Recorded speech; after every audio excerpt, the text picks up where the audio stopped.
Hi.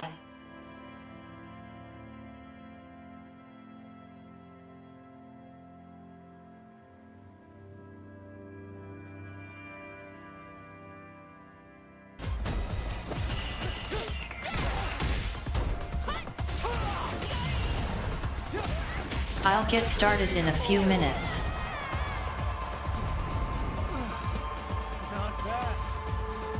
Giving Twitch some ad time. Oh hey Lars. Thanks for the bit.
So.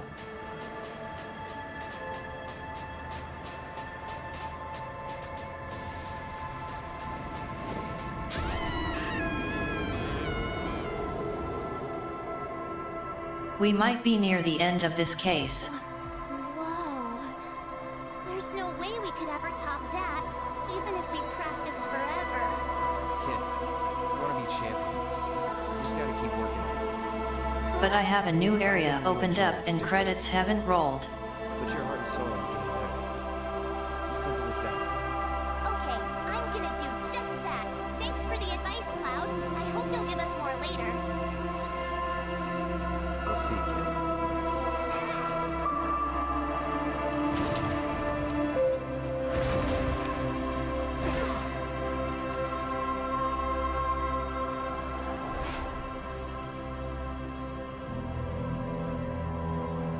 Well, that's one way to do it.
Boom.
Oh hey. Sorry I got distracted lol.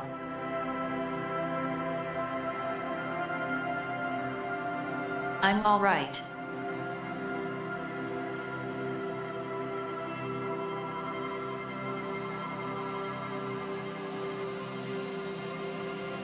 I always think maybe this time I will turn things around. But I never do. It never lasts.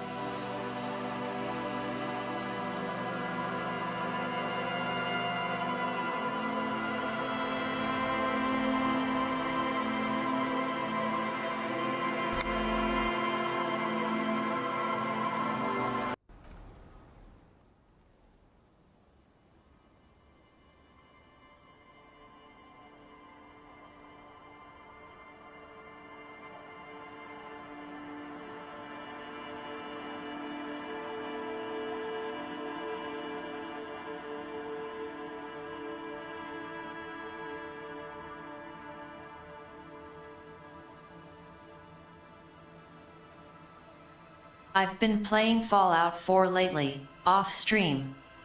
First time. In survival mode.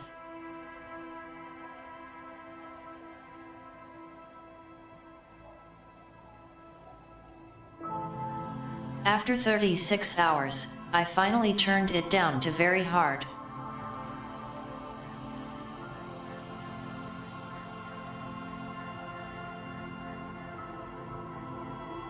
Haven't played around enough to really feel the difference.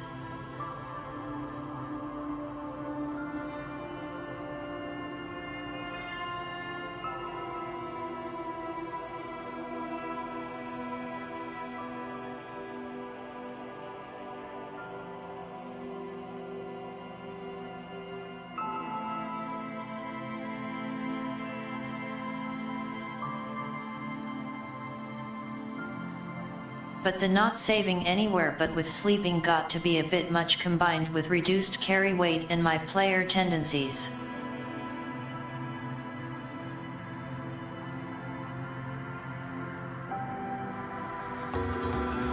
Plus the constant dying, and I was spending the majority of my time slow walking.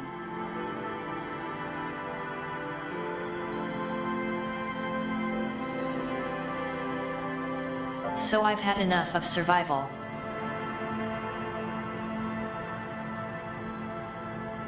I remember liking the New Vegas survival mode. Vaguely.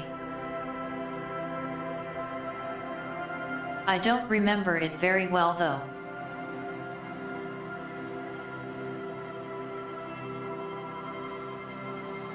So anyway. This case. Day 3.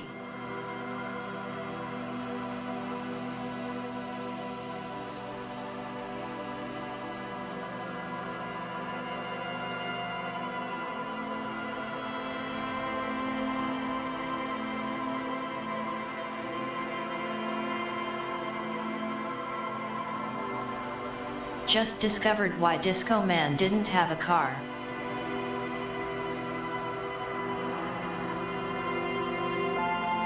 Drove it into the water.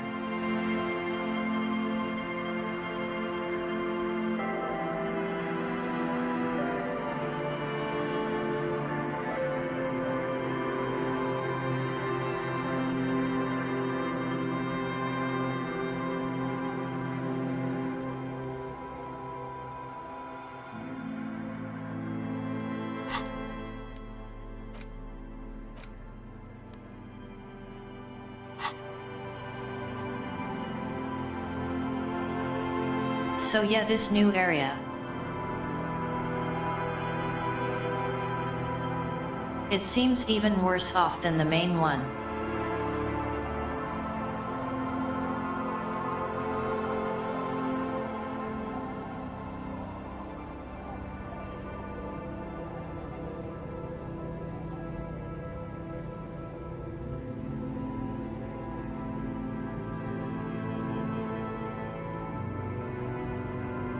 Haven't found that lady's husband yet.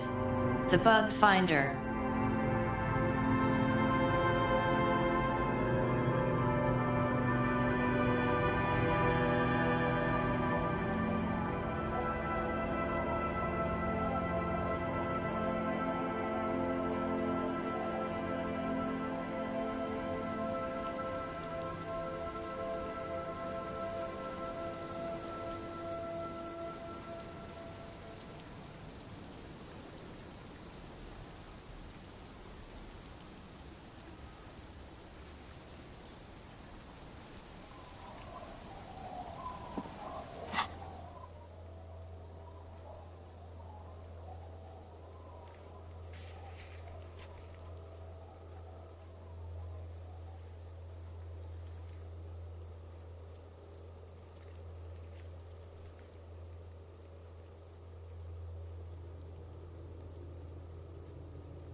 I was thinking about how this situation.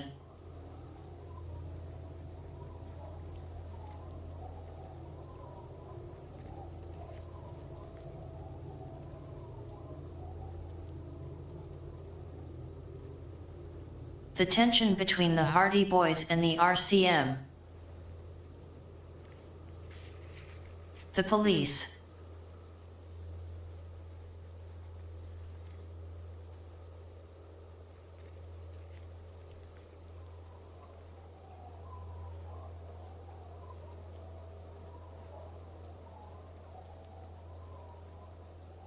It's like a metaphor for the larger political situation of Riva Cole.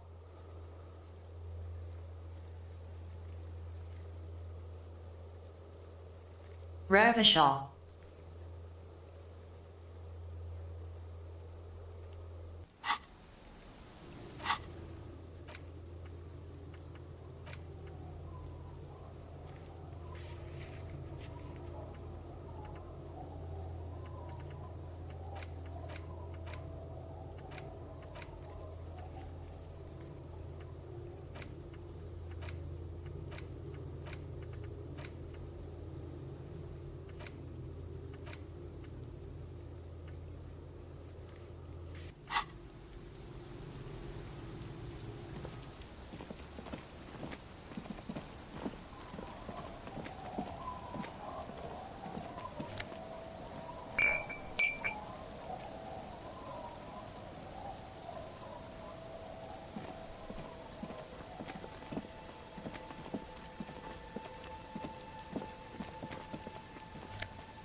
Hey, tequila!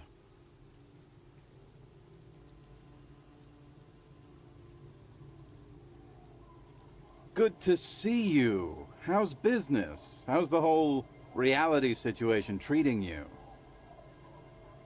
So what's happening?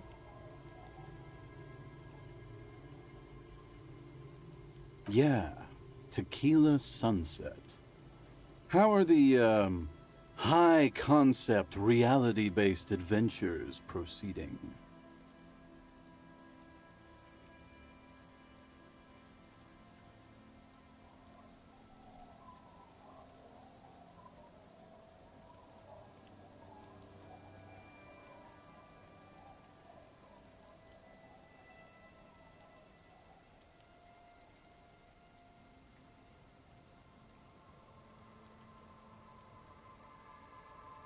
He says it like it's obviously your name. Like you called someone Billy Brunel or leader of the 4th Street gang.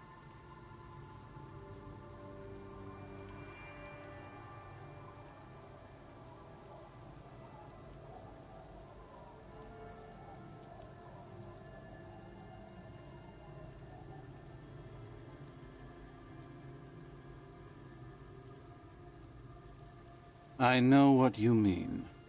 Sitting around with these bums, you really get to know the nitty-gritty of reality. And it isn't good.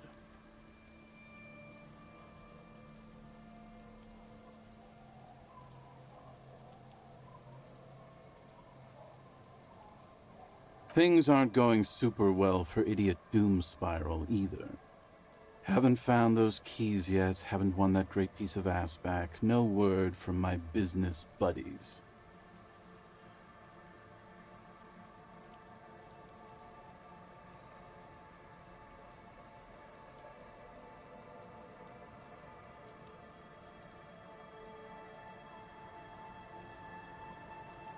Wow.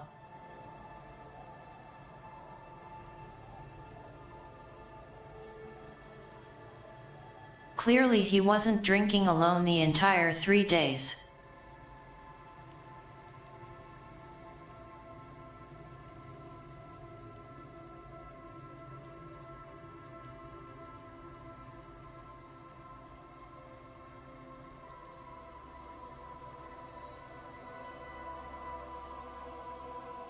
Idiot Doom Spiral, huh? This is bound to be a good, high-concept conversation. At last.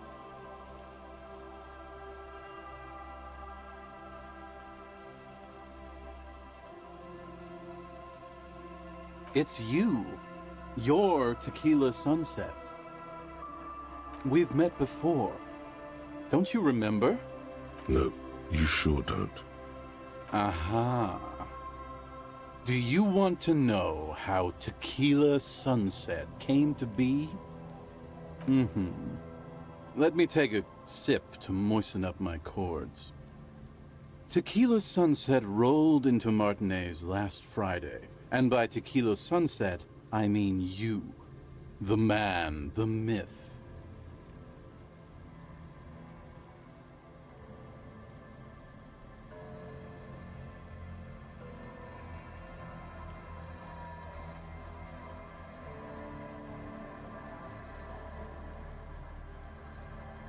Hey, let's not jump ahead of ourselves.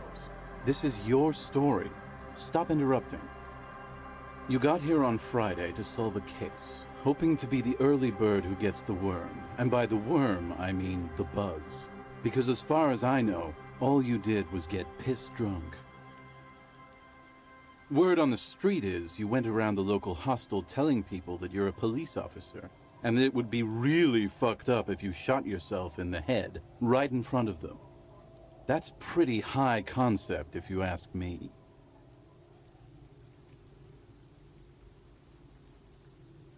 I agree. It would be really fucked up. It is. The lieutenant's brow is furrowed. He's listening as casually as he can. It was a late Saturday night when we, the Union of Moribund Alcoholics, were getting our drink on. Nothing remarkable about this. We get our drink on 24/7. Makes everything warm and glowy. I trust you know the feeling. One moment we hear the sound of a motor carriage revving up somewhere on the plaza, followed by a series of dings and bangs. Do you remember the sound of wood cracking? The billboard? Naturally, loud noises pique the interest of anybody owning a pair of ears. That's just the reality we're in.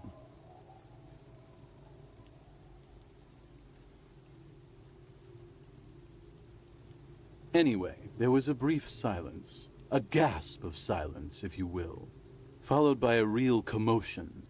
We heard the carriage careening towards the coast at top speed. Sounded like someone jumped the canal. We grabbed our brewskis and rushed to the jetty. Never underestimate the speed of an alcoholic.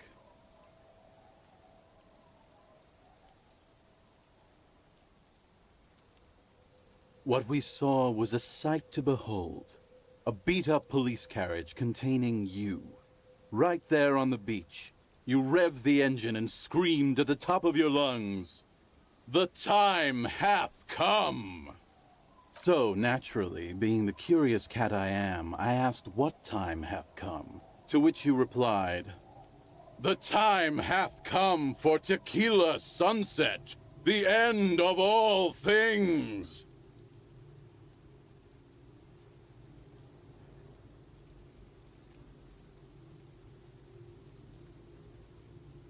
After which, your reality contracted. You jammed the pedal, plowed right off the jetty, and through the ice.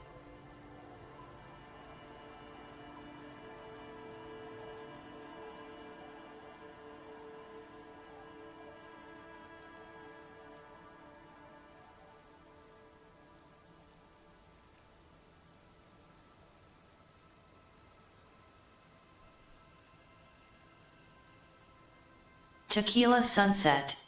The end of all things. Omen of the apocalypse. Disco Man.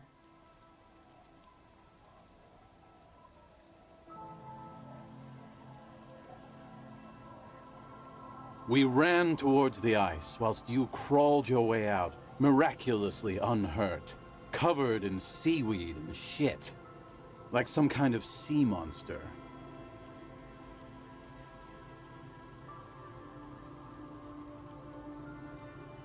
When we finally got there, you were sitting on the beach crying. You said that your badge and uniform were in the car. It was too late to get in there, though. The carriage had sunk too deep.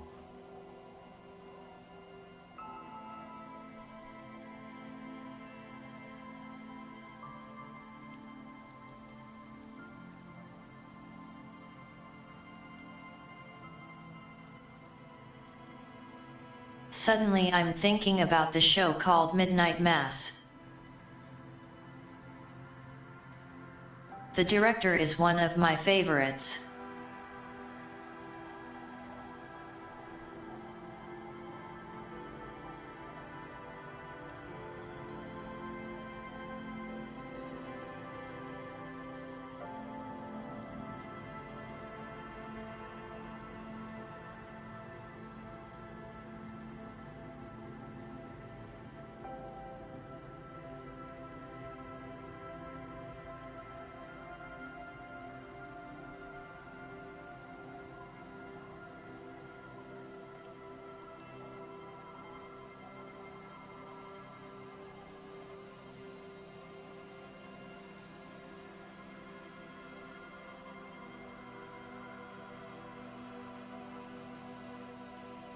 There's a guy who's like, why is it always the drunk assholes to walk away without a scratch?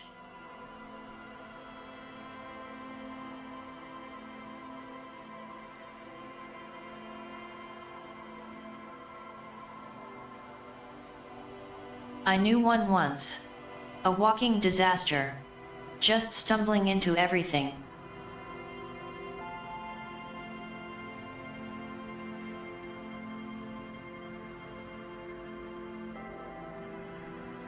Recognizing a brother in need, we offered our condolences and invited you to party with us, which you naturally agreed to.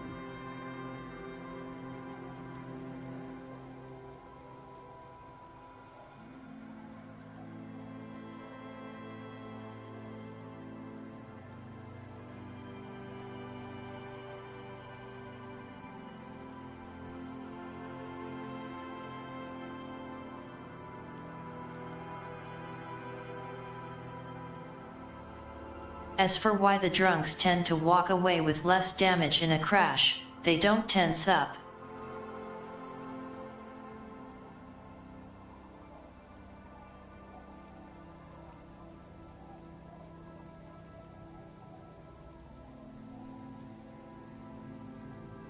Simply not aware enough.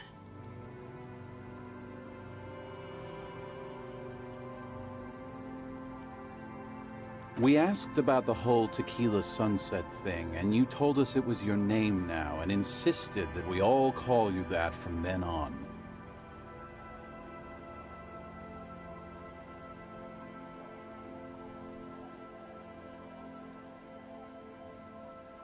I'm not sure. I think you were the event. Tequila sunset. You know, as opposed to a tequila sunrise, which is long gone. No, that's just what your mother called you. Your real name is Tequila Sunset. Just embrace it, brother. Hours. It was an all-night drink-a-thon. Then, at some point, I think it was Sunday morning, you got belligerent and wanted to talk about Revacholian women.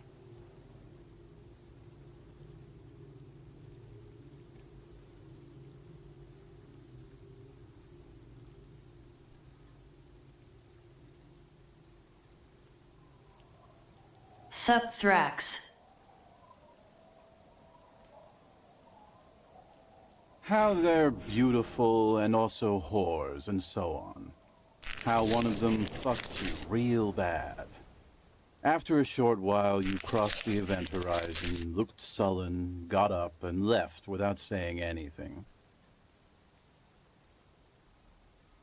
Wow, that's quite a story. Yeah, I bet Tequila's a fucking legend around the precinct. You must be proud to work with him. If you only knew.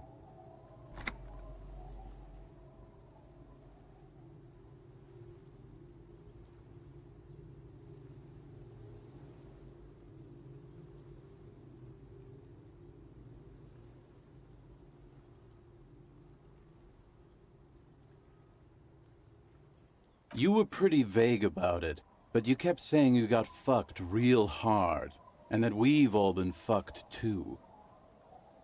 No one's fucked me. I do the fucking around here.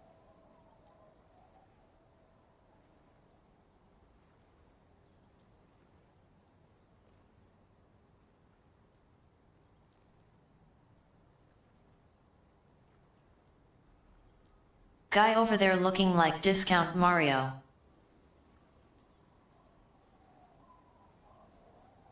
Abigail! It seemed pretty painful, to be honest with you. If I had to guess, I'd say you're still working through some shit.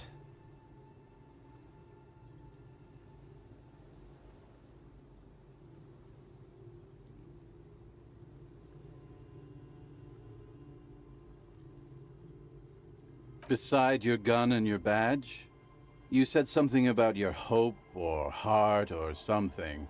To be honest, the details are a little hazy. In retrospect, I guess you lost your motor carriage too? That's a big one. You told us that they were a bunch of fucking losers whose main interest was cramping your style. No specifics, though. It was more about you that night. You were the star of the show. Yeah, you said it was no biggie and that you'd solve it in no time. And that you didn't need anyone to do it. You're doing it solo now. A lot of cops go solo and hermit once they reach that level of alcoholism. Yeah, you kept talking about how the coal mine owners were fucking us all over, just like that woman fucked you. Coal mine? I didn't agree with you, by the way. The spectral hand of the market makes sure everyone gets exactly what they deserve.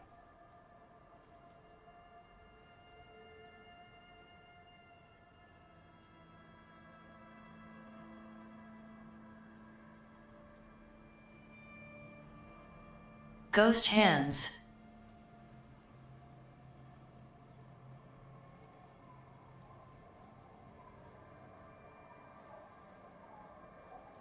Reminds me of Andrew Ryan's Great Chain.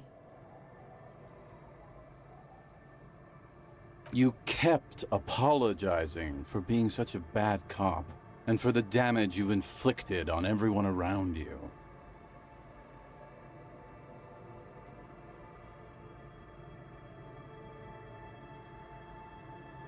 You also kept pausing to knock the heel of your hand against your temples, saying, "Stupid, stupid, stupid."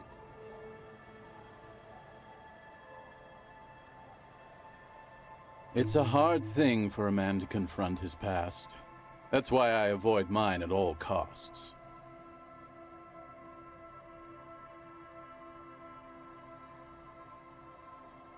We are saving the world. Please don't go. Okay, we're drinking. We're drinking alcohol. That's what we're doing. I tried to save the world once, a long time ago, with enterprise, creativity, and willpower. But that didn't work out. So now, it's a pirate's life for me.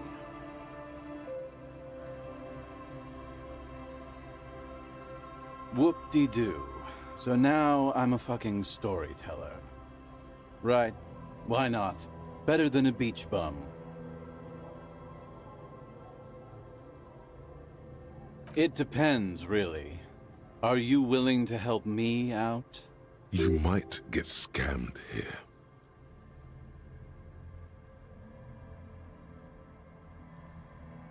No, the reality of the situation requires a rather modest contribution. A little motivational package. Booze. Did you already forget our party? The thing I relayed to you earlier. So, have you got anything for good old idiot Doom Spiral? A bottle for a story. Seems fair to me.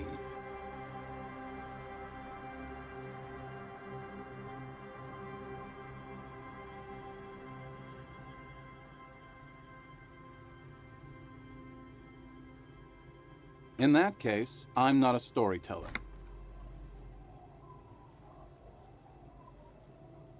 You too, Tequila Sunset.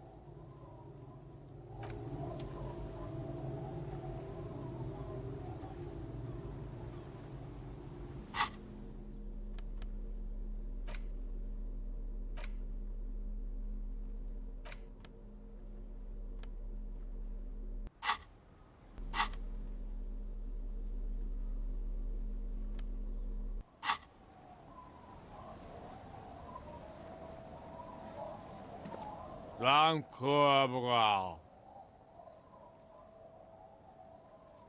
The noxious odor emanating from the drunken man is strong and familiar. Don't you call her? Yeah! Don't call Abigail! Abigail. Don't you fucking call Abigail. You're not going to get anything out of this guy. He's too drunk. He snorts and beckons you to lean in closer. He waves his hand as if shooing you away, all the while murmuring something indecipherable. Don't call Abigail!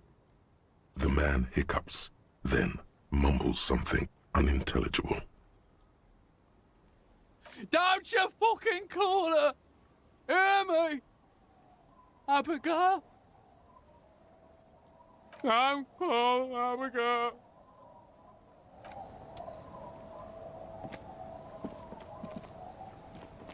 Good to see you, friend. Do I have deals set up for you, buddy boy?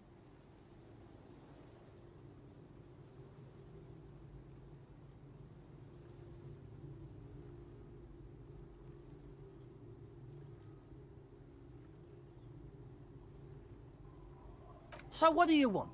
I got smokes. They're cheap. Very cheap.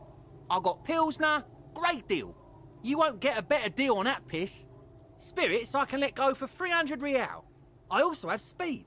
And by speed, I mean amphetamine.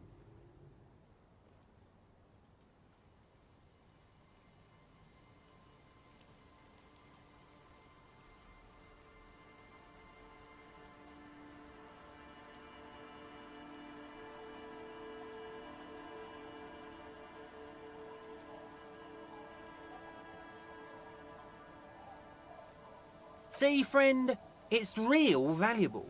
Worth every real, if you catch my drift. Got it from a bit of a business venture.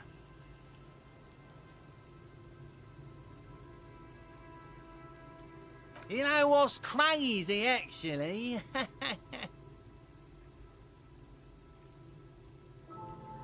He's finding it difficult to focus his watery gaze. What? Keep him talking.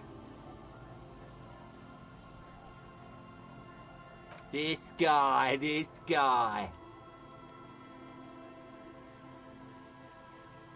Oh, this is medicinal spirits. The good stuff. Got it from the doctor's office. I got one of those scientific ampoules a few months ago. Torpedo, they call it.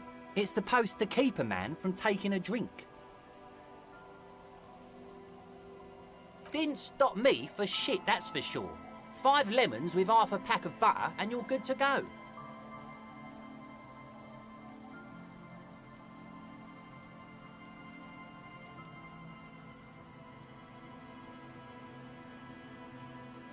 It really isn't. In a week, the goddamn kidneys started giving me all kinds of hell. Finally, the missus took me to a private doctor's office. Not a charity, the real thing. Those arseholes charged me 4 real to remove the damn thing. But I came out on top after all. The idiots left me alone in there. Now, I used to teach high school biology. I know what doctors use to preserve dead fingers.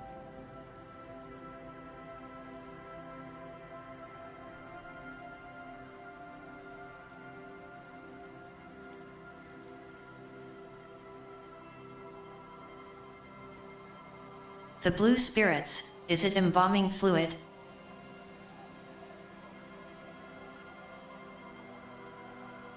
But wait, why would they have that in the hospital? Fight 3 cans of this blue medicinal stuff from the back room. Threw the snakes out and voila! What's left is this beautiful blue stuff.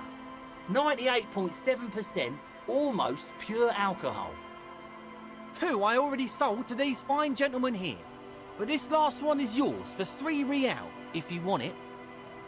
Don't say it.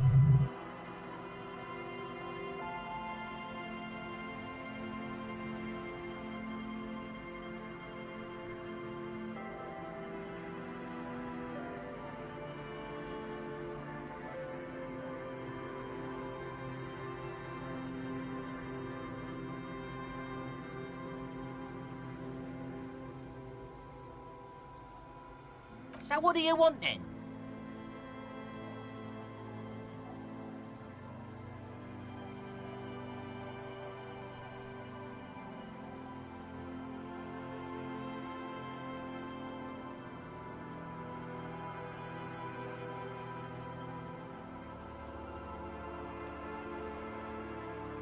Oh, the system's been good to old Rosemary here, and I'm milking her like a bitch goat in the backyard. You see, friend, man makes his own luck, and I made mine real good. Got my hands on 3 bottles of liquor ex-squeeze, sold 2 to the fellows around here, and immediately invested the profit. Bought cigarettes, bought beer, even bought a bit of speed. And look at me now, I got everyone on my hook. The hook? Where is it? I can't see it.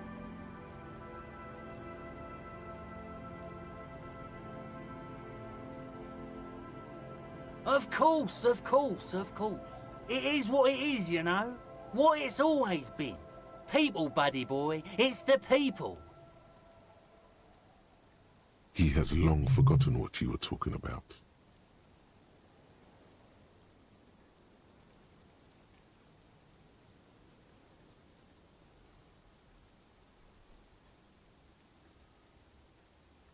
In the civilized world, it's a custom to tip the shopkeep, friend.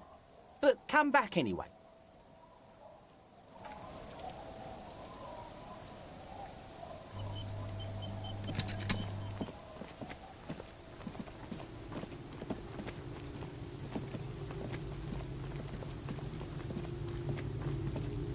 The scruffy-haired little boy kicks a stone. He can't be more than 5 years old. The other one looks indistinguishable from him. He watches his brother kick the stone with his tongue lolling out of his mouth. The kids don't reply, absorbed in their little game.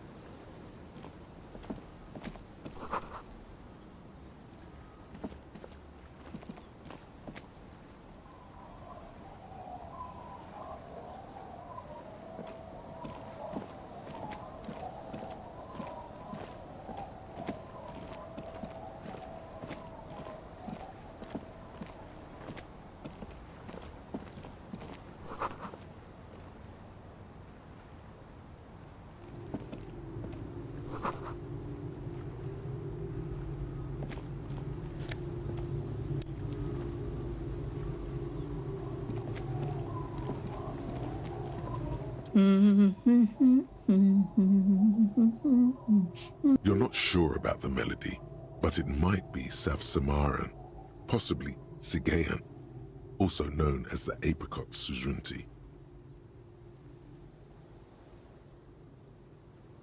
Welcome to the fishing village.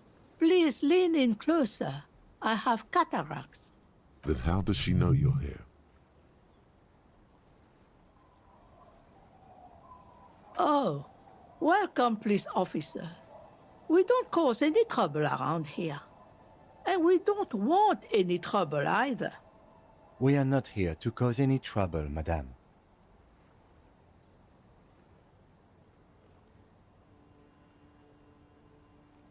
Oh, of course. Last time we saw you around here was 12 years ago. You also came to take care of trouble then. Wish you did. But still, in Martinez, you're considered an ill omen.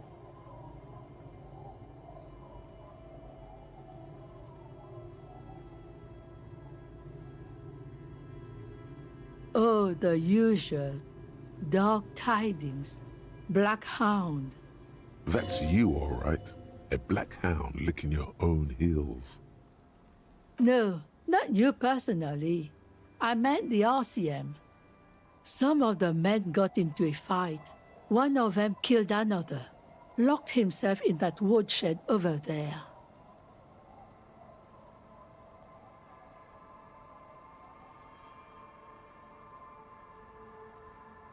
The RCM hasn't been around here for 12 years?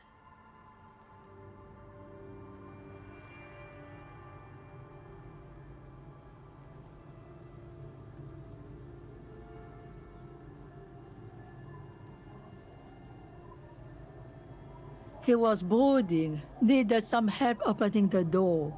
You got it open for him and took him to think about what he'd done in a more secluded place, somewhere more quiet. She says it as if he was on some kind of spiritual retreat. Maybe they are afraid. Because you're an ill omen. But you're still welcome here. As long as men with guns aren't chasing you. And maybe even then. Because that's the kind of fishing village we've built. I'm sorry there's not a lot of room to park the motor carriage. And not a lot of houses. Or a lot of people. My kids are long gone. Searching for treasure. So are others. Ah, look at me ramble on. What brings you to us?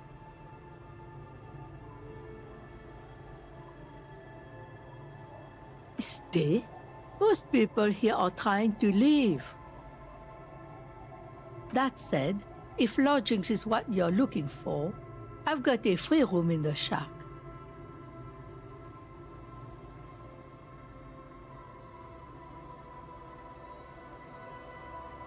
I won't charge you for it. Take it as a gesture of goodwill from the village to the RCM.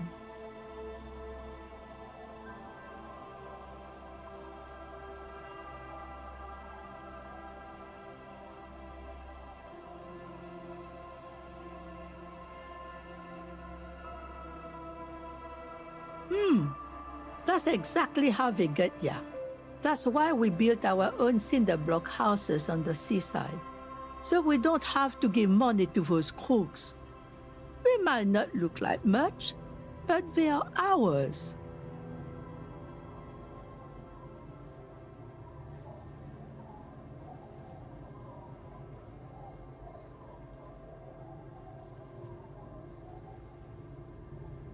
My kids grew up and left like they do. The house is long empty now. I live in the small side attachment. It's easier and cheaper to keep warm.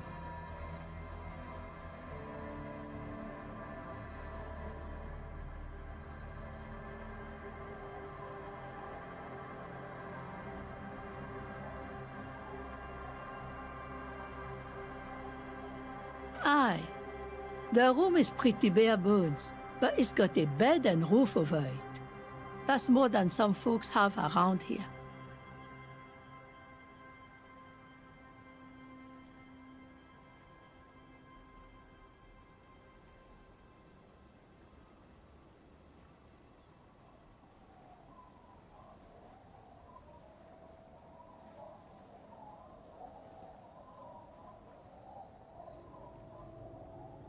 If there's someone around here who needs it, perhaps that person should be getting the room.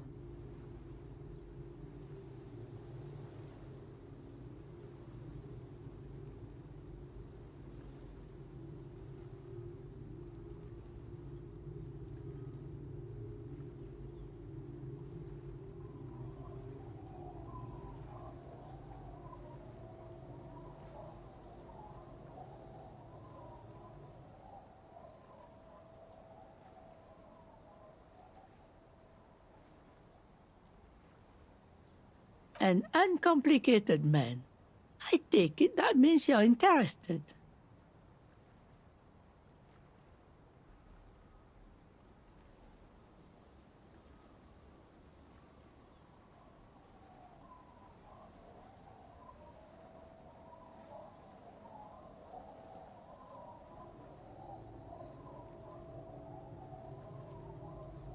Don't make an old woman regret opening her house to the police. Well, if you are not in the hostel in the morning, I'll know where to find you. Here, in a shack.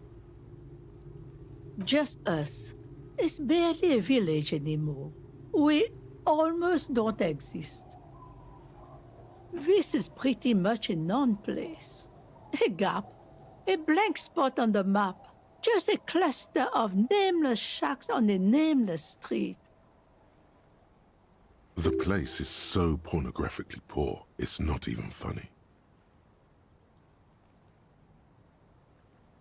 Over there, you can find more of the same. Shacks and trees growing wild. That's the pox.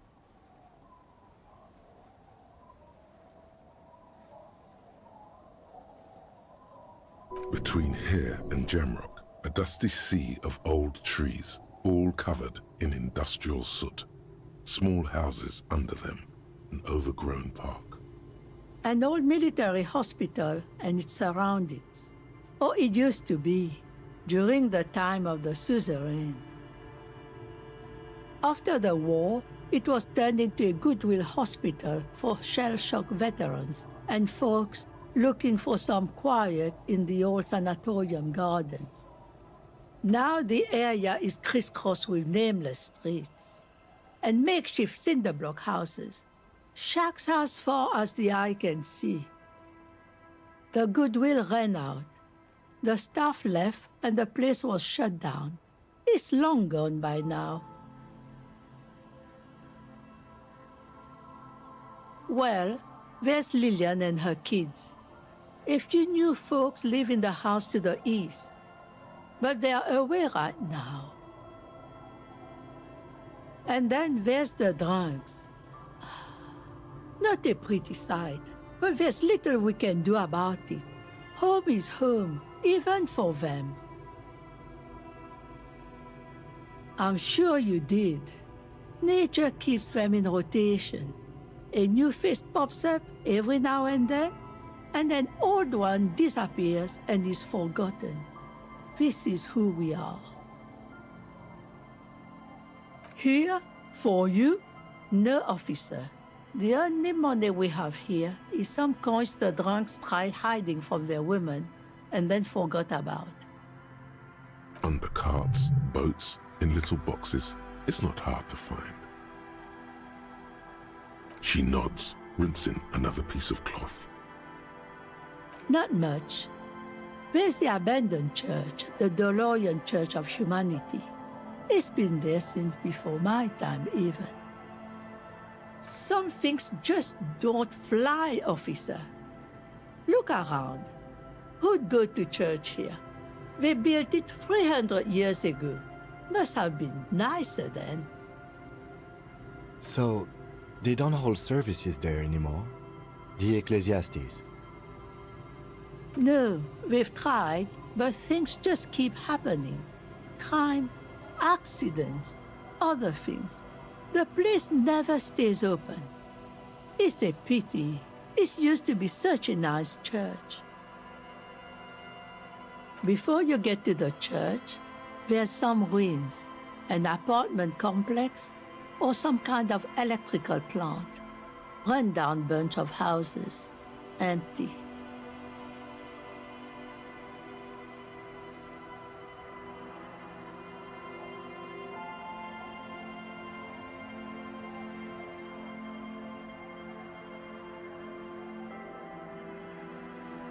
I wonder if all that stuff is explorable or if it's just world building.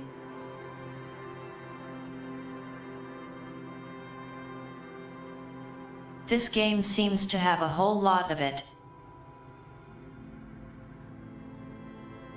Maybe even too much.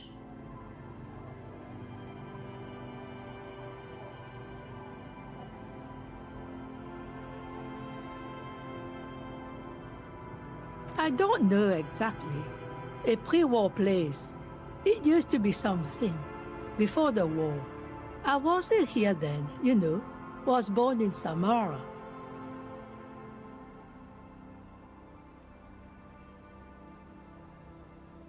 Of note, the old fish market up on the boardwalk. But it's closed.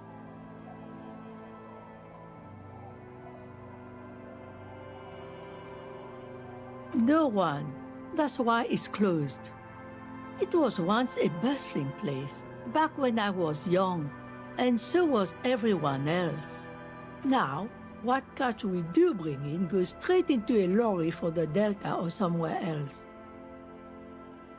What? You're one of those real estate people with big plans?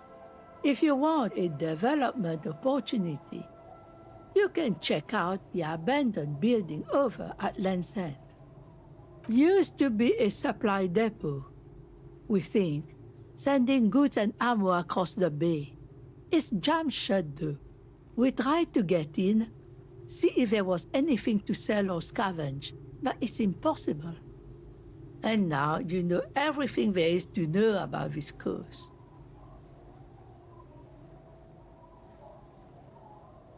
Me? No one. Just an old washerwoman. Mother called me Isabel, if that's what you're asking. And my married name is Sadie. Now it's your turn, Mr.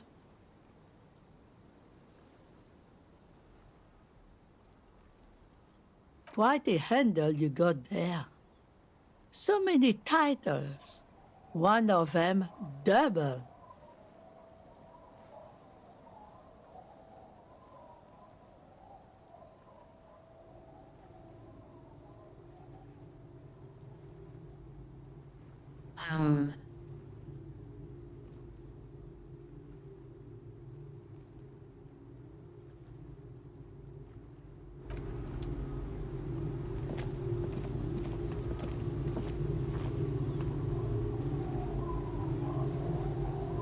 I don't know what to do about the signatures. Also, I accidentally sold the pen.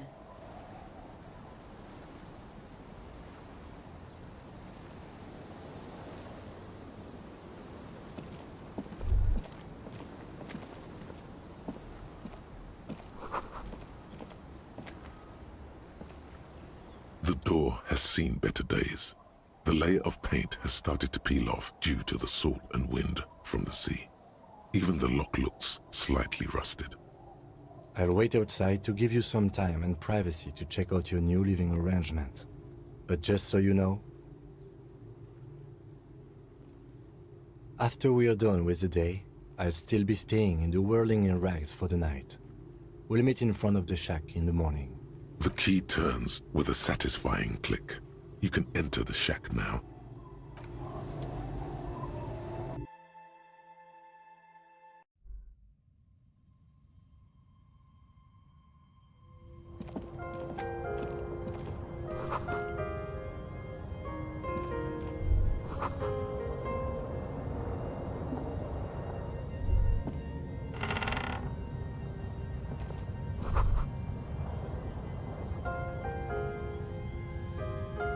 A brisk coastal wind still howls against the window of the shack.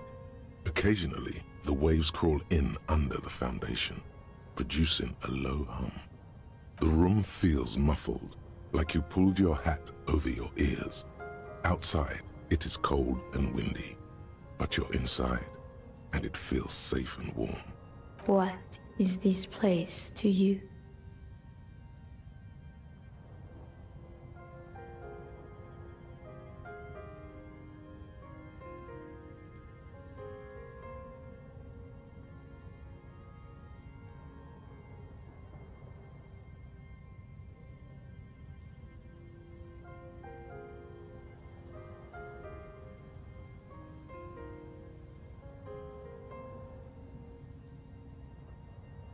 Overhead, you hear the forlorn shriek of seagulls. Far below the birds, a wooden boardwalk filled with abandoned stands, tables and benches, echoes from a long-lost time.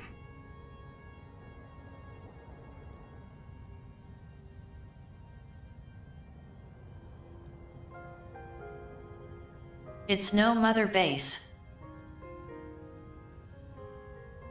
but it will do as a fob. A middle-aged man stands in a rundown shack on the edge of a fishing village, listening to the heater hum on the wall.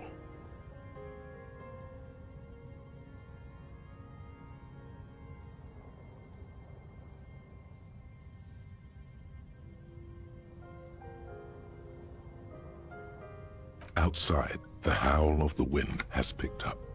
The waves crash against the stilts again. It's as if you think the thought, but in someone else's voice. Look under the floorboards.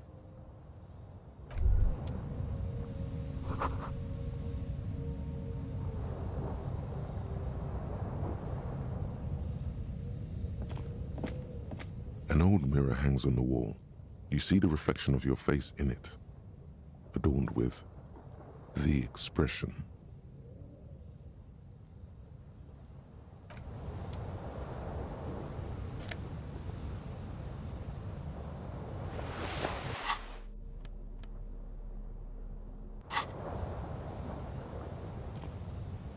The bed is comforting, if a bit run down. Still, you've earned a rest.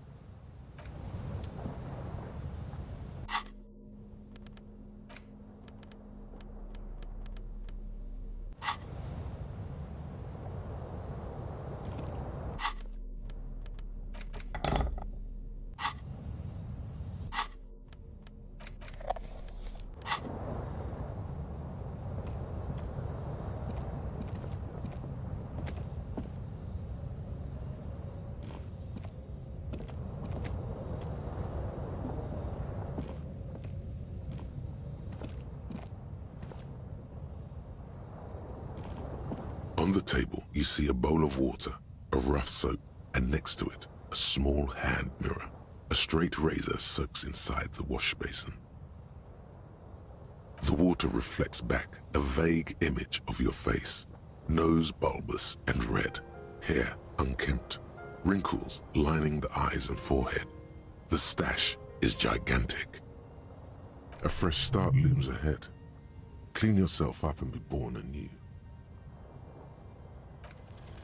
Like an artist with a brush or a master swordsman, you use the small mirror and the straight razor with some soap to remove all that unkempt hair from below the noseline.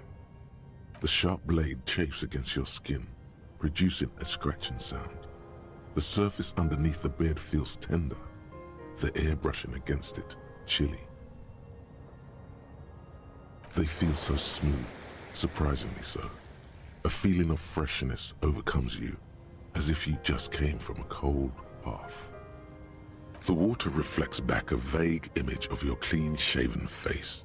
Despite the bulbous nose, unkempt hair, and persistent swelling, you look a little younger, maybe. You almost look like a professional.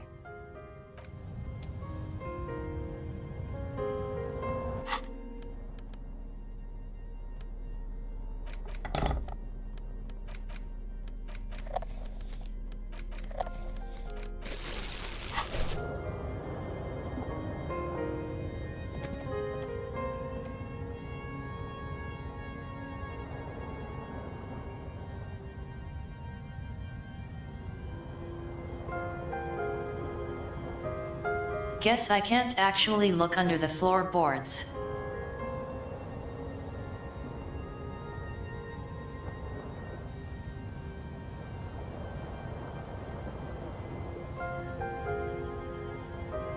Wouldn't want to mess up that poor woman's floor either.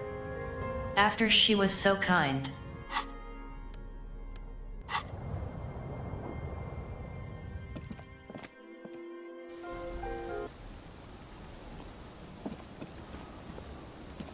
Yes? Yes. I don't know what to say. Perhaps,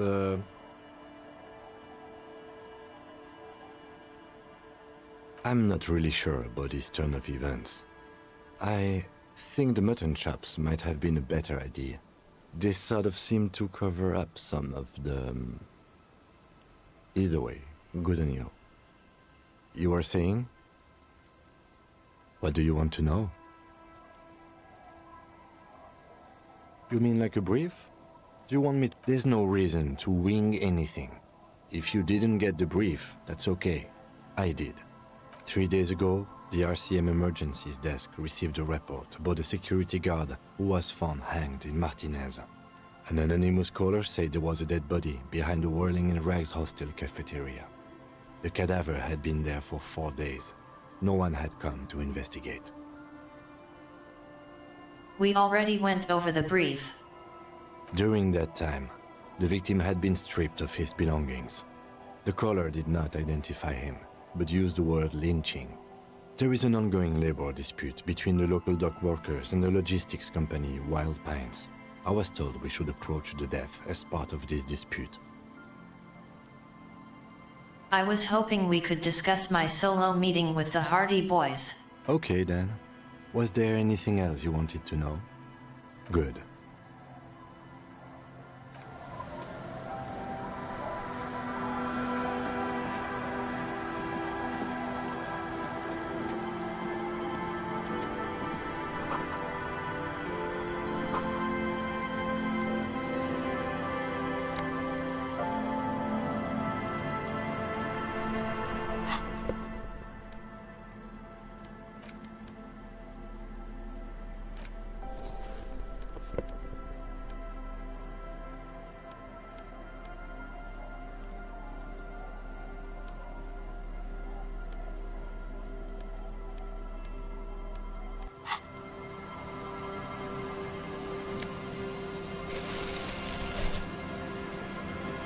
Hi, officer.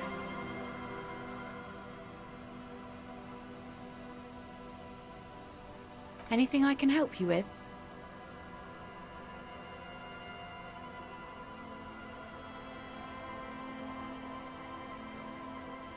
A fishing village on the seashore. This place doesn't really have a name. It's sometimes called Illisible. The sign on the street leading here is illegible. Has been since they built this place. The name is Lillian. People call me Netpicker. I think I have time for questions, and that was actually the second one. Indeed, you're always confused as to your whereabouts.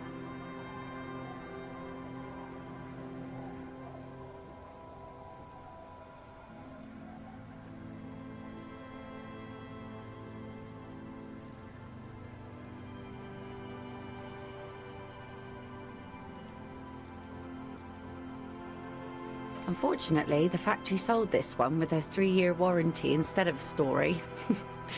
It's to intimidate folks, mostly. It's a regular mass-produced sword, like a shovel or an axe. Nothing fancy, just for intimidation. From time to time, people need a lesson in respect. That's just the way it is. Back in the day, I caught the eyes of many men. That wasn't necessary of and you. believe me, But you have my men thanks. need a lesson in manners from time to time.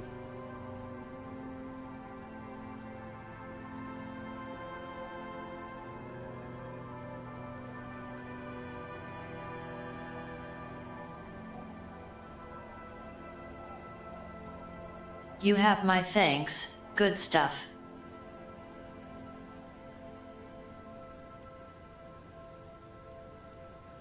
Also my warm welcome.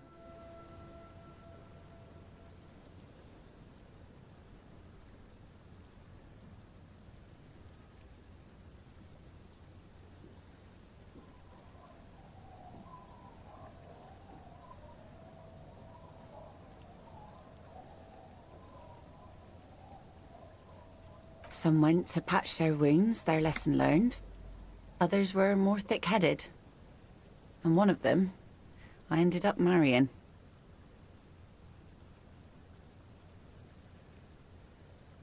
Guess I enjoyed the way he bled.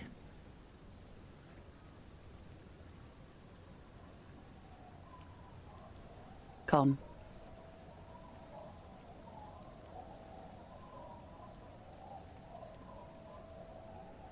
It absolutely does not. We are not going to look for him.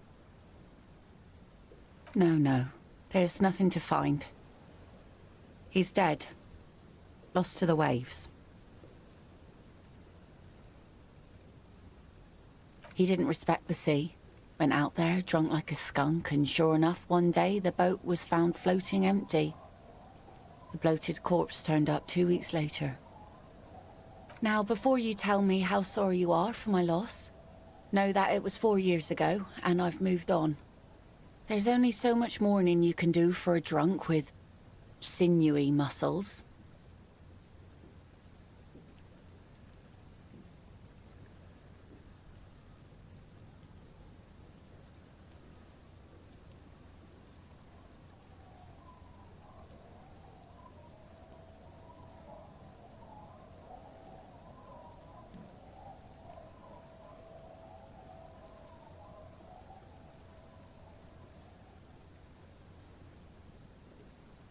MMOs are pretty niche, I think.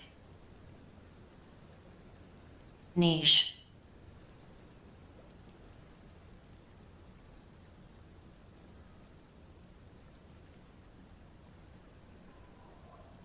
Us working folk don't have the luxury to be bedsick with melancholy. I buried him, mourned for an appropriate amount of time, and went on. Life didn't really change that much for me and the kids. She looks like she's ready to go on a date with another, better, drunk. Ask her. Both of you could need some action.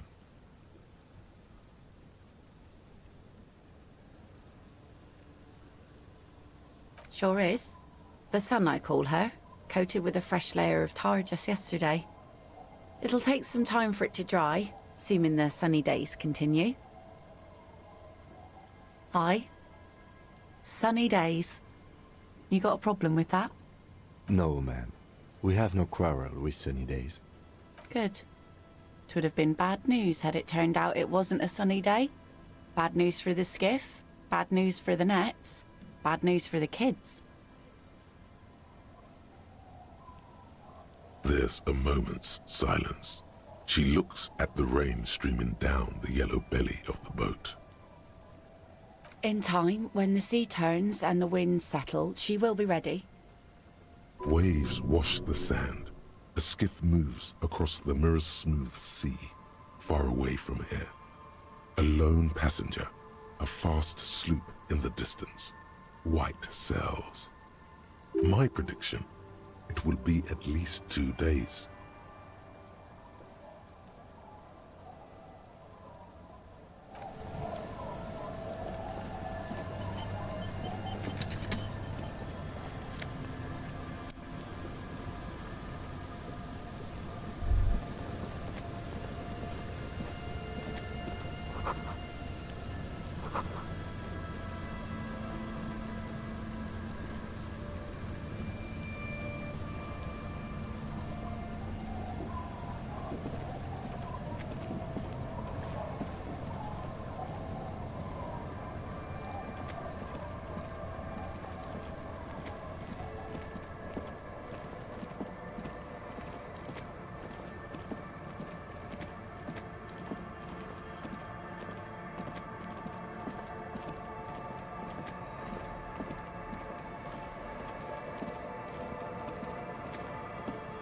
You know. The prospect of a whole new area.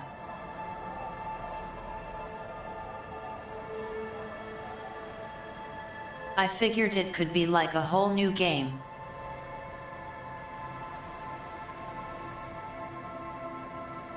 But it's...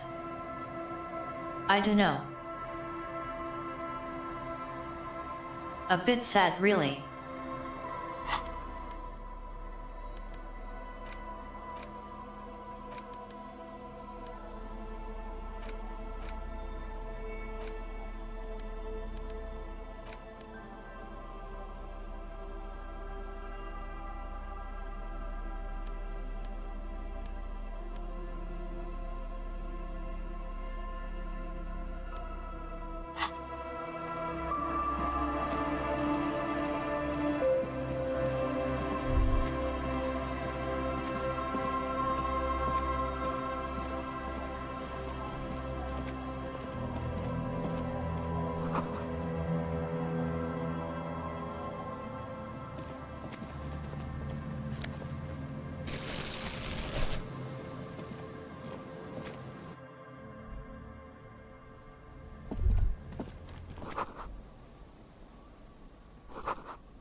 If you don't mind, please put the flashlight away. Photonic sensitivity is not generally acknowledged by the medical establishment. I do appreciate it.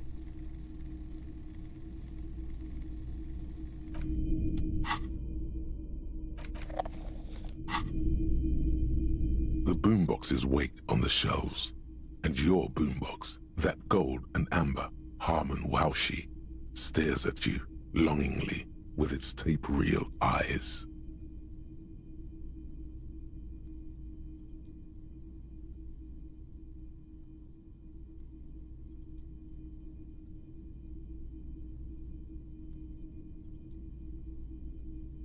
Absolutely. I've tested each one myself with recordings of speech, found sounds and music from a variety of genres, even though I don't really like music. Is the Harmon Waushi W2, made in Vespa, designed in Seoul, plays all reel-to-reel formats, 2mm, 8mm, 12mm. It's even got a little radio in there. It'll set you back 12 real.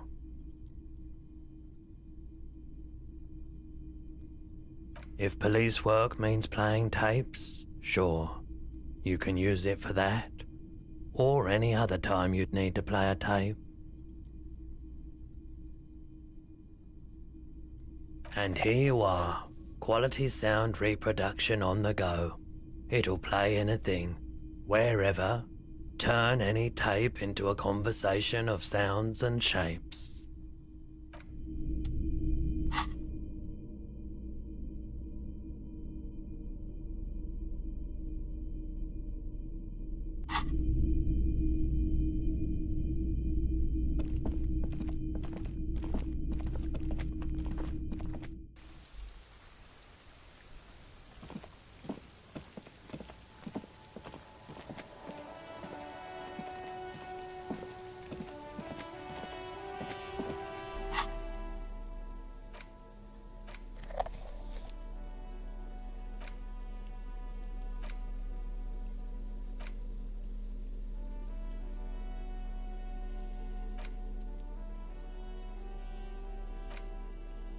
The porter reel is just what you needed. The reel's attached to the apparatus with a satisfying click. The tape is routed behind the magnetic reader. You press the large button marked Commencer, and the tape starts spinning. There's a small delay before the song starts playing. Then the organ starts playing a simple, melancholic tune echoing in the hallway. A lone singing voice joins in, telling you about the tiniest church in Sessons, surrounded by even tinier yard. You almost feel the seaside mist on your skin. It's mega sad. A click, then silence for a bit. Then the tape stops spinning. Nothing to do with this right now. Immediately, the boombox tunes itself back to the Friday night beats, vibrating on your shoulder.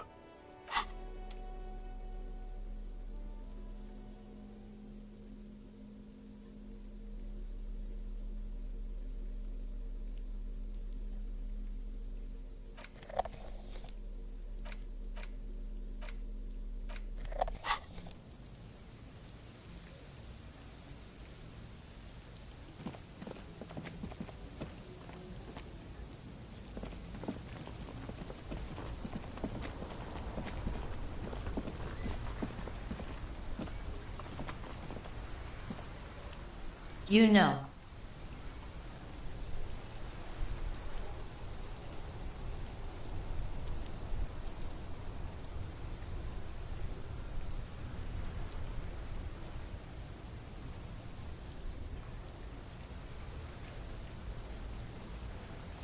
I suspect we would have heard the song, except I turned on the streamer mode option in the settings.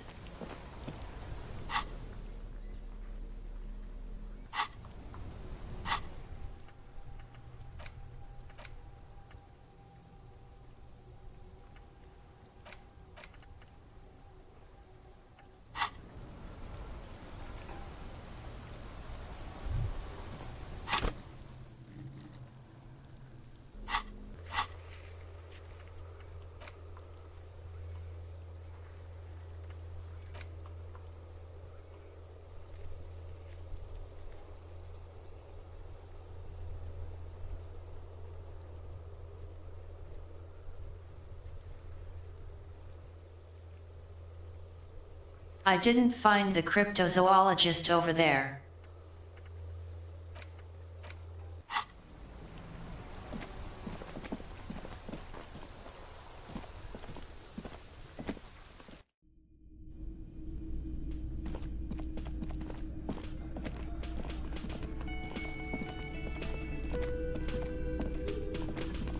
Oh, hello, dear. There you are again.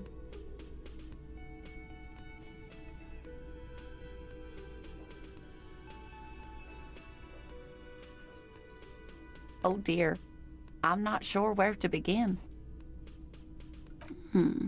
Well, his expression is slightly grumpy, but his eyes are always bright and curious, like a small boy's. And his palms are quite coarse from all the field work, but he's quite gentle.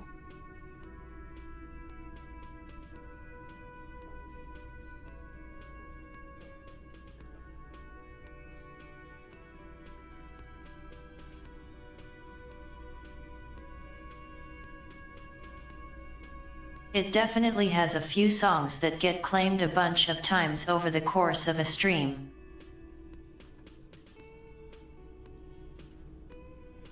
Like 3 to 5. Just subtle.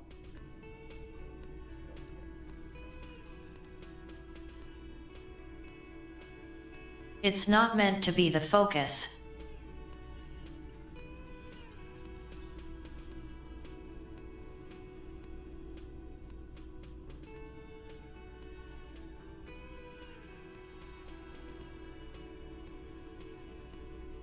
Oh, well, he's a bit shorter than you, but with a larger frame, and he has longish white hair, usually a bit uncombed.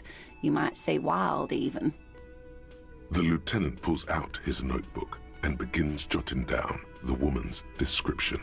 One other thing, he'll likely have all kinds of field gear on him, even if he's not out in the reeds, you know, just in case. We'll be celebrating our 16th anniversary this autumn. Not the most numerically satisfying anniversary, but I like the less obvious milestones even more somehow. Via dating agency, I'm ashamed to say. I was looking to get back into the scene after recovering from my accident, and he'd just divorced. We hit it off, and well, here we are.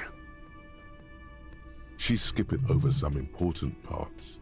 Perhaps you'll find out more later. I hope I've been useful. Oh, sweetie, it's fascinating. But I shouldn't bore you with entomological minutiae. The lieutenant gives you a sideways glance. Well, it's a phasmid, technically, but...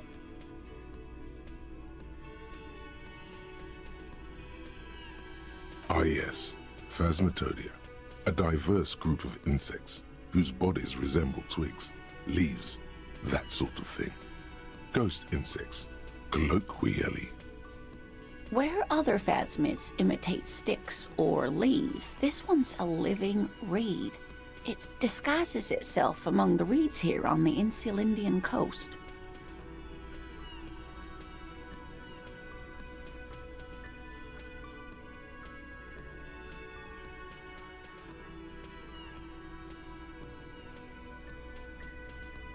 Wouldn't a reed be rather large? Hence its name, the insular Indian phasmid. Perhaps you'll end up co-discovering the phasmid with us, officers. I knew it. We're gonna be chasing made-up insects with cryptozoologists. It's not made up, officer. I can assure you. It's simply elusive, so much so that most establishment zoologists doubt it exists at all.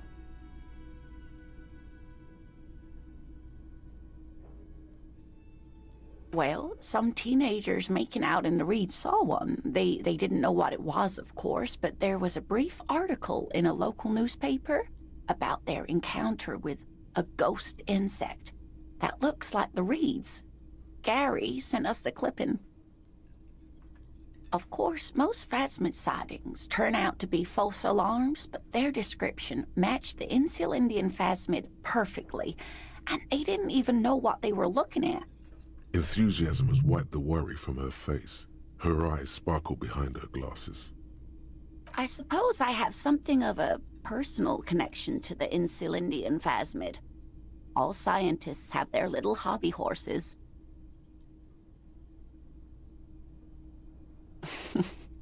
Not at all.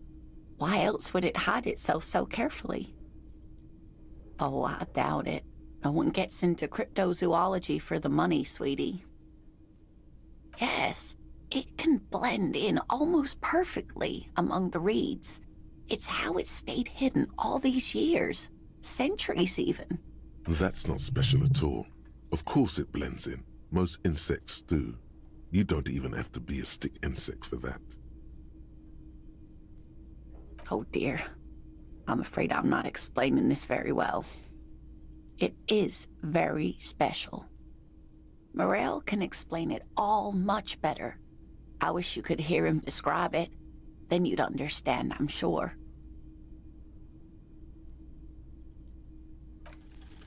You're an enthusiastic idiot, but you're still an idiot. We don't have time for Cryptozoology 101. Let's get back to work, shall we?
Yes?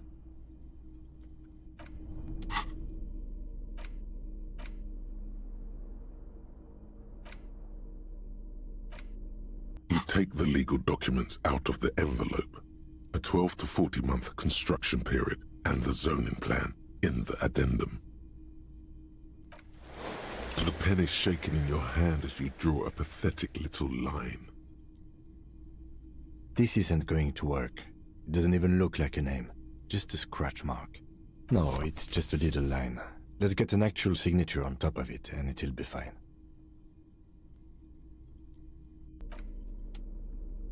Crinkled chewing. You feel... Good question. Drawn by Rick. You carefully...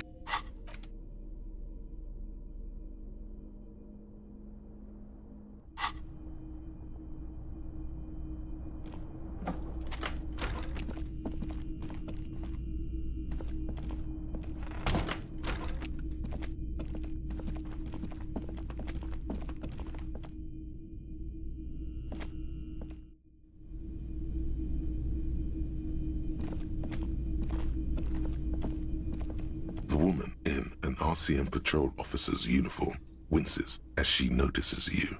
I would really prefer not to talk to you right now.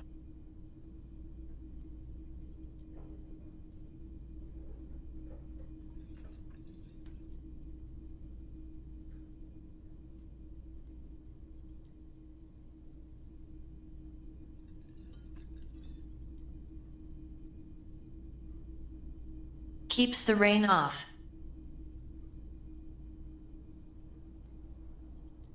As Lieutenant Kitsuragi explained, a patrol officer is the lowest rank in the RCM, below lieutenant and sergeant.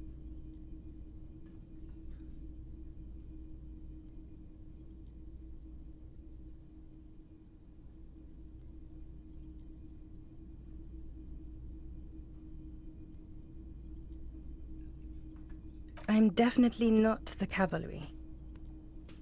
Yes, I am. I don't know. I mean, why would I want to talk to you?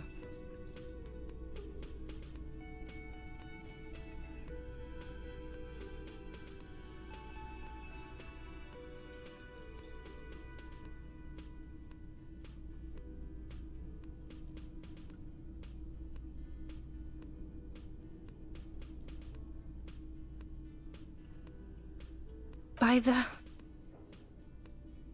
Okay, fine. Let's talk.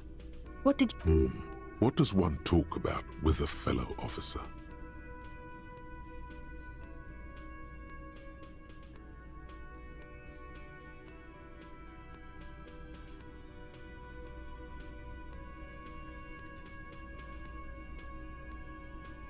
What precinct? Fucking deranged lunatic. You're getting an intellectually unsatisfying vibe from this conversation. Maybe you're doing something wrong.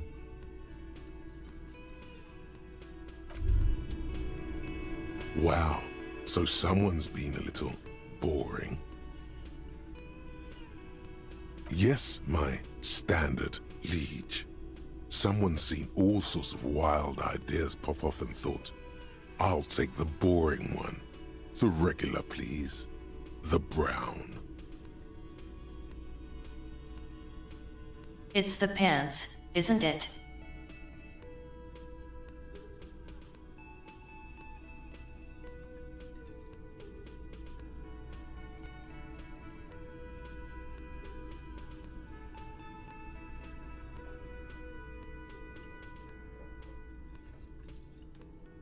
No need to be defensive.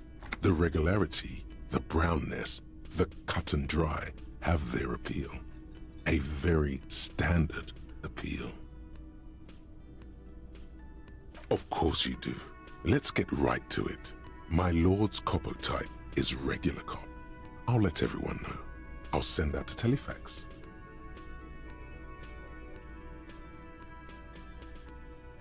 Yes, the type of cop you are, sire. Think of it as a caste, a class even, a nation of regular law officials that you belong to. It comes, of course, with the usual benefits. Done and done. No actual communiques will be sent, of course. That would be too dramatic.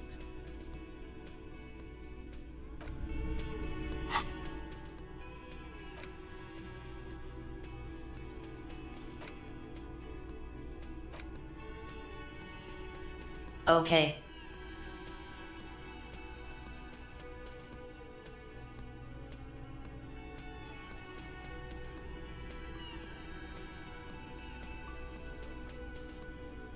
So I definitely turned down some opportunities to get some of these thoughts.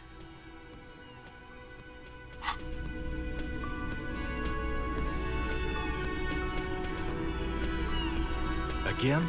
I can't believe this shit.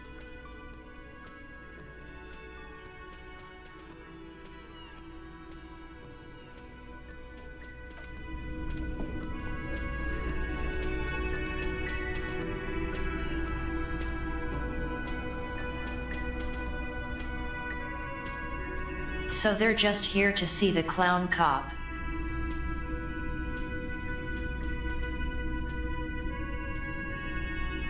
Fair enough.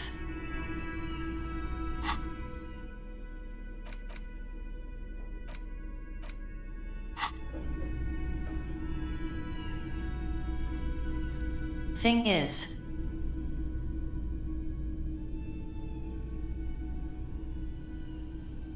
I don't know what to do now.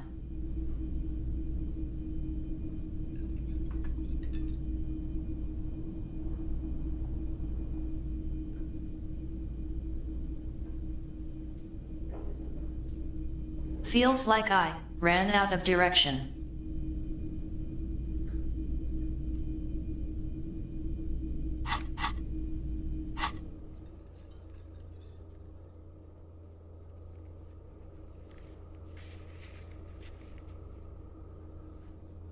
quests but no leads.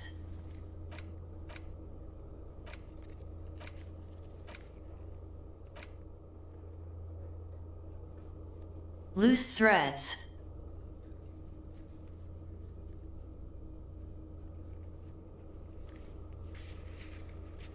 No idea how to do anything with any of them.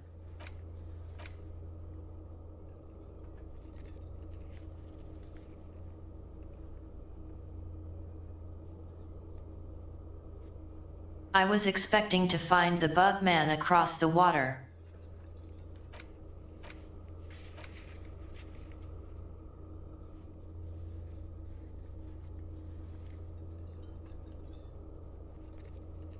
Instead, I found a bunch of drunks.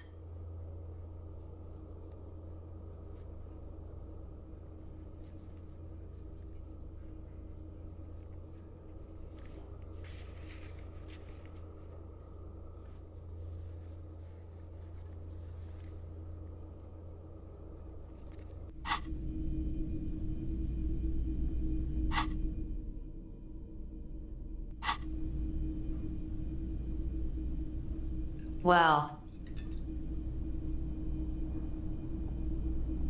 I guess I could work on the signatures.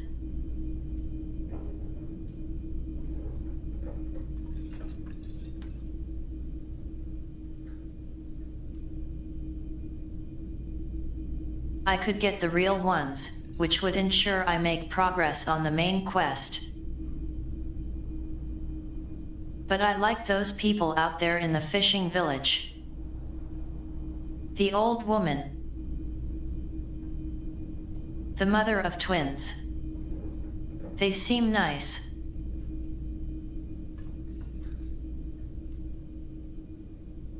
Too nice to screw over.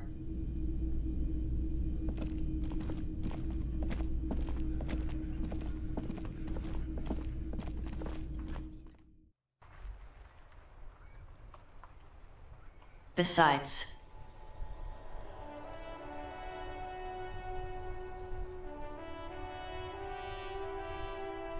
Mr. Moving Goalposts will just move the goalposts again.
Tequila Sunset.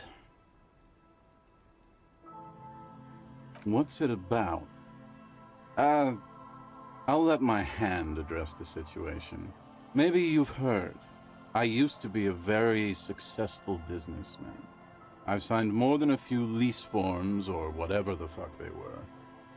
Anyone's got a pen? The pro's gonna do it. I got a freebie when I purchased a whole carton of cigarettes. Smoke cigarettes, get a free pen. Deals don't come any sweeter.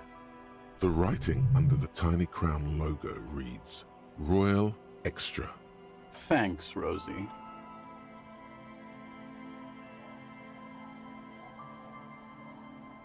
Hey, Abs. Hey! Don't you? You cool, have a go.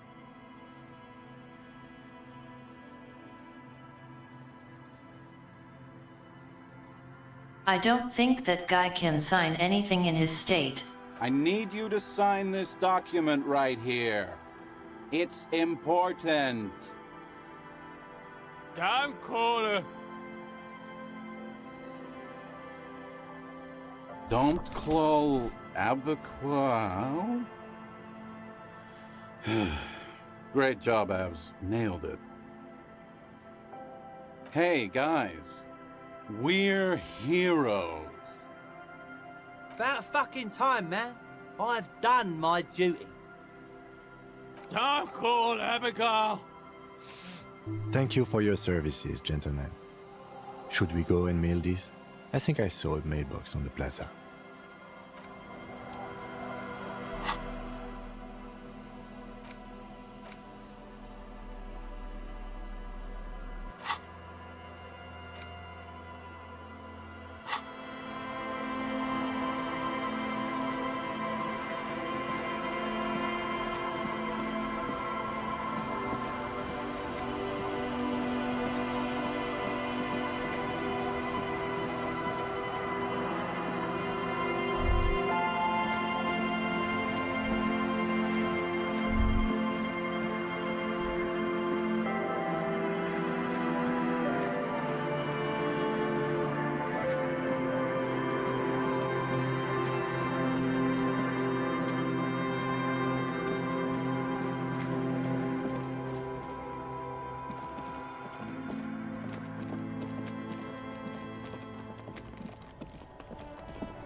The dented yellow mailbox greets you with its graffito, bullet holes, and an RCM sticker.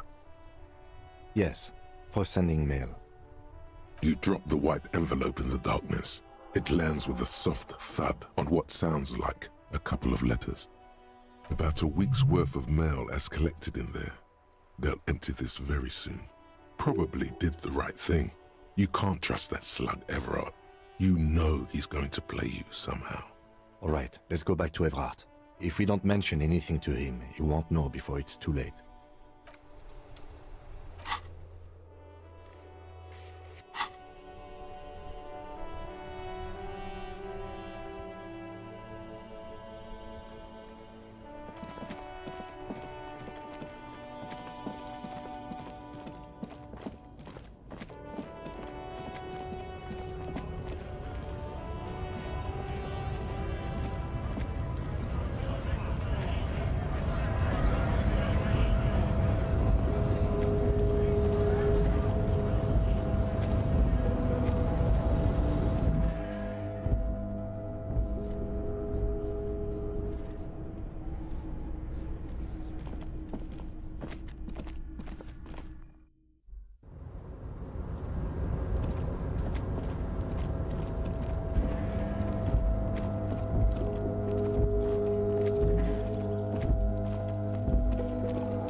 Mr. Dubois, I hear the meeting with Titus was a glowing success. That's such a relief. Titus can be a handful sometimes. Now, what can Everard Clare do for you today? The Golden Boy returns once more. Wonderful. Simply wonderful, Harry. Of course. I already knew this. My friend, the mailman, confirms the letter is on its way. You've done a great thing today. You've given the children of Martinez a future and proven to be a true man of the left. I can finally trust you now. You're in my inner circle. You too, Mr. Kitsuragi. We can talk about anything. The strike, the murder, your lost gun, nothing is off the table. Oh well. I forgot.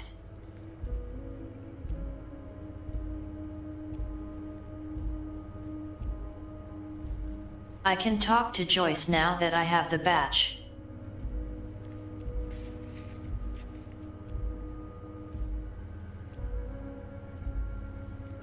The rich woman on the boat.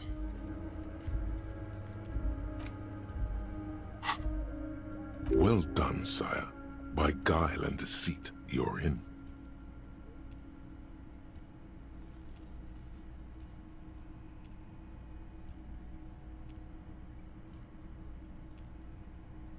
Harry, I've got to be honest with you. Your gun was found 2 days ago. Withholding this information weighed heavily on me, but it had to be done. An old woman has it, and let me tell you, Harry, word on the street is she's a character, so watch out. This must be the woman who bought the gun from Roy, the one he described as terrifying. Yes, the same one. I see you've done your research. The pawn shop made the gun easy to track. Crazy stuff, Harry. Selling your gun like that? Wild. Anyway, the neighbors of this old woman contacted my men because they trust me and the Debardeurs Union. Apparently, she was waving it around at the entrance to her building.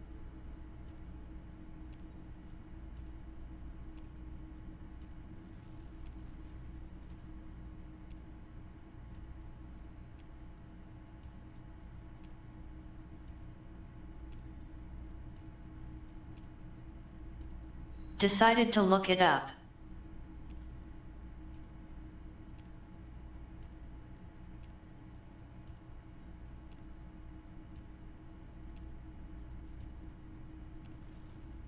Debardeurs is apparently barbarians.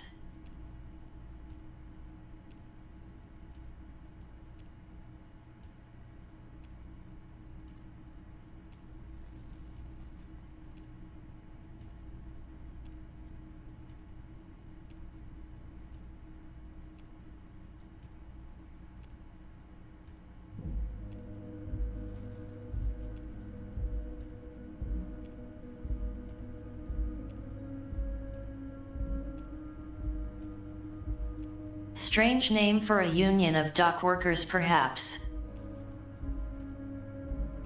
Waving the gun around doesn't sound good. None of this does. As I said, she's a character. I didn't have time for details. It sounds like she's unstable, but don't worry. No one got hurt. We might be looking at someone with a medical history here. Watch out. Unfortunately, I don't know anymore. You're gonna have to go in blind, Harry. But she's an old lady. How dangerous can she possibly be? Oh, and she calls herself the Pigs. I, for one, find it refreshing. Finally, someone calls themselves a pig. I already have. Tonight, starting 10 o'clock, near the old fish market on the coast. The one on the boardwalk, a little past the fishing village. Be careful, Harry. I would never set you up for anything dangerous, but you did ask for this. Now, back to the fun stuff.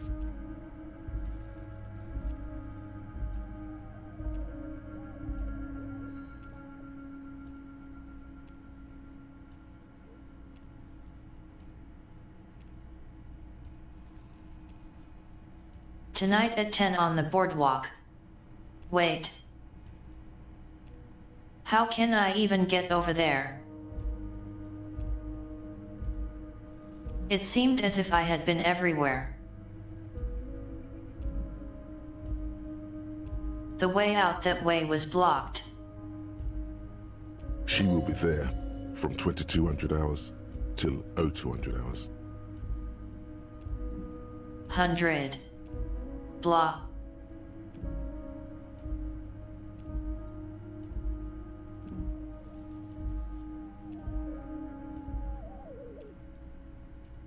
That's not how a 24-hour clock works. That's just military time. More fun stuff. Seems like we already have fun stuff to do.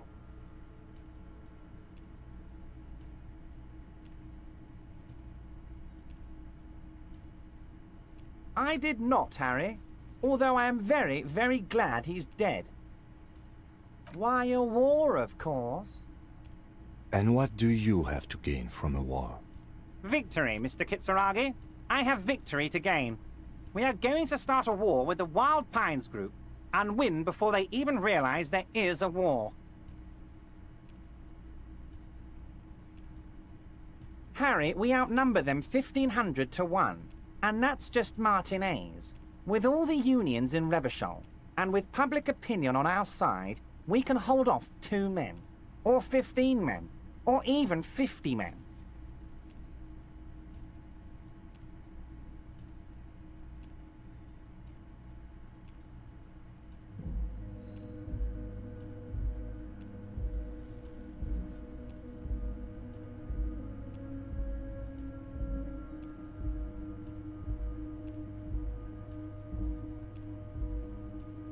"50 well-armed and armored men who attack first instead of get drunk."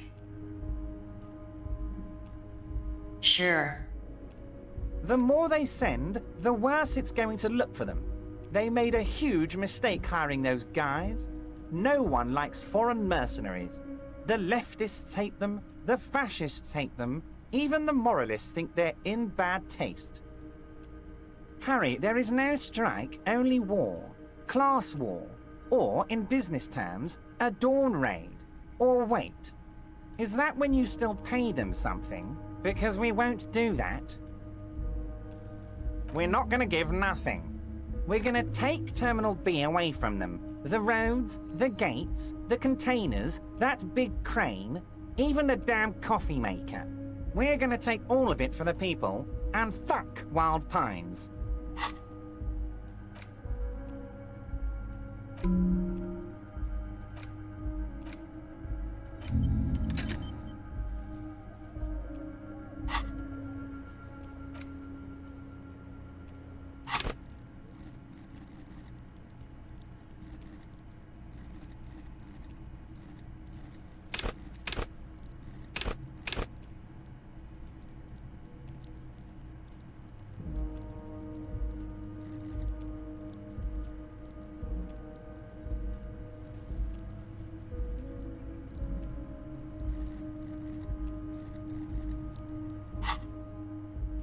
The word fuck rings like a gunshot from his mouth. He doesn't swear often. So that's why you haven't let Joyce in? Yes. It's also why I let that midget Gaumont go. He's too nice. I can't put him through this. Plus, he knows how to get in here. That woman can't tell her tits from her arsehole. She has no chance. Because we're friends, Harry. Besides, it doesn't matter now. You can go tell her if you want. It won't change the course of events. We have a significant head start. Then why not meet with her? It's already happening.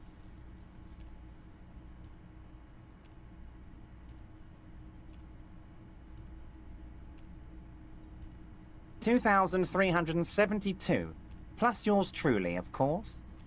2,373 is a sizable contingent for a labor organization in Revachol.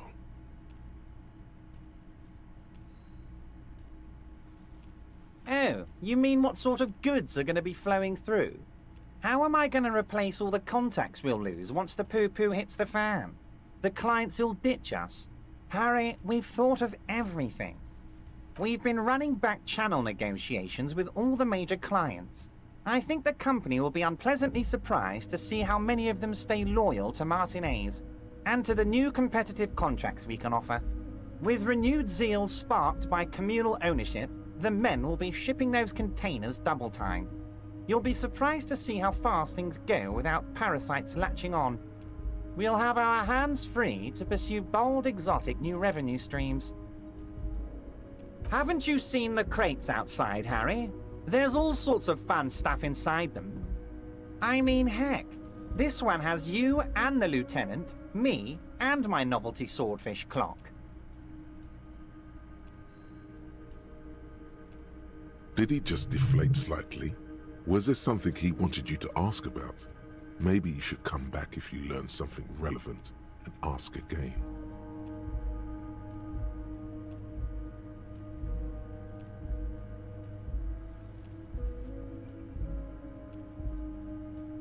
The voice work in this game is good in general.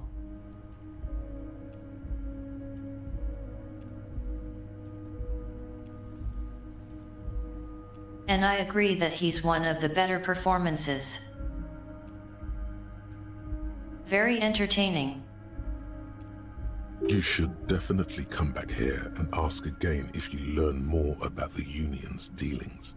There's something he's not telling you. Great, Harry, great.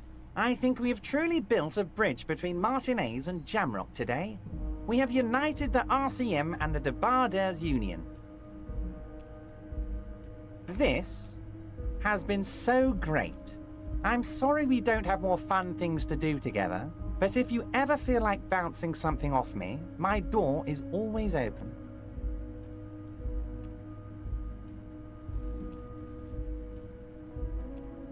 I'm always happy to educate and entertain you, my friend. So, what's on your mind? Very nice, Harry. Is there anything else?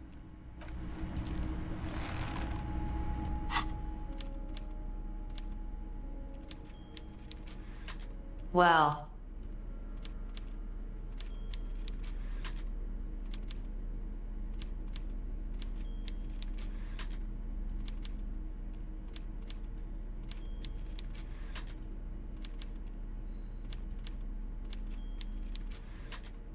I can talk to Joyce. She can tell me what she wouldn't before about the hanging. And I can tell her about what Everett just said.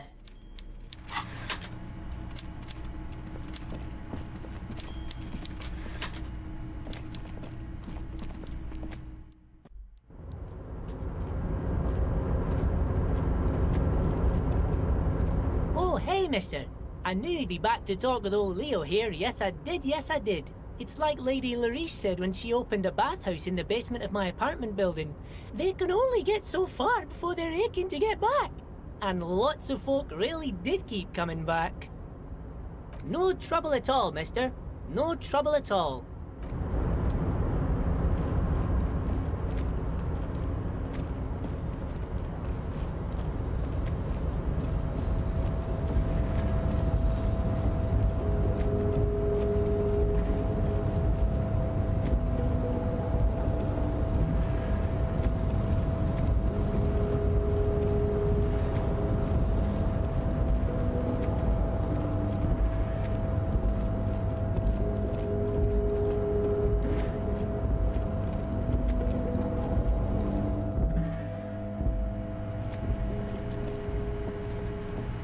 The already familiar cold touch of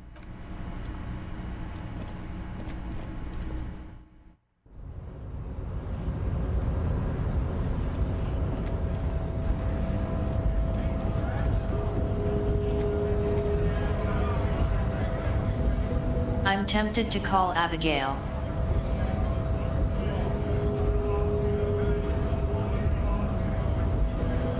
But I don't know who that is or how to reach her.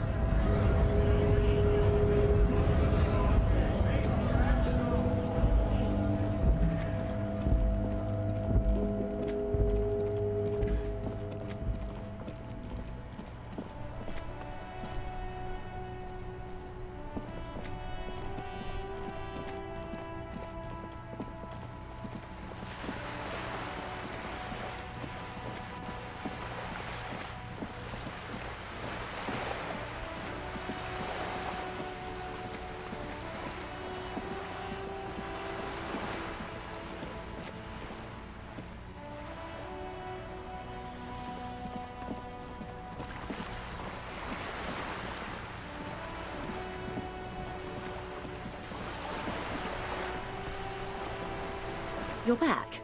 Good. What can I help you with?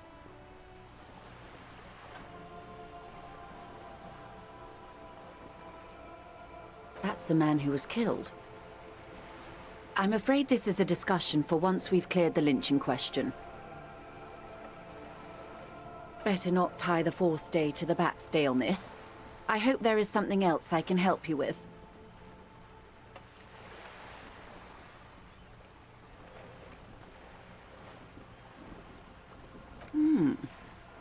She's not even asking you anything.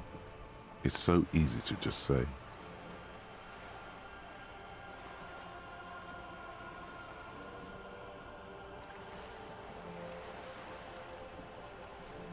Oh. That's so helpful of him. The lieutenant looks at you, and you can swear his jaw muscle is trembling. He's able to contain the anger and surprise. Unconventional police officers sometimes lose their guns. They then go around and tell people about this, to gauge their reactions. It's all part of detecting. Incredible. Simply incredible. And how is it going? Has this detecting produced a gun?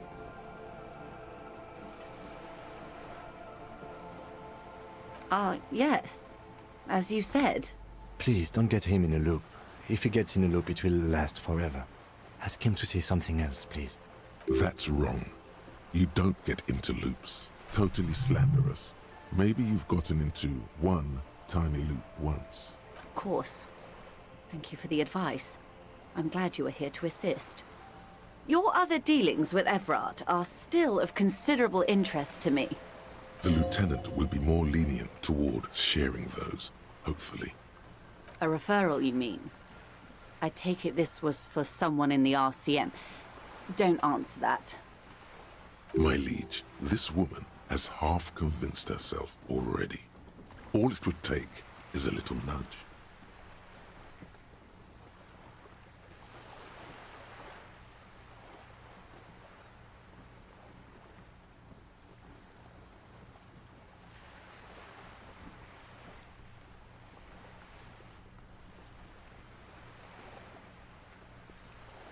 Such referrals may sometimes get you information from a man like Everard. Did it? Detective, I advise you to be very selective with what information you choose to share. This may have consequences beyond our line of sight.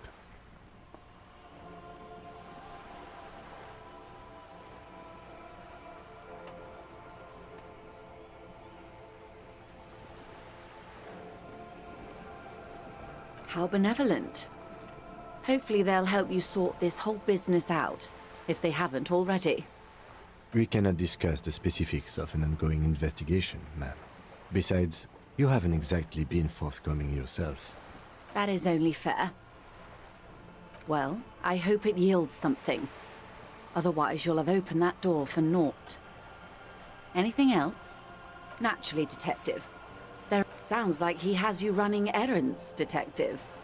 A well-established dominance ritual. Where did he have you deliver it?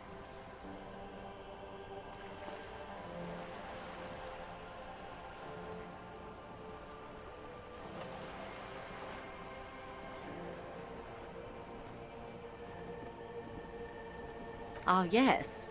I've been meaning to go there. With longing. Clear and simple longing. Strange. Why does she want to go there? I should be. In my youth, I had a brief dalliance here in Martinez.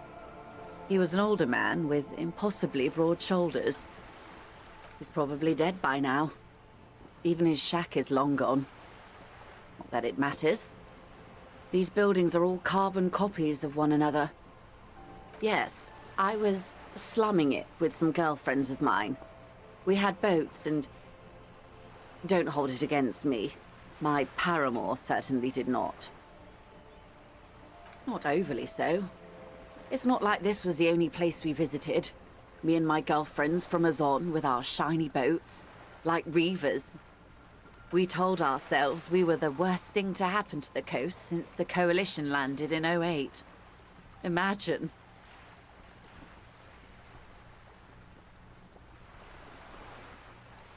Yes. I'm sad I'll never have the time, Detective. I've always wanted a dilapidating fishing village. She is more defensive about it than usual. full of ghosts and ancient memories. Has this errand yielded you any information?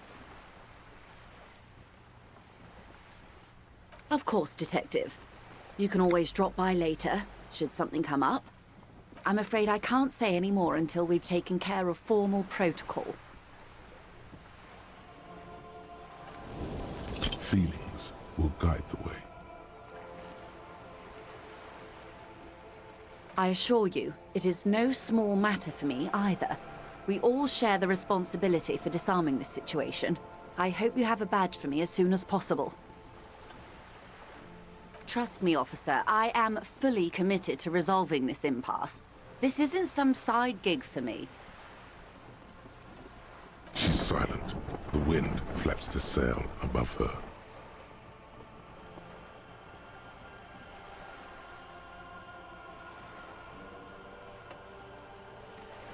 Officer.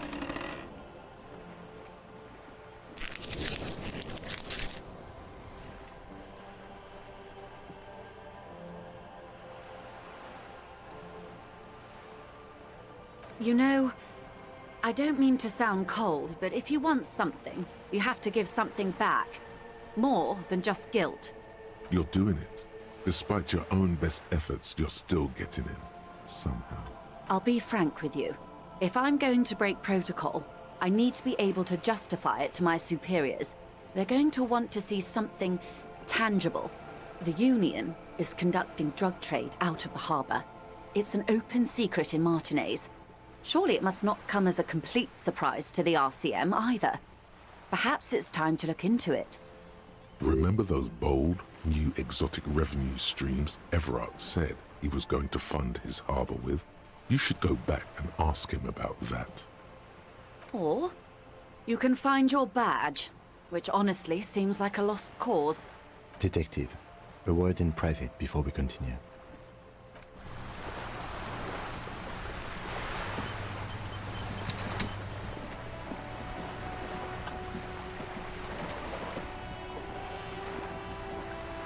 This is not going quite as I hoped it would, Detective. Honestly, I was expecting you to use your unorthodox technique to keep her off balance, and you know, not volunteer us to be her henchman. This woman is running circles around us. She might have known about your misplaced badge all along, or she's simply an adept improviser. Either way, we've played straight into her hands.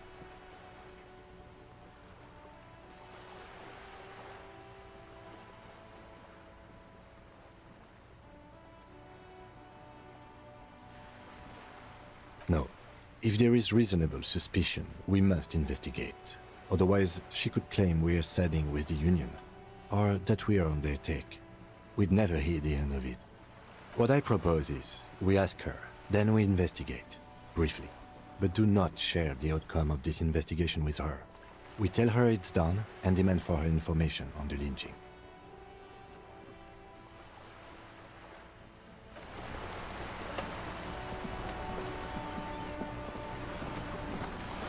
You're back. Good. What can I help you with?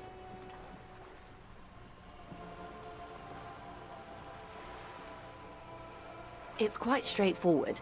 Someone is using Terminal B to smuggle raw ingredients from the Samar and Isola into Revachol with the Union's blessing. Wild Pines has suspected it for years.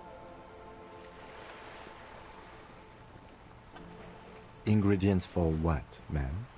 Meth and dextroamphetamine, GBL, and various synthetic psychedelics. Honestly, it might be quicker to say what you can't make from the stuff. Yes. After they clear the terminal, we lose track. The actual production is taking place at various sites in and around Jamrock Quarter, north of here. Wild Pine seems to be well apprised of the local drug trade, ma'am. Do you mean to say the Union also produces the product? Sells drugs, I mean? We're in logistics. It's our business to know. And no.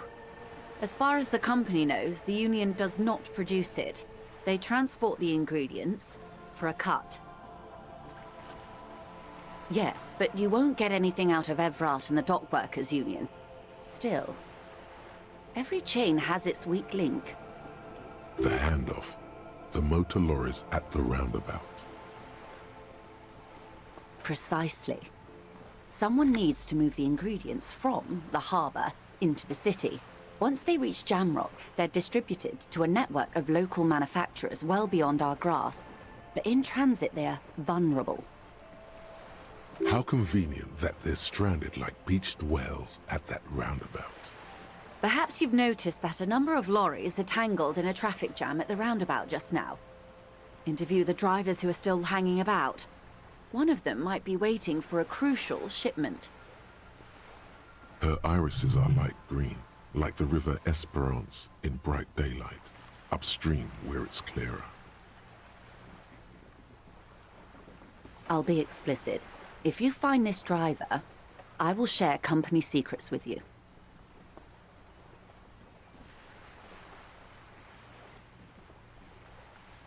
We did, on more than one occasion. Apparently, there's some sort of inter-precinct disagreement about whose jurisdiction this area falls under. Whoops. We know the company has launched its own probe into the union's alleged involvement. We also know it's come up empty. It's not just the RCM. No one's been able to find any hard evidence. Well, here's your chance, officers.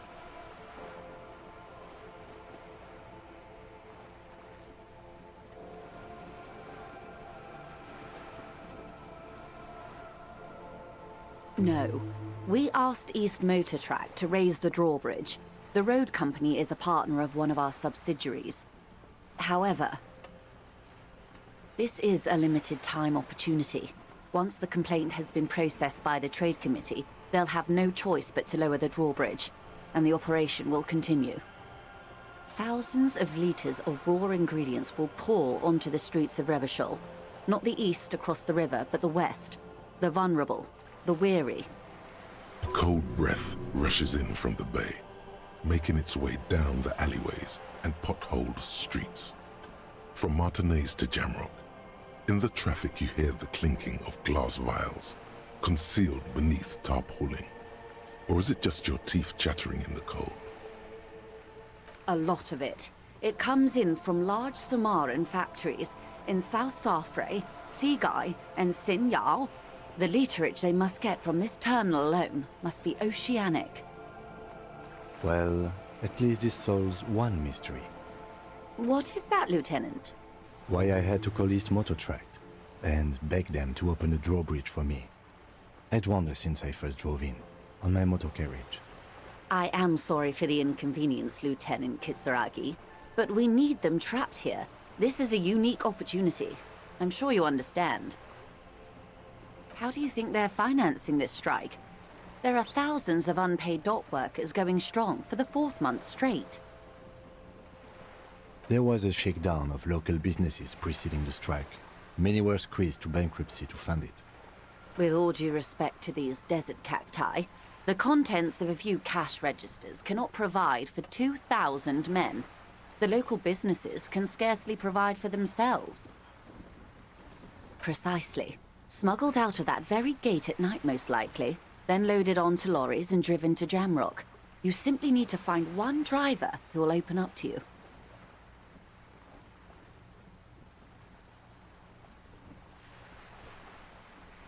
The two might even be connected.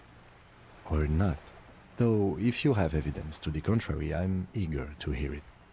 As eager as I am to share it, Lieutenant, once the job is done.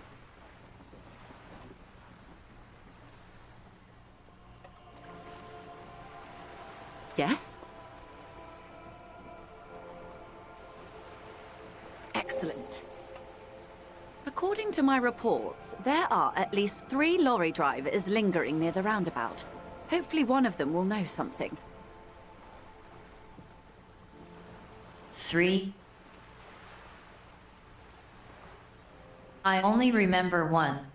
It may come to nothing, or it may just blow the case wide open. I can keep the drawbridge up for a few more days at least. You should have the time you need. In the meantime, let me know if there's any other way I may be of assistance. My love, you did. Fast, observantly, like an electronic printer. Pleased to meet you, Lieutenant W. Freighter Dubois. I am glad to see a man of high qualification. The situation is precarious. What can I help you with, Lieutenant Freighter? How about you share your information on the lynching, now that you've seen his badge? The goalposts have moved, Lieutenant. In the absence of the badge, I have informed my employer there will be a probe. I cannot rescind that promise. To my knowledge, the drivers are still at the roundabout.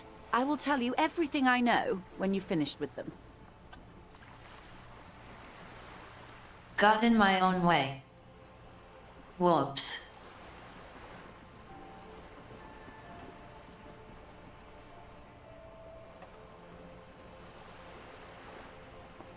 I am glad to hear that. Because let me tell you, we are in dire waters. The sooner the probe is finished, the sooner I can share crucial information with you. Now, is there anything I can do for you in the meanwhile?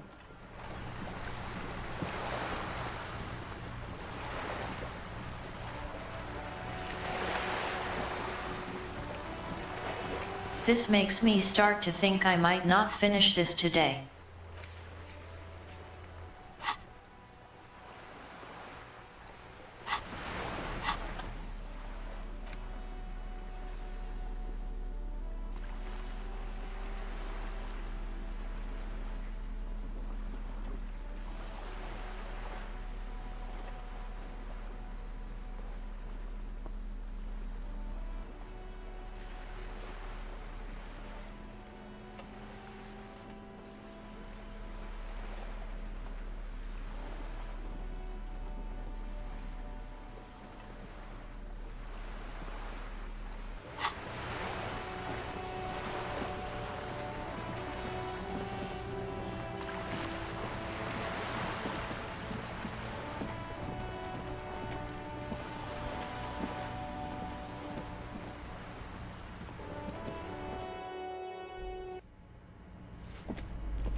Yes?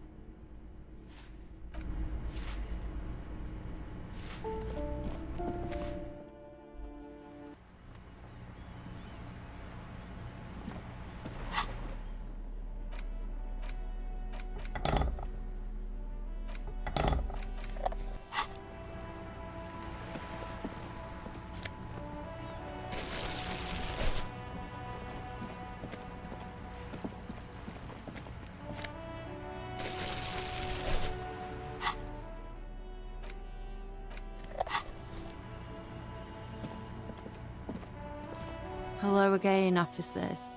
Have you come to admire my mural?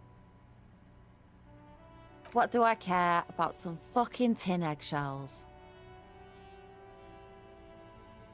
Ugh, alright, sad piggy. I'll give you this one. I saw a little girl in the fishing village running around with military-grade handwear. Looked cute as hell.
This drug business might be hard to investigate.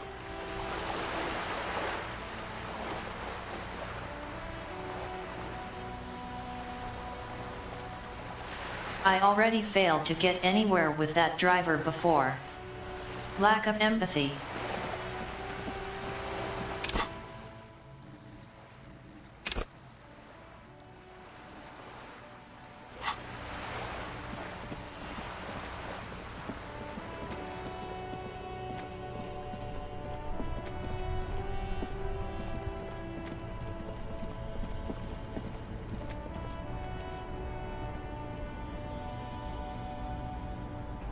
And apparently there are 2 others.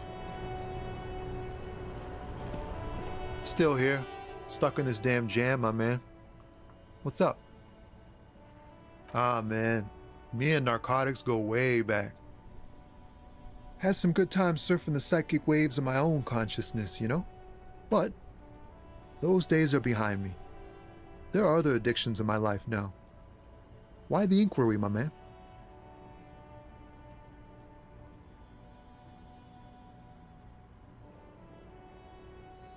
Hey, man, that's serious criminal talk.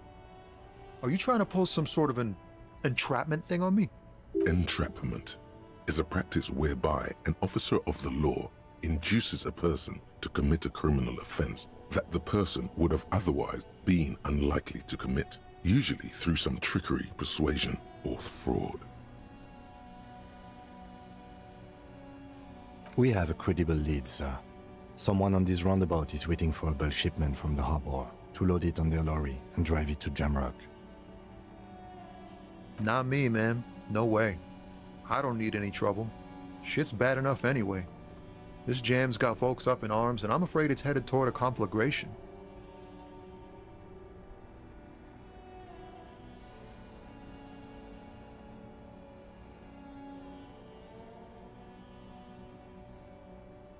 Gotta guard the stuff. Bosses don't look kindly on missing cargo, and it gives me time to work on my rhymes. A rhymesmith? This is quite credible. It goes with its cadence and way of speaking.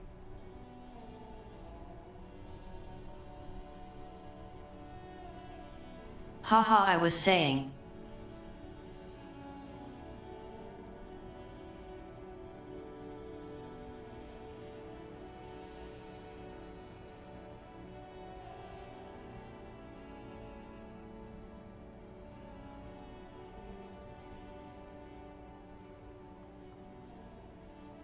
It should in fact be Lhom instead of Leom.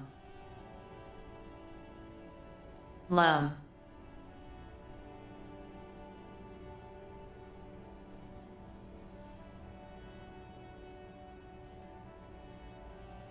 Look, man, I try to stay away from the criminal underbelly of Revachol.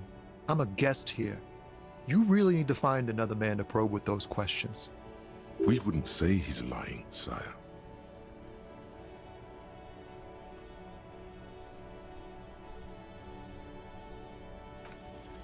Your best verse?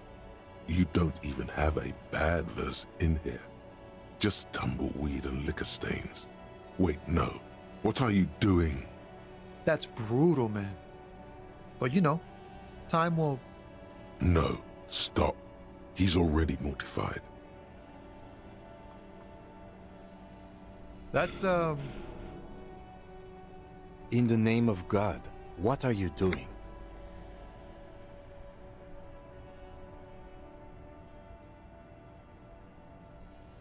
Yeah, I get that, and it's cool, but...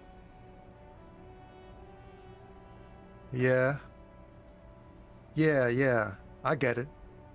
These are your rhymes. They're from your life. Doesn't matter if they're robust, they're honest. So, thanks, man. He's not lying. He liked the end.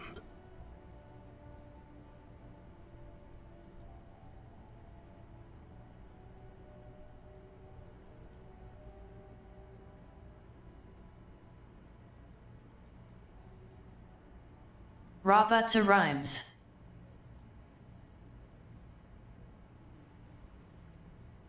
Robusta.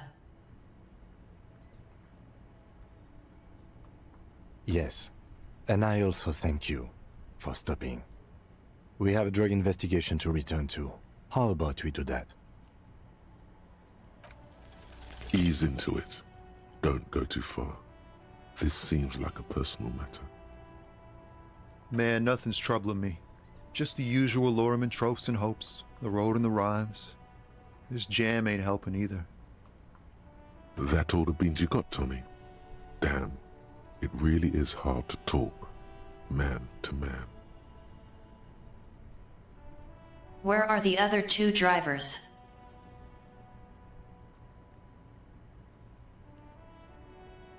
Am I blind or did I just not realize?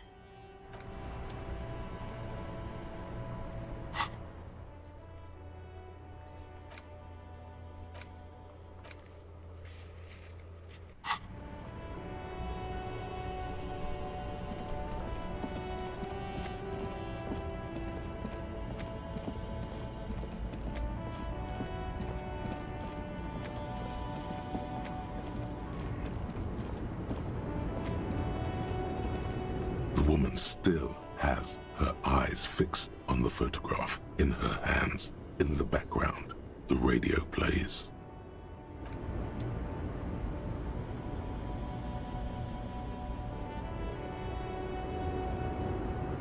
I suspect she has the gun. But now is not the time.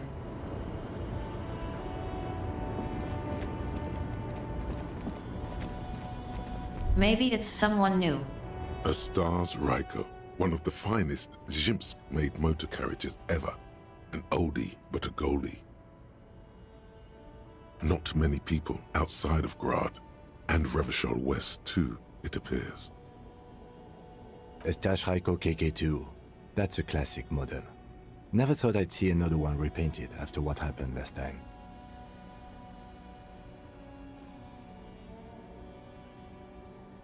No, only that the motor carriage is typically baby blue, the colors of Sigismund the Great, an ancient Zhimsk ruler.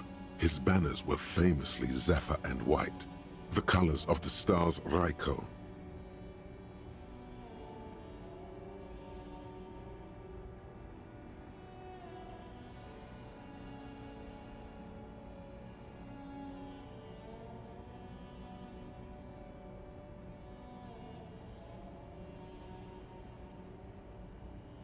That's, well, yes, exactly it, more or less. Except it was a crowd of them. Tore him out of the vehicle and ran him over with his own tires. They said it was an honor killing, Hussar style. The Zhimsk community protested the trial, flying the colors. 5,000 came to protest. Correction, 4,395.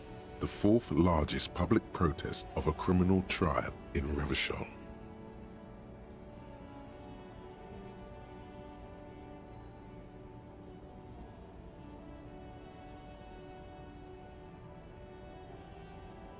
People we are paid to protect.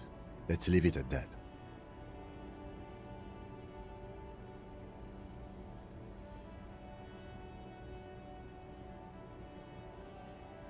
Four years for murder in Reunion.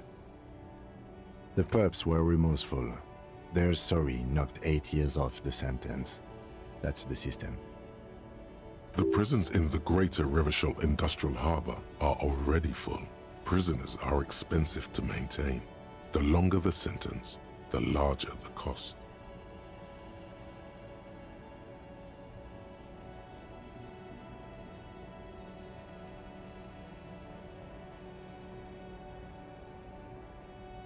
Could it be another Stajrajko murder? Honestly, that just doesn't seem like the type of vehicle our dead guy would drive, so my initial guess is the two are not related.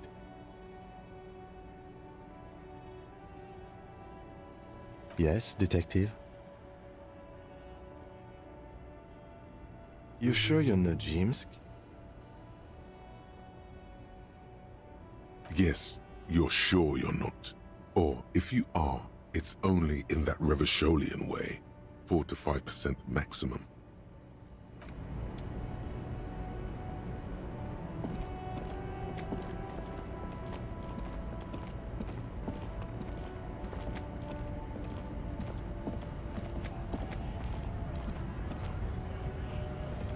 lorry stuck in the traffic jam. This big, heavy Grad-made machine is well kept for such an old machine. The windows are clear. They've been recently washed. You can see a lorryman's cabin with personal belongings, stickers, insignia. Fumes of heavy fuel oil waft over you, making your eyes sting. The odor mixes with cigarette residue. The driver has adorned his space with a substantial collection of peculiar paraphernalia. Proclamations about honor, strength, and purity are glued to various panels. A large metal pendant hangs from the rear view mirror. The pendant features a sun crowned with wavy rays. It is the seal of Royalist-era Revachol. The back end of the cabin has a small perch to sleep, large ashtrays. There are several suns and wheels sewn into the curtains. A book with ragged edges catches your notice. The front cover features a large, muscular man. The title reads, Man from Eamdal in the Lost City of the Pygmies. Racist nationalist paraphernalia. Not unusual in this part of town.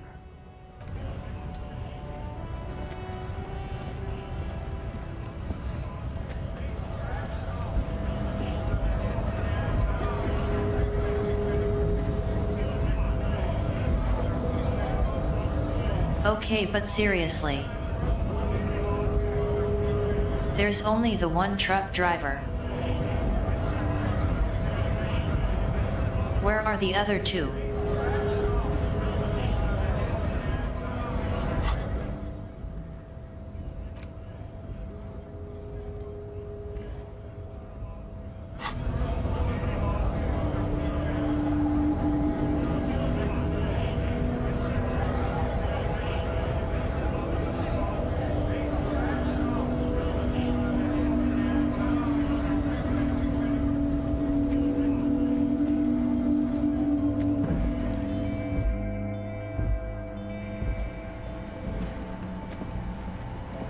The tear machine stands in the corner.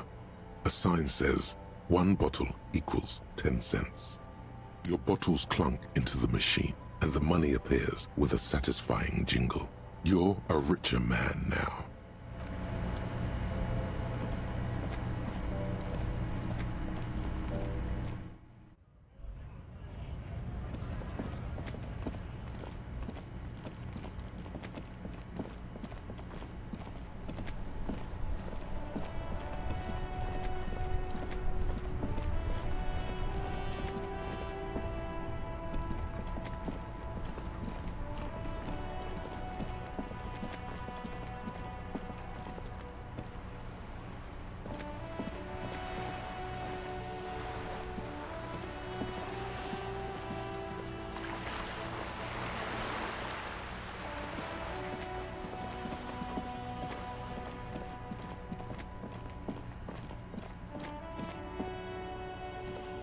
An old call box with a matrix of push buttons lists all the companies in the East Delta Commerce Center. An off-key melody starts playing after you ring the doorbell. Then a woman picks up the receiver. Kuno, please stop calling here. Grown-ups don't have time for your stupid games. She thinks you're the gremlin child. What would he say to this?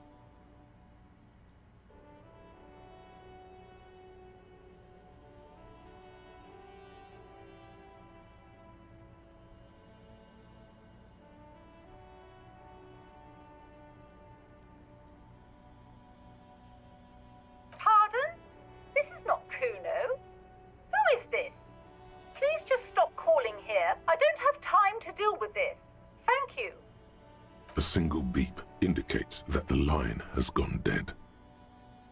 You ring the doorbell, but no one answers. What an ominous name for a hair salon. Doesn't bode well for anyone's hair. All you hear is static, but no one answers the call. You ring the doorbell, but nothing happens. You wait for a minute or two, but all you get from the call box is silence. No one answers the call. Looks like someone has melted half the plastic off with a lighter. The doorbell doesn't work anymore. You hear static from the intercom speaker. It sounds as if someone has picked up the receiver, but isn't saying anything. You can almost hear them breathe. Yes, hello. This is Tricentennial Electric.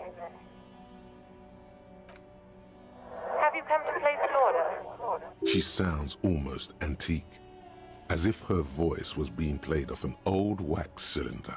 A receiver must not be working properly. Wait, but what happened to Slipstream SCA? There's no Tricentennial Electrics on the list.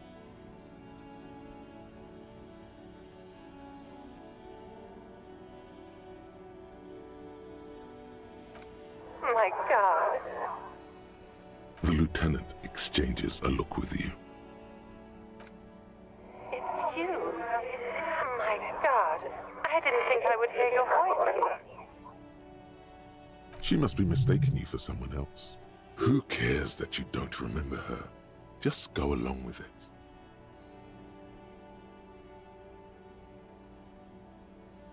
Michelle, just please.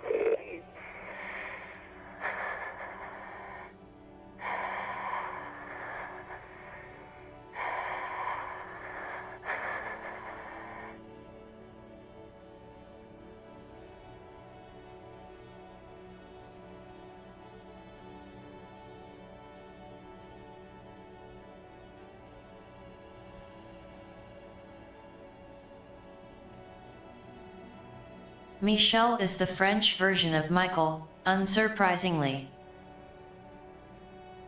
But it sounds like Michelle.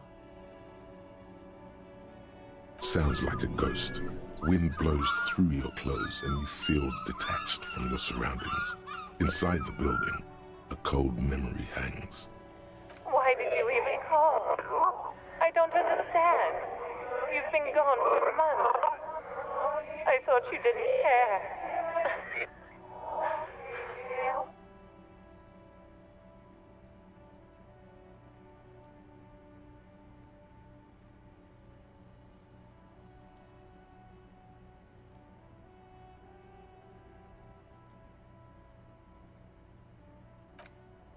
Ever since I came to work here, it's been different.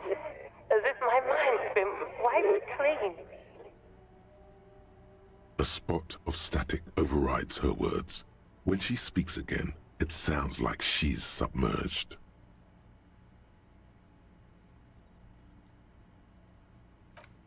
It's so nice. It's so nice to be able to finally meet again.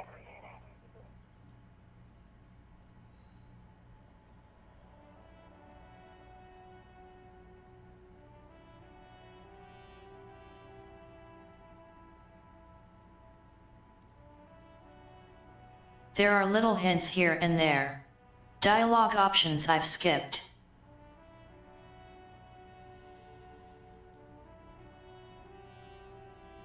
Seems like maybe you lean into some paranormal stuff if you want. Maybe not much, but I dunno. She sounds like she's about to cry. The cold is deep under your skin, as if you were talking to someone who's 100 years away. Somewhere inside the building, water is flooding the cellar floor. She doesn't answer. Silence.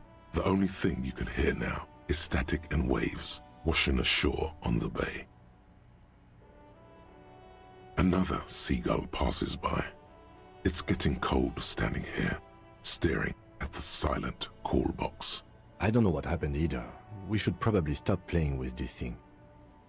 You press the number sign on the keypad that terminates the call. 12 name cards on the call box read.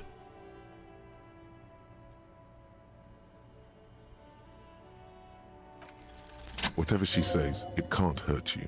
You're a different person now. Stronger, healthier, and, all right, maybe not healthier, But it's a bonus that you've drunk so hard you can't remember any of your past relationships. Oblivion's the ace in your corner. There's a light buzz as you press the doorbell, waiting for her to answer the call. It's cold outside, and you can hear the wind blowing into the speaker. There's the static again, whispering like a seashell pressed against the air. Yes, hello. This is Tricentennial Electric. Have you come to place an order?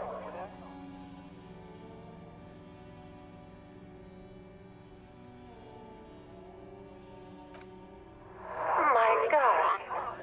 Here come the bad vibes again. Relax. Distance yourself from it. It's you. My God. I didn't think I would hear your voice again. Wait, is she...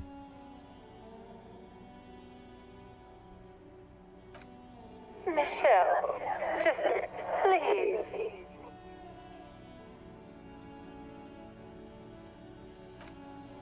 Why did you even call? I don't understand. You've been gone for months. I thought you didn't care. Is this some kind of joke?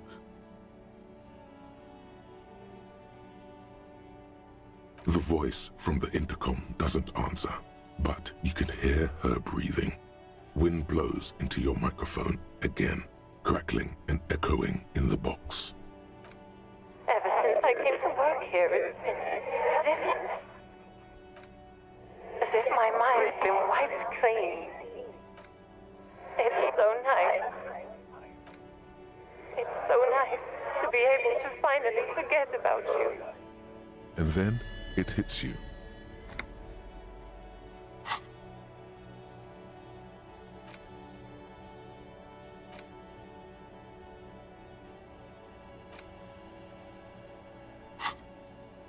She tries again not to cry, and still doesn't succeed completely. Her quiet sobs sound old and distant, as if her voice is being played off a wax cylinder.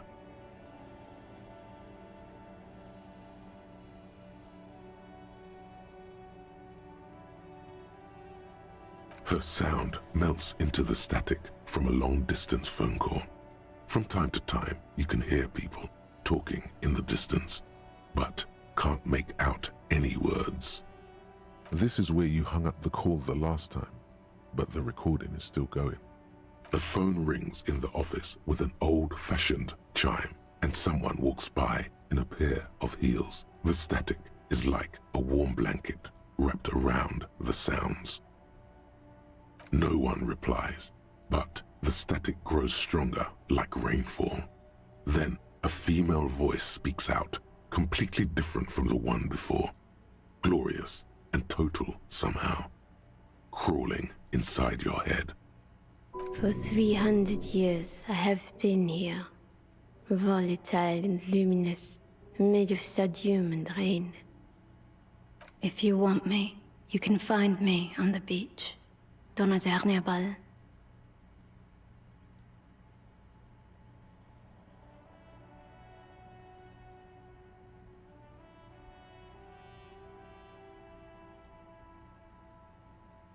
The last something. So... it was a recording trapped in the circuitry from some ancient tenant. This sometimes happens. Shall we conclude here? We have other mysteries to solve.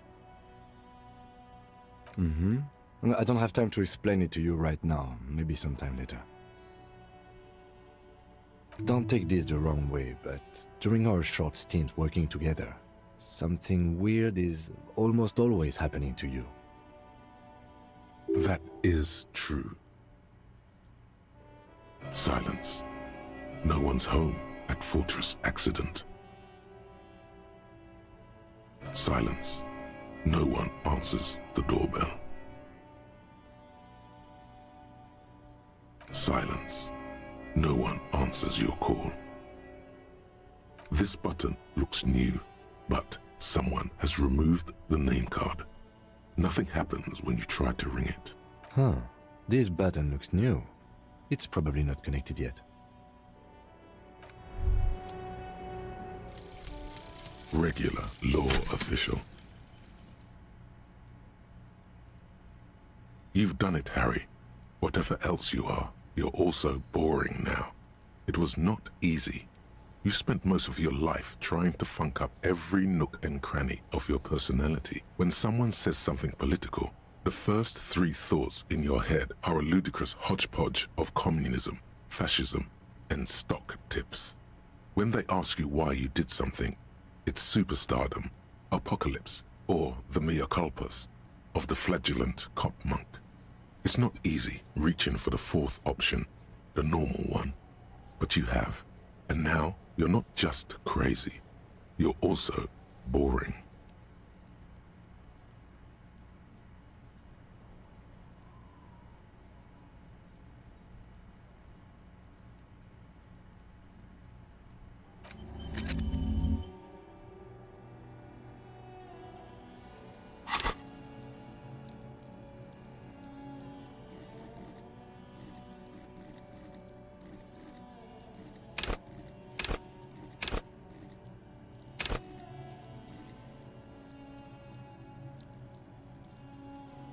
Well then.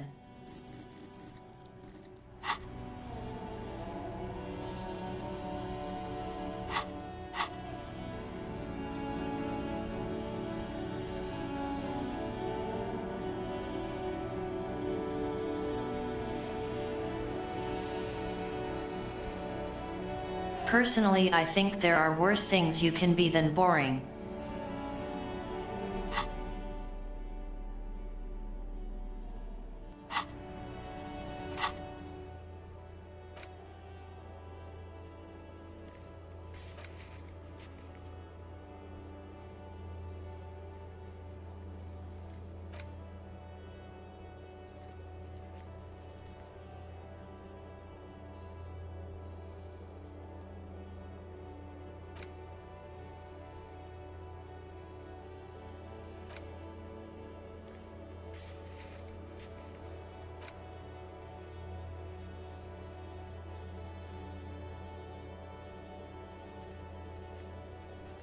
I need to find the other drivers, but I have no idea where.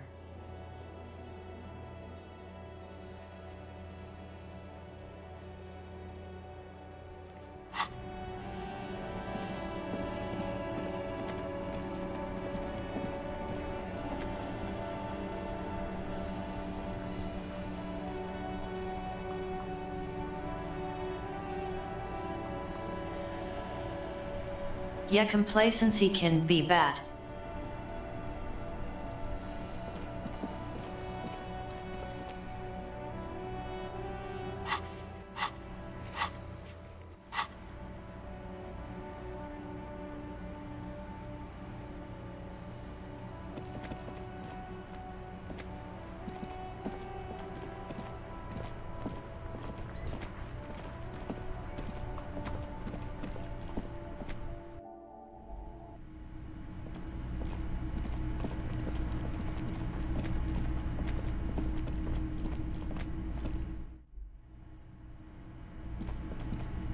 The door is closed. Still nothing. The lieutenant gives you a quick glance. This door can only be opened with...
Welcome to it. Do continue, sir. Come on, man. The whole air. It's just a greeting. Alors, I know exactly what you meant. You think my kind doesn't belong here, that I should watch myself and behave. But you see, I'm an officer of the RCM. It's actually my job to make sure you behave. I would advise you to remember that. Silence. The air between them becomes tense. Your partner needs backup. Now's your moment to shine.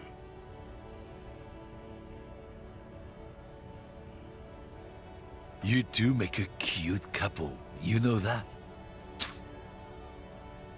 The lieutenant exhales and resumes his regular calmness. Whatever you say, officers. He smells of heavy motor oils, and his breath of high tar content cigarettes, probably Astra Whites.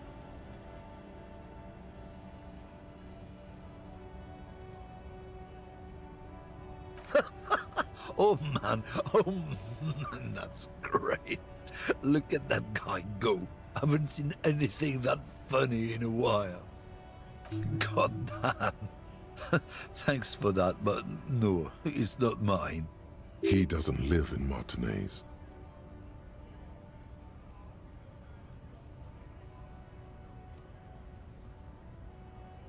It's about biological determinism, natural law, the sorting of the races. Not the most popular topic nowadays, with a coalition in charge and all. You might want to change the topic. That is, bury your head under the sand like common sheep.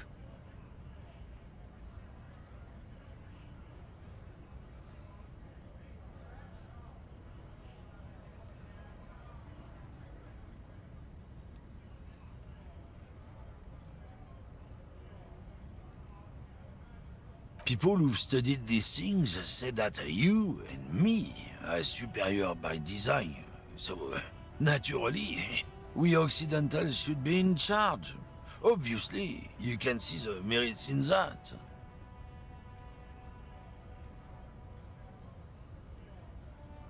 Open your eyes. Haven't you noticed something different lately?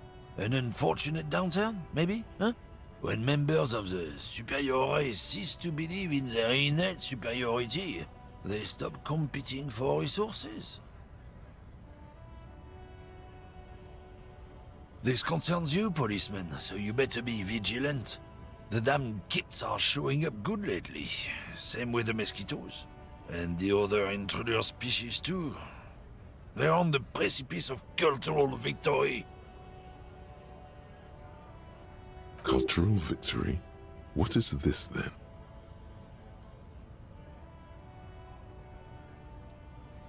It's true. Also, you need to realize the dangers of mixing races. Who knows what might happen if people don't stay in their birthplace? You might end up with a new sub-race, with unknown characteristics, leading to extra competition. That's why you've got to control the offspring.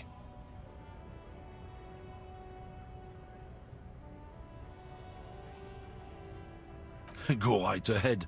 You may be a cop, but that won't help you avoid the calamity to come. Lieutenant Kitsurage's stern expression remains unchanged, but you sense something there. Below, not a lot of moral fiber on this one yet, he thinks, wriggled out of it.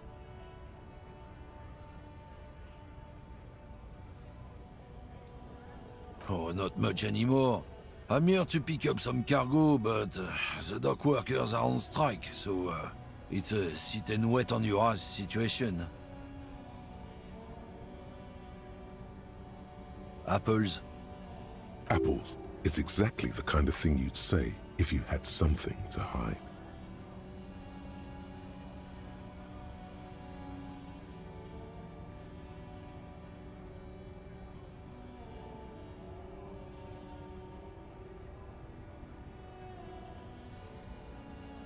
Apples? This strike has been going 4 months.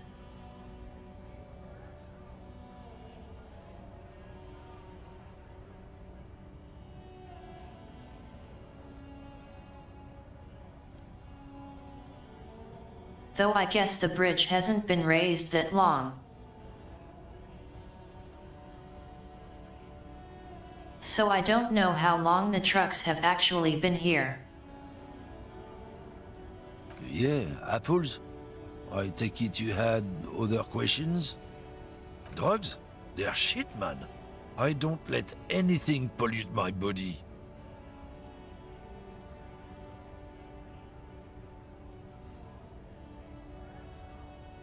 You know where that shit comes from?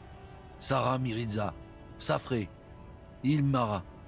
They take the money from our local junkies here and then use it to outcompete us in the manufacturing sector. They know they can't beat us in a fair fight, so they have to get us to weaken ourselves somehow. It's racial sabotage, racial economic sabotage.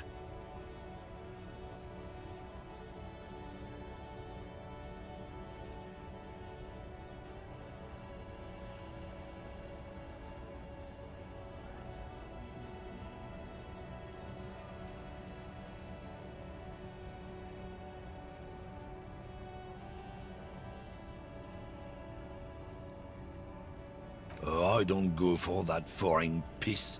Proper booze is made in Mundi. Or sometimes, I like a dram of that Yugograd vodka. Koikos and worse much, but they do no booze. Not in, not out. I'll never betray the purity of my tribe. So you're telling us that you don't know anything about drug smuggling through Terminal B? I don't know shit. And if I did, I wouldn't tell you. What do you think? I can't leave the lorry unguarded. Stuff's been getting looted lately. It's those little kips sneaking around at night. If they touch my stuff, the bosses will be on my ass like ass cancer. There was a bunch of spilled boxes in the back of a big lorry nearby. Yeah, I knew that guy. He was an honest driver who loved this country. We were having a good debate about genetics at the Wheeling in Rags when some kip boys smashed his lock and took damn near everything. Lost his fucking job over it. Since he left, I haven't had anyone to talk to.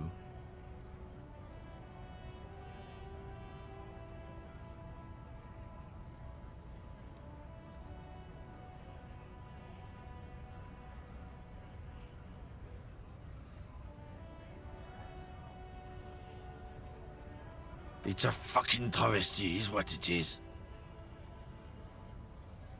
Isn't it obvious? Fucking Sealang, that beady-eyed South Samaran. His little side business is a scam. I wouldn't be surprised if he was peddling drugs as well. He's a Samaran guy who likes to pretend he's some kind of businessman. Really, he's just selling his employer stuff. Stuff he stole after he broke the seals on his Humanox lorry. Just follow the smell. It smells like apricot and oil when you're nearby. Yes, yes. Where is he? Looks like I offended your partner there. Too bad. Sealang's usually a little bit south of here, near the canal. You can't miss him. Just watch yourselves. His tribe are natural liars. It's in their blood. He's your man, all right? 100%. I wouldn't be so sure about it. Not until we've heard what Sealang himself has to say. Guess so.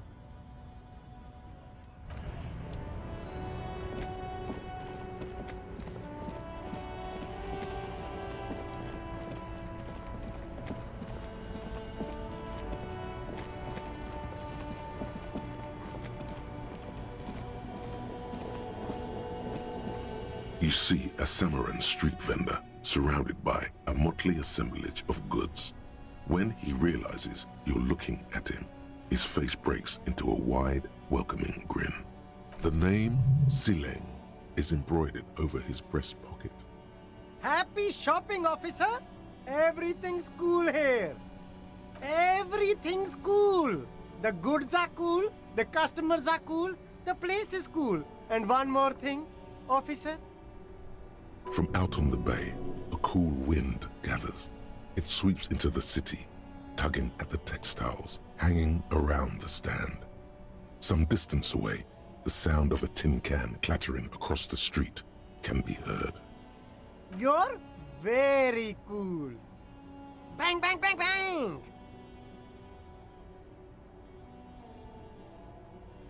Oh, yes! You got style. You got personal style. You know what you like. You like premium menswear. Look around and browse. Everything looks cool on a guy like you. Take your time. Don't be distracted by the flattery and funny man act. Questions.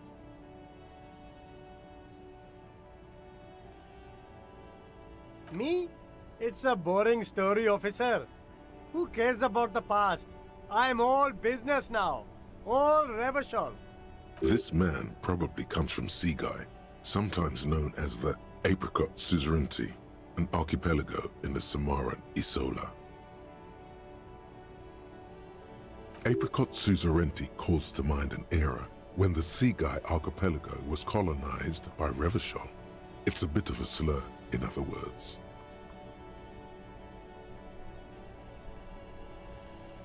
Very cool.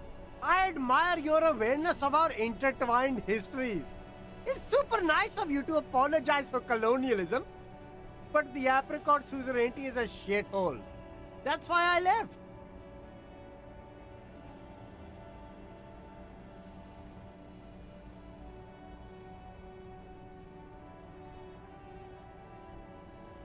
If you say so, officer. I don't worry too much about politics. I'm an entrepreneur, you know. Whatever's good for business is good for me. Drugs? I don't go in for that, officer. Drugs ruin lives. Unless you're into drugs, of course. In which case, drugs are excellent. Mwah! Tasty, tasty drugs.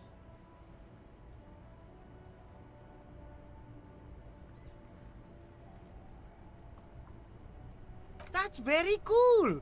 A lot of the coolest detectives do drugs. Sadly, I don't have any drugs on sale. Or at my home, or on my person. Sir, it appears to be true. No drugs in sight. Not in the box of sunglasses or under the speakers. That's cool. Especially after you already said you're into them. All the coolest detectives in the movies do drugs. And I'm very conflicted about it. Still, no drugs here. That's even cooler. You investigating that and all. But I am not a lorry driver. I'm just a street vendor. I don't know anything about that. A blatant lie, sire. Yet he tells it with such conviction. We'd believe him if we didn't know better.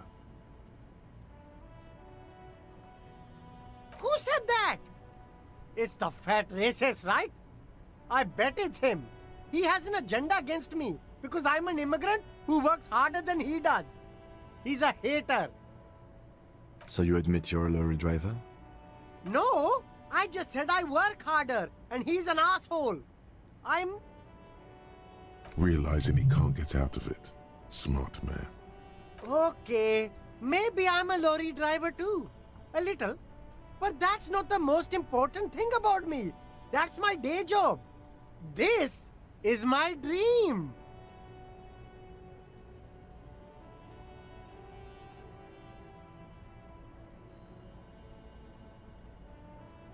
No, I just forgot.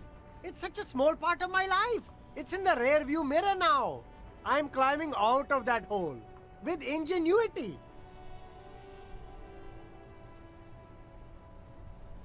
Nothing. I told you. I'm not a dumb guy. I don't get involved with that crowd. And what crowd is that? Crowd? You know, the drug crowd? No, he wasn't talking about an abstract crowd. It was that crowd.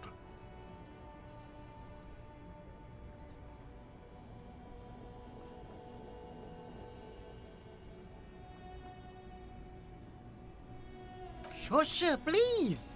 There's bad people doing bad things here. That's all I know. Please, don't get me into this mess. I spent 15 years working my way up. Here we go. There's a tiny bit of truth on the table. Zoom in on it.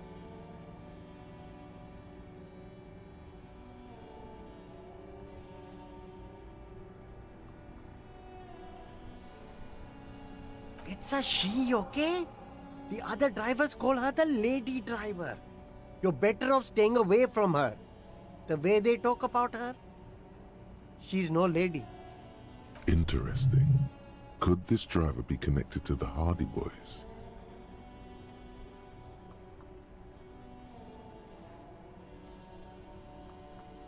All of them. I don't know. I told you all I know. Are we cool now? I really want us to be cool now. Who exactly is talking about this lady driver of yours?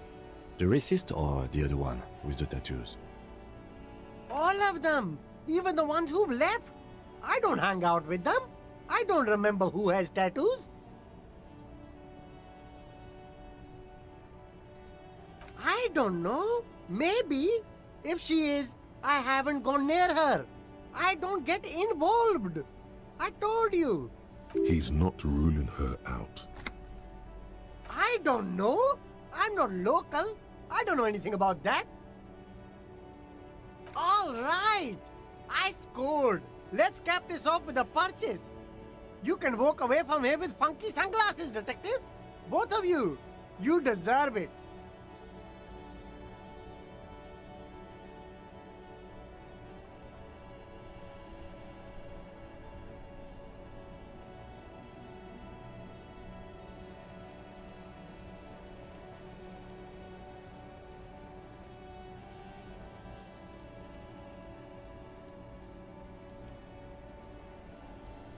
A high chance of getting money out of him, but that feels wrong.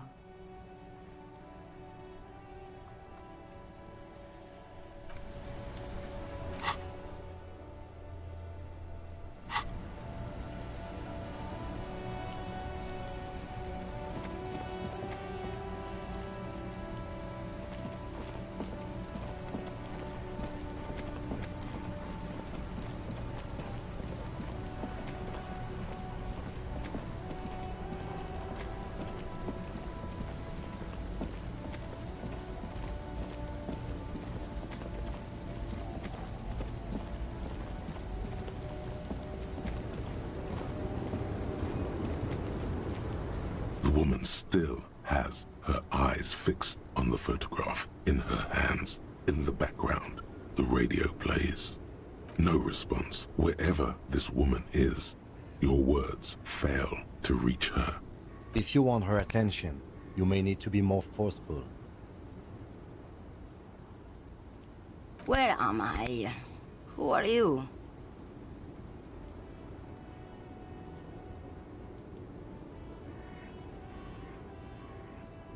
Never mind. I remember now. I'm still stuck in that traffic jam in the 50s.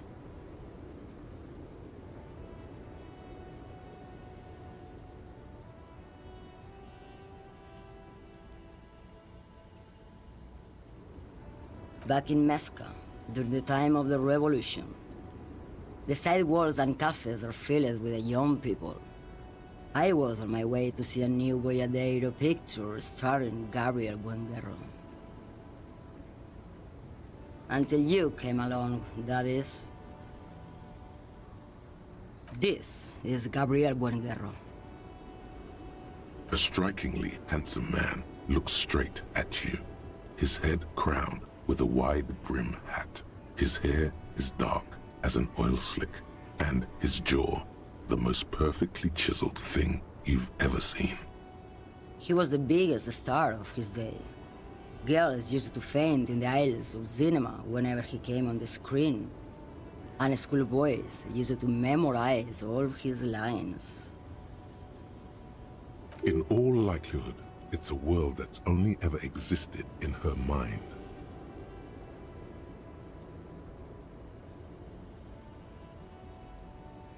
Someone was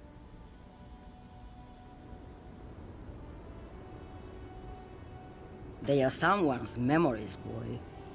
What difference does it make if it's me or not? They're beautiful. That is all that matters. Beautiful and true. And they will win. They're coming for this, you know? All of this. All of what? The world? The present? I wasn't dreaming. I was there, Loman. It was early spring, and the mine behind the Black Sun had just come out. The posters were 20 meters tall. Everything was golden. While you, people, were tearing each other apart over your petty little revolution, in Methk, it was a golden age. The Republic of Mesk is a massive confederation on the Isola of Muindi, the world's largest state by territory. It's a petrostate, a constitutional monarchy, and, as of recently, an outcast due to its tilt to the far right. Why not, Harife? It's not like I have anything better to do in this hellhole.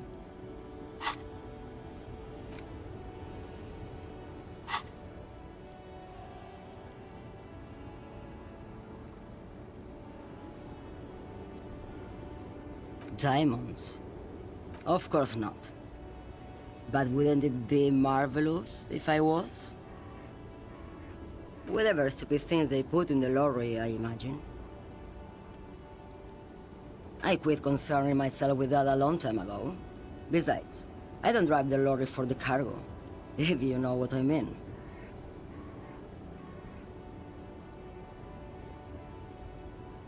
Then it's contraband, Loman.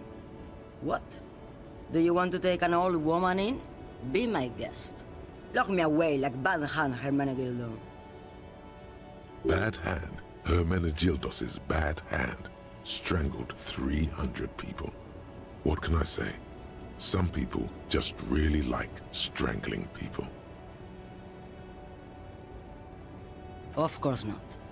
To truly understand the Boyadero, you need to listen to on the Western Plain.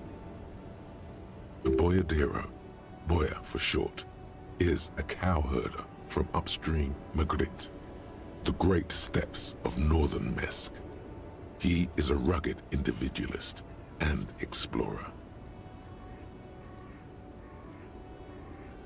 It's an old ballad about a young girl who falls in love with a daring Boyadero. He promises to marry her as soon as he returns from the Western Plain. Of course not. The Boyadero returns from the Western Plain a changed man. One night, as he and his beloved are out walking along the river Magritte, she pleads with him to give up his riding and settle down. In the background, you can hear the orchestra swell as the screen fills with the maiden's imploring eyes.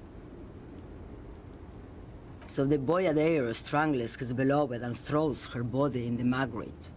Then he rides off, because the Western Plain is calling to him.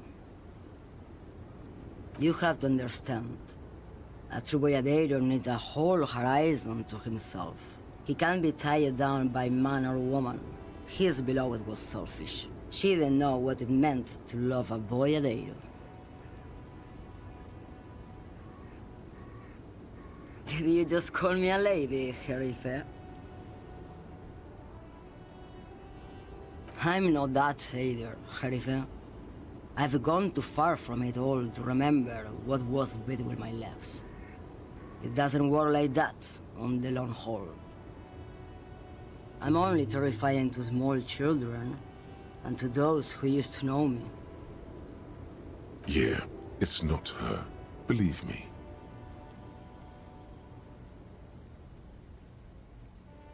Because they can no longer recognize the person I once was.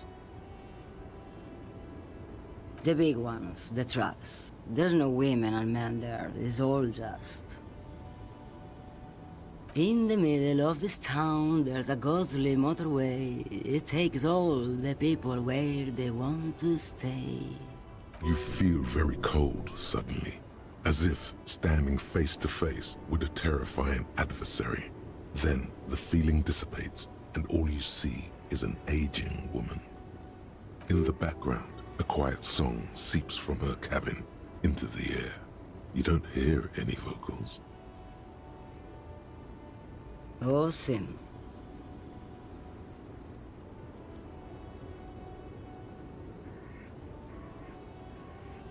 She's just a distracted old woman.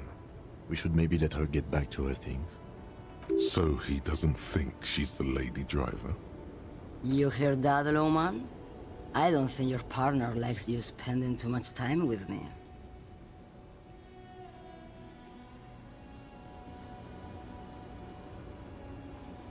Nothing. I just don't think she's connected to anything. He doesn't want your frail mind caught up in something here. Something unconnected to the case, but connected to this woman tuning out like that. Oh, don't worry about me. I'm one of the best communers around. I drive routes no one else will. Lomonosov's Land, Udajnaya Zemlya, Western Plain. A terrible cold comes over her, rattling her teeth as she stares inward. The Transcatolia Magistral. You for 1A. Adestradas do Mirador. All the good ones. The deep trenches. Where the bluebirds fly.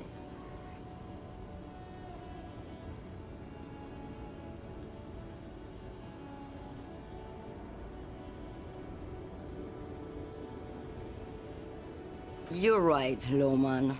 I'm the one who should take my health more seriously. Thank you for looking out for me. A correct appraisal. You're quite shabby. Is that all you woke me up to say? What do I need drugs for, Lowman?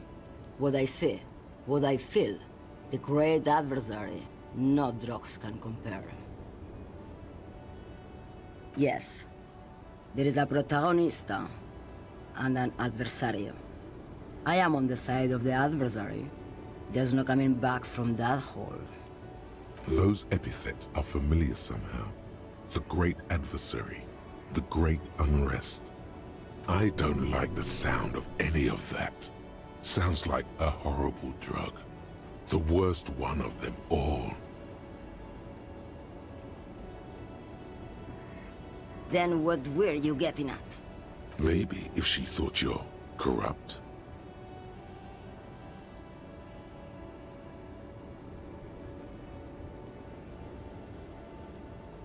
Who the fuck is Irrat?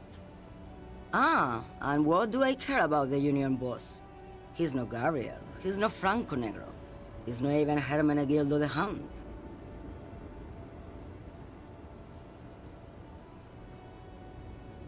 Maybe. Probably not. Makes no difference to me either way.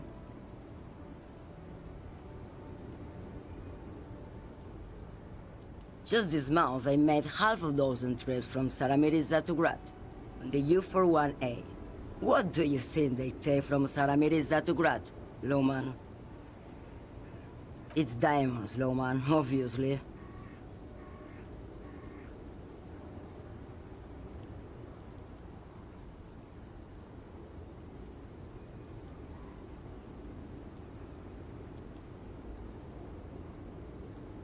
Easy. It's the skinny man who thinks he's a poet. Never trust a poet. Also, he's the only one I can see from here. That's correct. There is no visibility of any of the others. Where do you want me to go? This isn't so bad. I can listen to music, or the seagulls. Look at all the colors and the futures of this world. It's a good palate cleanser, this jamboree. Or I can just relax and let my mind carry me back where it will, to the Great Plains. I think we're done here, no? Yes, go. Enough jamboree. I need to get back to Mesky. Guillaume Le Million. Bad news. Guillaume Le Million did not become a cop. In 38, he went on a tour to the Sinyao province in Safre, where he died of autoerotic asphyxiation. His body was found hanging from a decorative dragon tree in his junior suite, amid drug paraphernalia, unwholesome objects, and the Sylvia Trainer single, Wonderland, skipping in the background. And yes, you can take this as a metaphor for Revachol in the 30s, and also as a warning.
Lots of different stats and stats caps, but I don't think I'll really be getting enough experience to do anything with any of this really.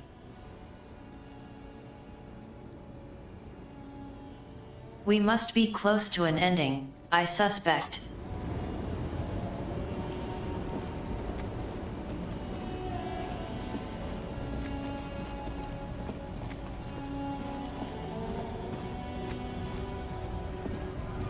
A lorry stuck in the traffic jam. The windows, fumes of heavy fuel oil. Likely, yes. This guy's proud of who he is. Drapes it all over his machine.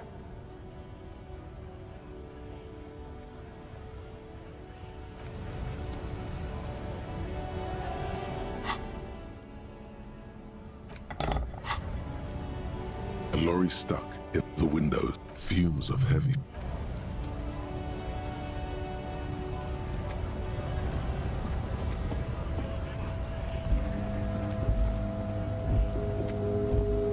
Looking for something?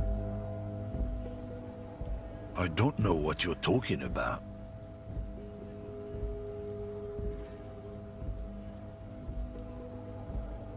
He did something. He stole his employer's goods and another lorryman's job. You should be thankful for the tip.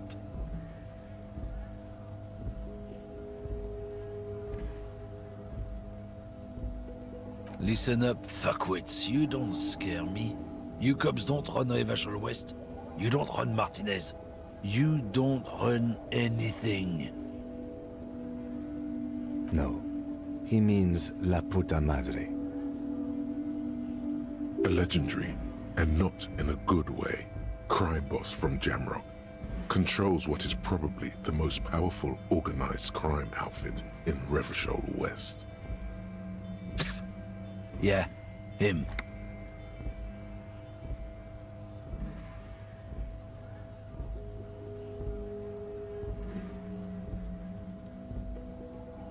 Then I presume you are familiar with his peonies. Yeah, they're his little bitches. He's got them all over the unions. Not just the unions. He has peonies everywhere. Some say he even has them in the RCM. Dirty fucking peonies who'd do anything for him. Multi-ethnic drug addicts.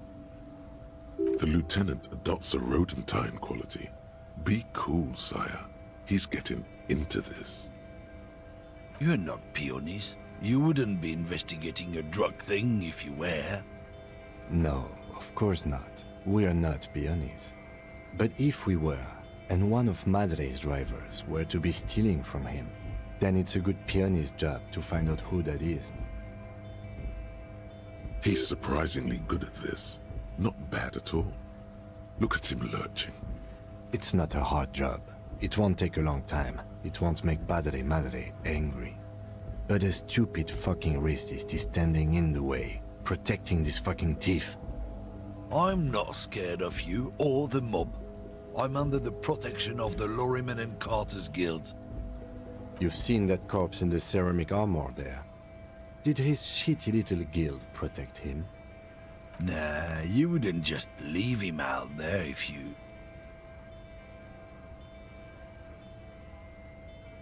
The lieutenant turns and gives you a barely perceptible nod. Be careful.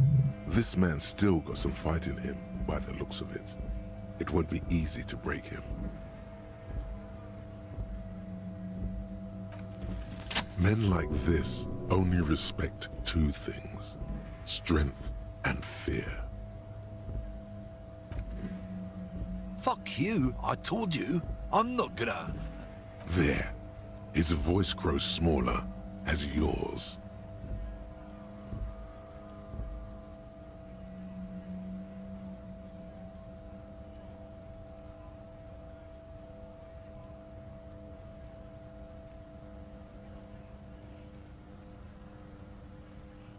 So many choices. I don't know which would be most likely to work.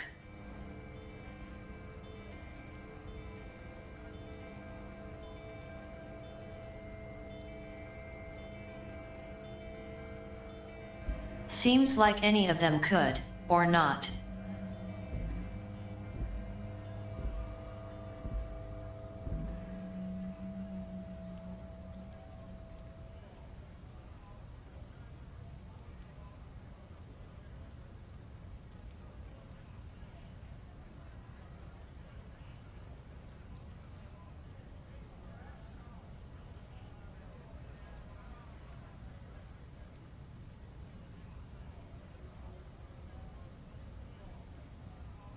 Fucking homo cop. Look, fuck you, man. It's some lorry down there. Green banged up thing. I don't fucking know who she is.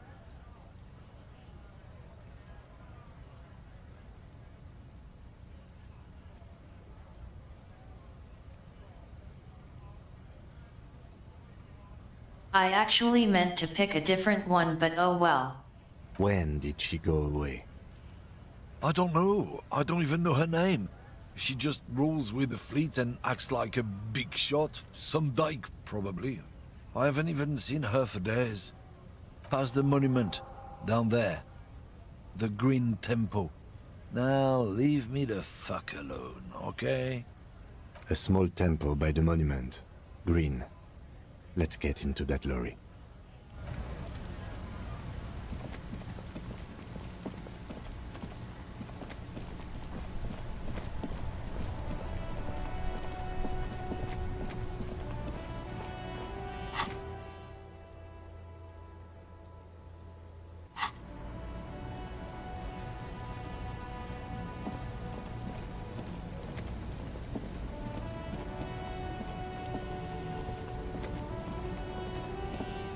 This screen found, A to Z, Contemporain, is parked in the shadow of the ruins looming overhead.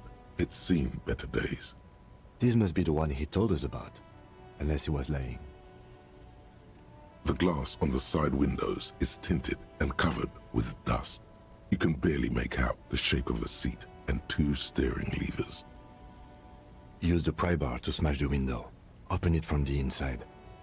This has been hard enough. No need to make it any harder.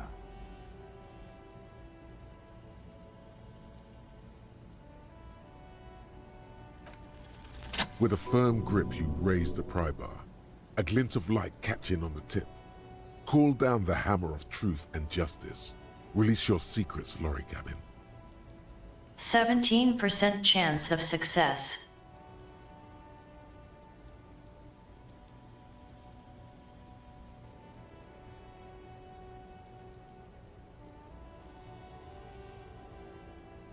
The window shatters, and droplets of glass fly everywhere, shattering over the lorry floor and pavement. Subtle. The smell of cigarettes and perfume welcomes you. The cabin inside is plastered with old movie posters. Actresses smile from the walls. There's a radio transmitter in the front and a toolbox tucked under the driver's seat. Some tools lie scattered near the pedals. There's something odd about the passenger seat. The seating fabric has been pulled tight over the lower side of the seat where the toolbox should be. These are movie posters featuring starlets from long-forgotten films from the 20s, the teens, even the 90s of the last century. One of them particularly catches your eye, a centerfold of an ingenue attached right above the back seat. There's definitely perfume in the air. It's spicy, with a hint of amberette, wafting through the bitter air of the cabin. The remnants of a sweet juniper-scented perfume, probably Grenade No. 5. The actress is draped in a sheathed dress, one of her shoulders bared. The faded remains of an autograph run across the poster. She's looking past the camera. This is Tijon, a starlet from the dawn of cinematography, less known for her talent than her tragic, untimely death. She wasted away in a drug den called the Door to the River, not far from here on Boogie Street, a mixture of cocaine and morphine. She was afraid of the world, and the camera, too. The actresses and the rear actor all smile you a warm goodbye. A radio transmitter is attached to the dashboard, and a toolbox sits under the driver's seat. Looks like the frequency dial is absent. It requires a key to work, but the key has been removed, likely by the missing lady driver. Strange. There are so many radio stations saved here. Must be over 100 at least. For contacting an entire fleet of lorrymen, for example. This is all shortwave, UW and UKV. Looks like we are dealing with an impressive organizational tool. The nerve center of a huge operation, with quite a range too. A 20-kilometer radius at least, perhaps extended by an attachable antenna that's not here right now. Doesn't look like it. It's completely inoperable without a dial key. The ghostly actresses, and the rusty toolbox under the driver's seat, and the oddly bulging seat cover. You wedge yourself under the steering wheel to get a better look. Seems like the few tools lying around here, a hammer, a pair of pliers, a rusty wrench, have been casually thrown there by the disorganized driver. But one odd detail does catch your eye. A piece of sandpaper has been glued to the throttle. Sandpaper adds extra grip. Sandpaper? A novel technique? Yes?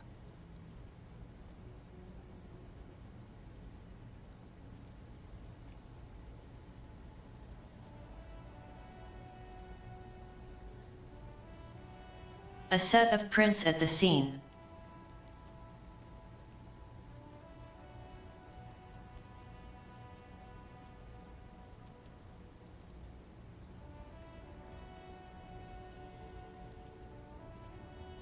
And a mysterious potential new member of the Hardy Boys.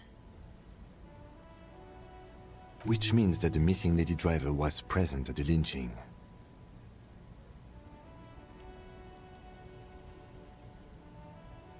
Looks like her, yes. Now we know for certain who's the missing 8th person at the lynching. Do you think that Hardy and his boys could also be involved in the drug operation?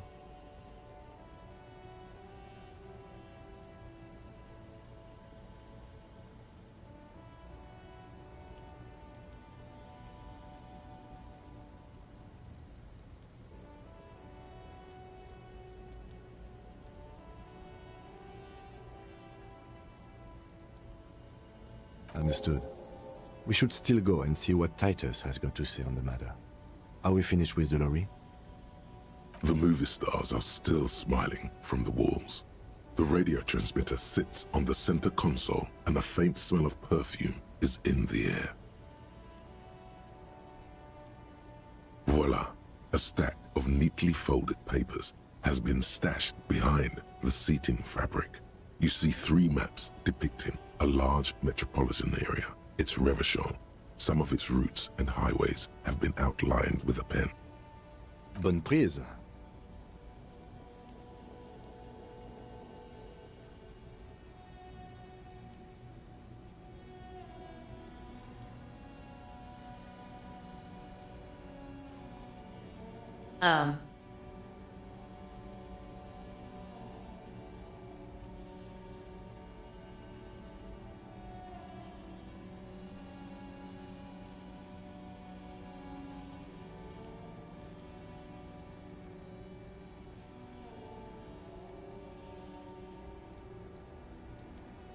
At first I jumped to think prize is prize and, probably, but I don't know. I only know surprise.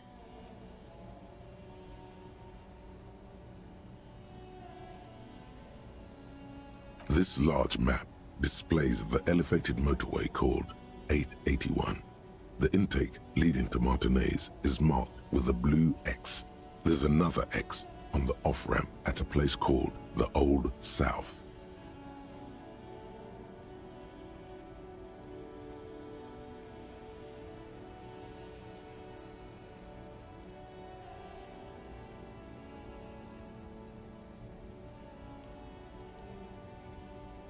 Toll booths at the intakes are marked with a circle. It looks like there are scant few ways of getting onto the elevated motorway that runs over Jamrock, and this person knows them all. There, hundreds of thousands of motor carriages roar on the 881, high above the mass of brown and red roofs that is Jamrock. The commuters don't even look down. The world ceases to exist outside the windshield.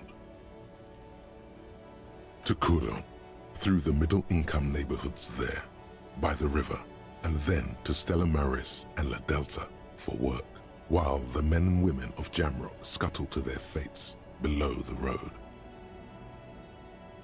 This municipal map from the 30s displays a complex system of storm sewers underneath a sub-district called the Pox, old military hospital, right adjacent to the 41st precinct. Wind rips through the empty hallways of the once great military hospital, now just a ruin under an overgrown park. Beneath the hospital, great sewer tunnels hum and vibrate with life of their own. The rattle of motor carriages and lorries driving through long-forgotten tunnels, lit by gaslights. The final map displays a labyrinth of service tunnels left over from the construction of Motorway 881. A few routes have been marked with a pen, where the tunnels and sewers surface near the eminent domain and a traffic island in central Jamrock by the lake.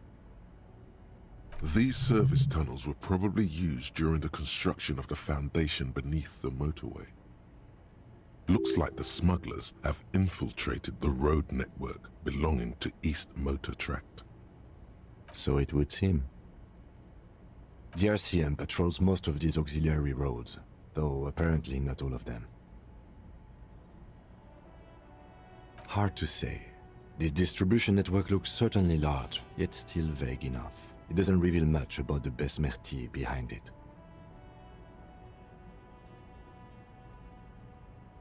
The Besmerti is a Revacholian crime syndicate. They see themselves as the inheritors of the 14 Revacholian Indo-tribes, but really they're just violent gangs vying for control on the west side of Revachol.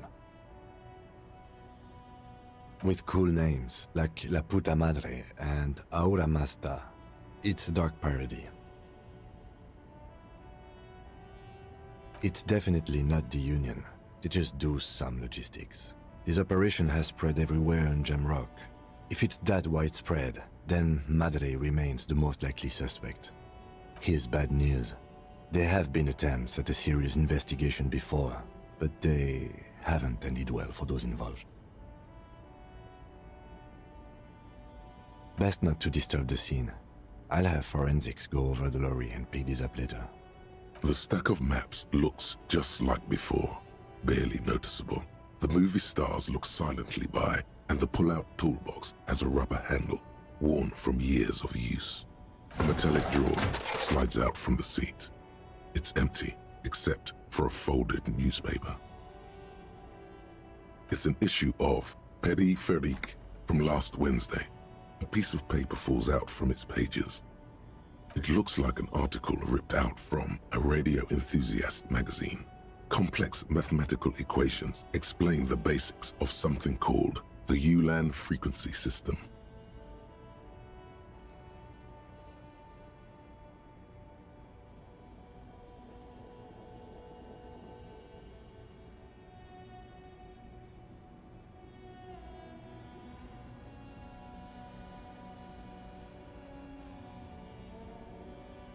I wonder if peripherique is paraphernalia.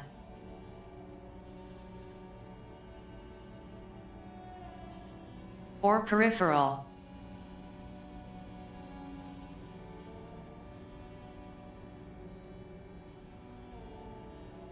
Second one.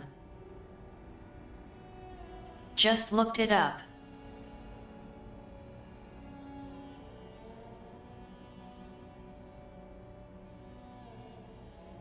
The Ulan frequency system?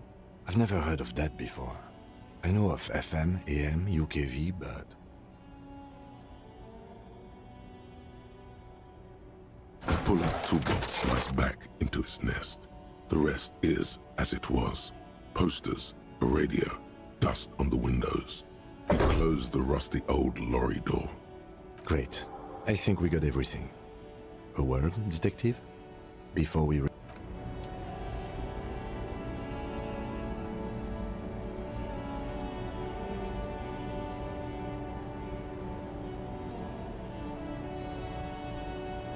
I don't know why I click too fast on some things sometimes.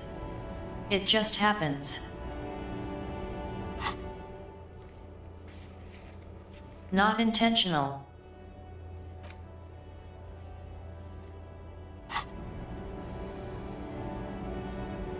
All right, we've finished here. Let's quickly debrief and go over what we found, so we don't do it in front of the company rep.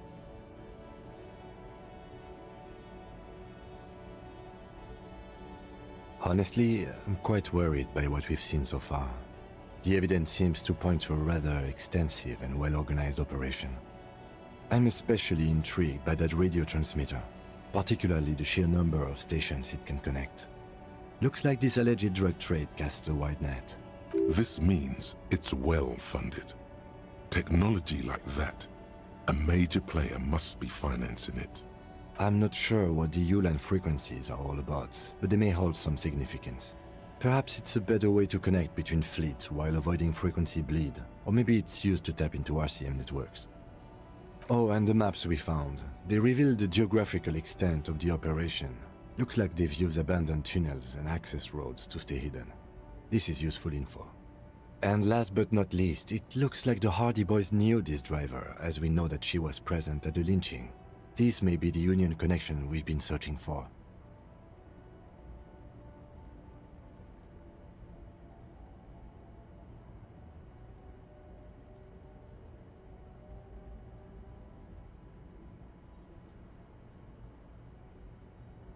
As elegant as they are, I don't think they are relevant to the drug trade. Yes, well...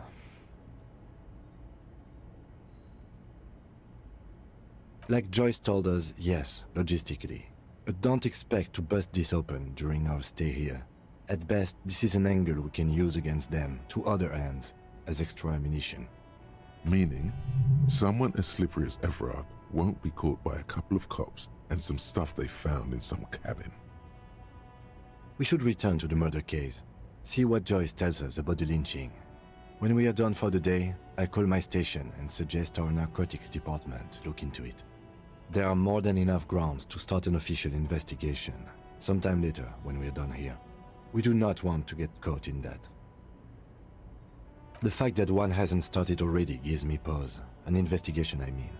especially if the Madre grouping is involved, and I can't imagine they aren't. It's certainly worrisome. All the same, I don't like the idea of internal affairs descending on the matter. That won't help anyone either. Debrief over. After you.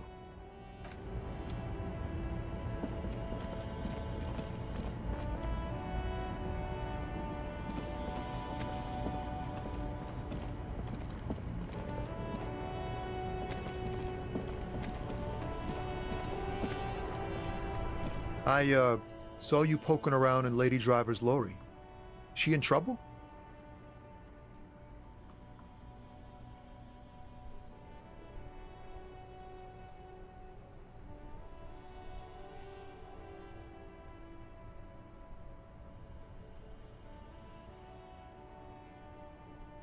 It's that bad. Man, what should I do? What should I do to help her? Yeah, maybe I should just keep my head down and work on my rhymes while I can. Oh, you know, Tommy Leham's gonna be a musician. Sprechgesang, but with beats. I've got a lot of free time on the road to hone my craft. The correct grammar is Tommy Lahom. Tommy Lam was taken. My real name's Jerry Lafitte. Tommy's way better. The man taps his fingers rhythmically against his arm.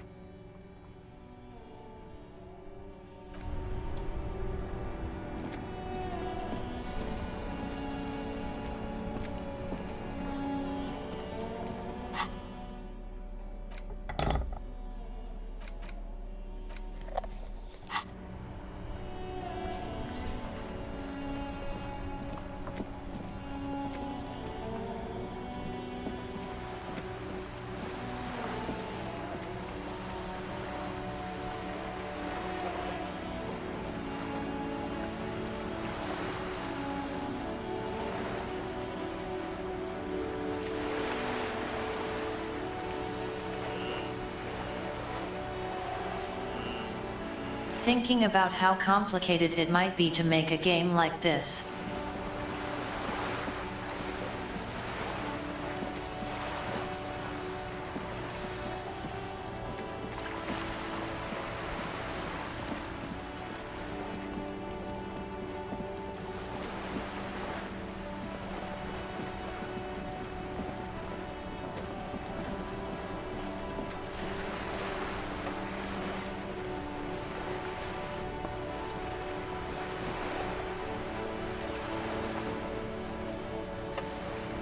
Lots of different orders things can happen in.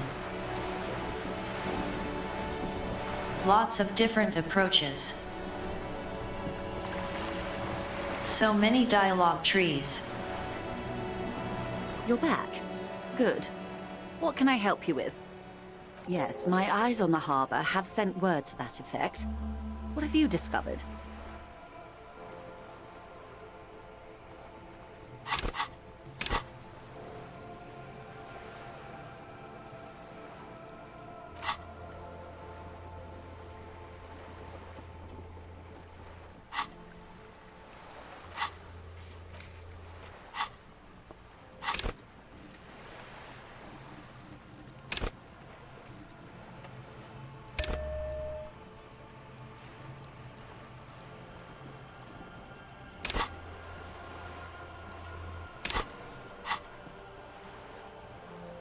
It doesn't really matter, and I do apologize for the surveillance. Wild Pines can't afford to be blind at a time like this. One of the tall buildings overlooking the roundabout, most likely. That would give them a read on the entire quarter. In any case, it's a relief to know someone has looked into it. If I may ask, will there be an official investigation? I assume you discovered there is an operation. If there is an investigation, it will be part of an ongoing operation, subject to confidentiality. I am sure you understand. Of course, detectives. In any case, you've held up your end of our arrangement. I trust you with the rest. Now it's my turn. I wouldn't normally break protocol like this, but the situation demands it. If you don't solve this murder, I'm afraid we may have a bloodbath on our hands. The words bloodbath sound cold in her mouth. They taste of iron and strawberries. Yes. I'm afraid this strike may descend into a small-scale civil war, with possible consequences for all of Rivershoal West. Since you are sharing, ma'am, this is also the RCM's worst-case scenario. Then we're on the same page, as grim as it may be. I have an indirect role to play, I'm sad to say. My employer experienced a momentary lapse of faith in me. In that moment, they elected to deploy a private military contractor as an insurance measure. They called it my security detail.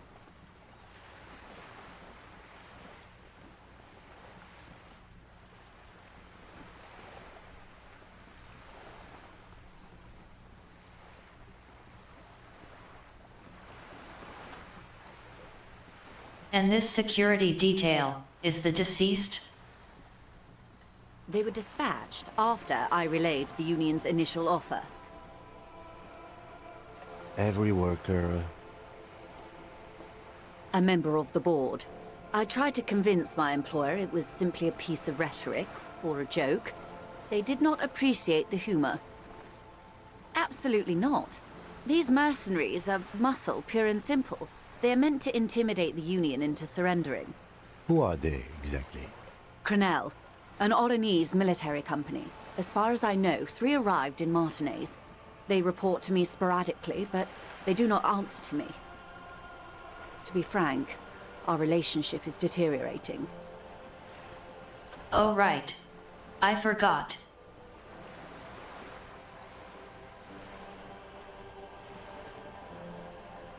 So I guess the other 2 mercenaries.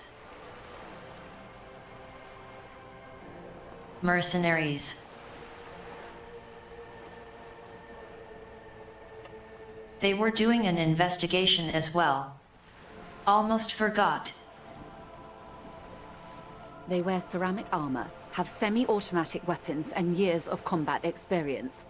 They also have trauma and stressor disorder, and no idea how to conduct themselves in an urban civilian environment. PTSD. So, what happened? The story is, one of them, the Colonel, I don't know his real name, sexually assaulted a local woman while he was drunk and separated from his unit. This allowed some of the more militant Union members to subdue him. He was taken out behind the whirling in rags and lynched last Sunday night. Nothing. Mr. Clare refuses to let me into the harbor. I have not been able to discuss this matter with anyone there. The remaining 2 Crenel contractors carry out their orders, for now. It's a smokescreen. In secret, they are conducting an independent military tribunal into the lynching. Once this investigation is concluded, executions will follow.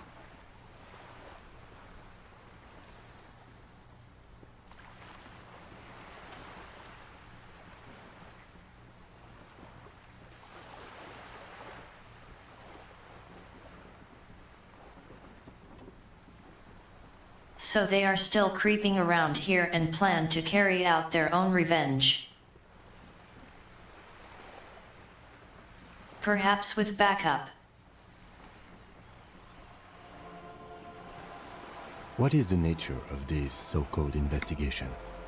Whether to execute one, some, or all of the Union militants.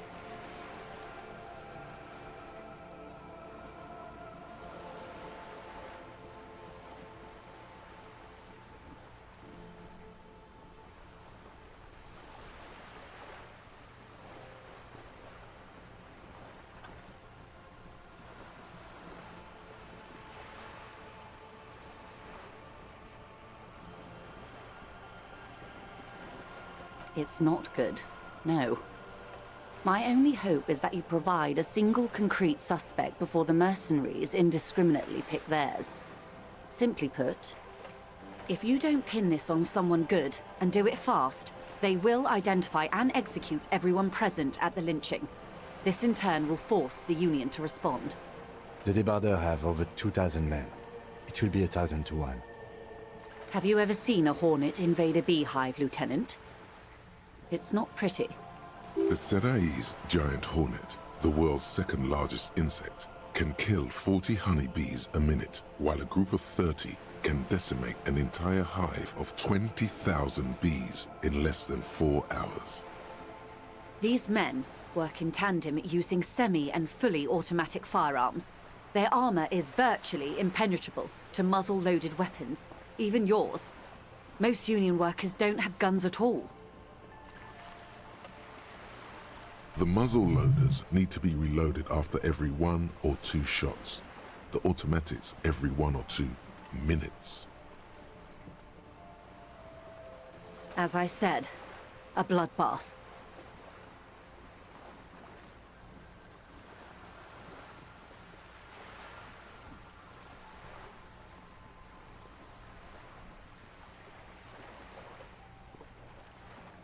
Many bleak scenarios have already come true, Lieutenant W. Frater Dubois. All we can do is keep the rest from going the same way. One single concrete suspect delivered into civil court, and I may be able to defuse this situation.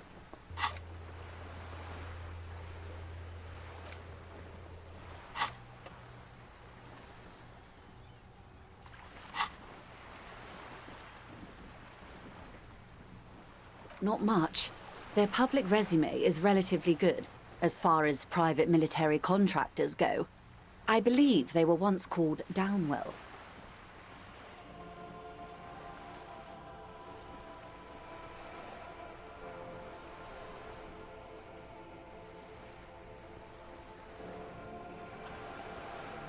I'm beginning to think we might need at least one more day, if not 2.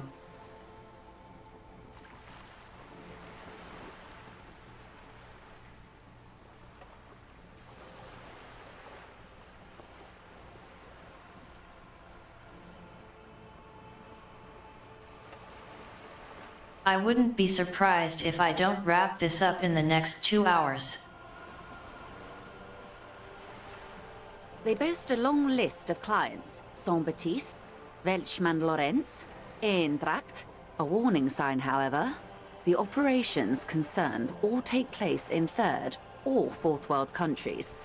Guarding facilities, escort missions and such. Meaning they're used to operating in war zones. Yes. All the good conflict corridors, Supramundi, Yesut, the Seminese Islands, countries that don't have a good record reporting atrocious military conduct on their soil. Sadly, no. Before this happened, I had little interest in them. Now that I do, I don't have the resources. If you still have access to the ICP's database, you could run a better background check than I ever could. It may take some time, though. Do you know a lot about the inner workings of the RCM and the ICP, man? In my line of work, it pays to do your research. I was prepared to deal with the RCM. I did not think I'd be dealing with a group like Crenel. I have. And they will. However, these orders take time to reach what is basically a rogue unit out in the field here.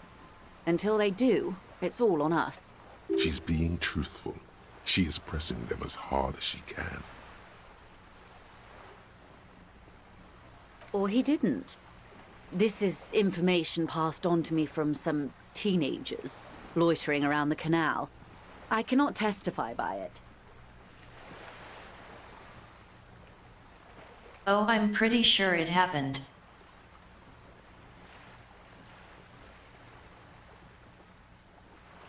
That the man was killed because he assaulted a local woman. I've asked around a bit. This seems to be the accepted story around Martinez.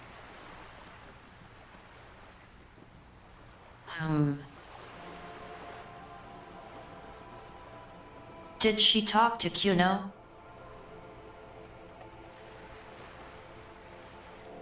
The lieutenant consults his notebook, his eyebrows knitted in concentration. Odd. We haven't heard any reports about an assault in connection with the lynching. Where did it take place? And when? Last Sunday night, at the Whirling in Rags, the hostel by the gates. Supposedly, the Colonel was drunk, maybe on narcotics too. Either way, he's alleged to have sexually assaulted a woman. Sometime later, a group of dock workers got their hands on him. That's a good question, officer. I don't have the slightest idea. As I said, it's a rumor about a rumor. In any case, it's what the Colonel's remaining colleagues believe. If you mean did I see him alive, yes. But I did not know him. Lely, his service name, a nom de guerre, most likely. He wouldn't divulge his full name. Only one of them did. A bad sign if there ever was one. One is a man, Corty, they call him, a nickname as well. The other a woman, Phyllis DePaul. Corty is the gunner, I believe. DePaul is a radio operator.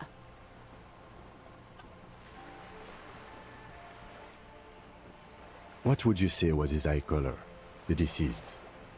She closes her eyes, trying to picture the man's face, then shakes her head. I can't remember. The lieutenant was testing her, asking a small detail first to see if she knew him better than she let on. She passed. That's all right, then. Anything else? Nationality? What would you say was his age?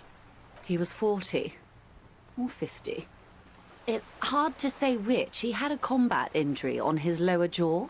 It made it difficult to estimate his age, or gauge his facial expressions. Indeed. This matches the dental reconstruction we saw on the body. What else? Nationality? Accent? He was, Occidental, I think. Light brown hair, a mixed accent, Oranese, or Messinian, maybe. His injury gave him an accent all his own. In a way, it was humanizing. He had to learn to speak through it. Through the injury. That's all I know, I guess. I only met him once. They've gone to ground, as it were. I don't recommend seeking them out. For one, they're almost certainly armed to the teeth. They don't have the same respect for the Revachol citizens' militia as I do. To put it bluntly, they think you're vigilantes.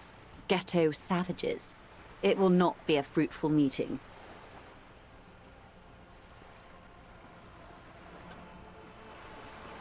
You're likely to run into them eventually.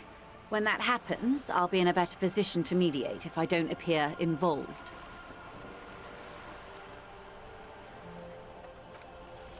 One is obviously the scab leader at the harbor gates. The one chanting the idiotic slogans. He's barely maintaining his disguise.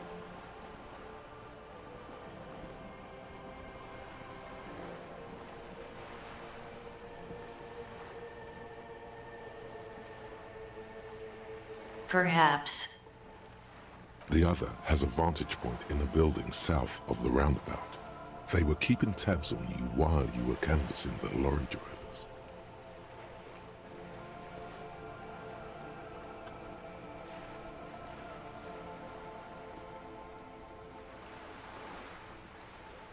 That may be so. I still hope you heed my advice. There's no need to kick the hornet's nest. For all your talk of averting this catastrophe, the situation at the gate is a powder keg. Does this not bother you? Of course it bothers me, Lieutenant. But my hands are tied. How would my employer react if it appeared I were intervening on behalf of the Union? Your concern may be appearances. Ours is keeping the peace. That would afford a good vantage point. In any case, it's practically inaccessible.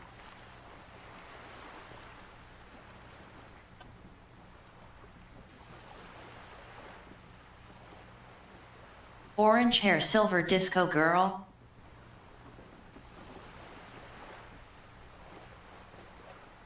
On that roof I've been focused on. No way to get up there.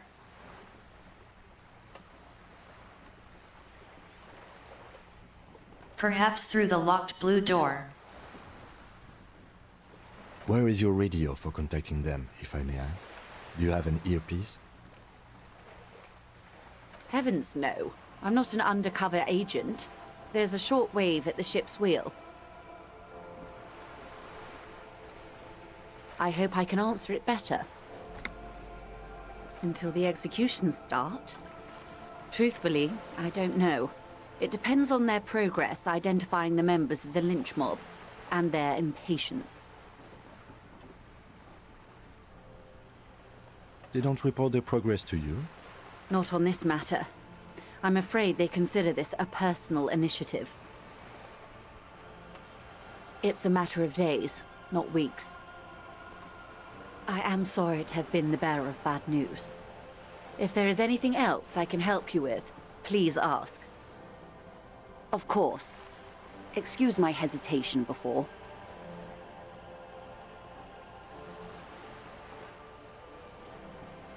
For about half a minute, in silence. It was taken with a trigette not long ago. This is the man's upper body. There were no more markings on his hands or legs. Her mouth is relaxed. The accordion lines near her mouth vanish. The pearls of her eyes move slowly on the photo's surface. Sorry. I was trying to see if I can read the web of interdependencies between these points. The stars. I can't. But that's how you read this story. The points themselves don't have letters, numbers, anything. Their size, location on the body, and distance from each other tells you what they represent. Close. Port cities. This is an Oronese map of the waterways, a sailor's tattoo worn by wayfarers of the Dolorian century. Over 300 years ago, the sailors would mark their bodies to map their travels. The sailor's soul would use it to fly back home if they should die abroad. This is a sort of contraption to be reeled back in by. The silver cord, they would call it. Quite a few. Vredefort, the Oronese capital, traditionally stands on the right shoulder. He started somewhere near here, I think. What next? Then he made his way to the Pretto Grande, through what I think must be the Stutz Canal, an artificial channel through the Occident. From the Pretto, he sailed to the Insulindic Ocean, first the Semines Islands, then this. Revachol. Those are the two constants. Vredefort on the shoulder, and Revachol in the heart. They started the tradition of these maps right after the discovery of Insulinde, at the dawn of the Interinsulary Age. The old world passing by, and the new world already here. You said you can't read it. I can't. This man was no sailor, and these are no ports. I can understand geographic fragments, but not their meaning. Vredefort? Vredefort has a military academy. The Semines Islands saw a recent conflict. In Revachol, he was executed. That makes sense to me. We have no more use for a map of the waterways, just like we don't need sailors the way we used to. This is what the custom would morph into on the Occident. Mercenary tattoos. For all the boys looking for adventure, a blood spatter on the seas. His platoon members? The other contractors. Though I do not suggest you go and show them that picture. This man was their friend and comrade. Surely there are other people to ask about the tattoo. This is not necessary to complete the task, officer. It's a dangerous side task. Search elsewhere. I am relieved you think so. I don't think deciphering that tattoo should come before public security. Is there anything else I can help you with?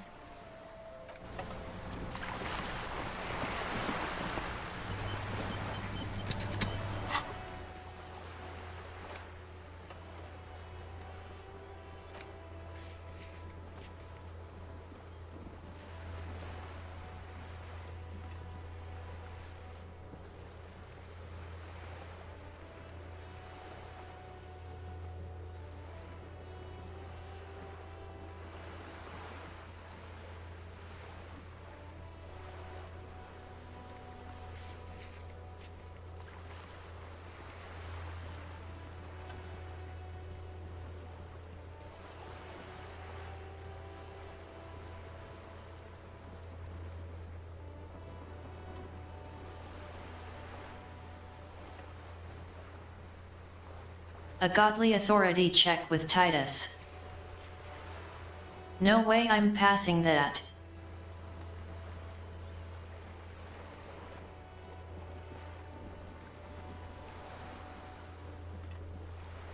But perhaps he will recognize the threat of the mercs.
Spoke to her at the start of the game and never saw her again.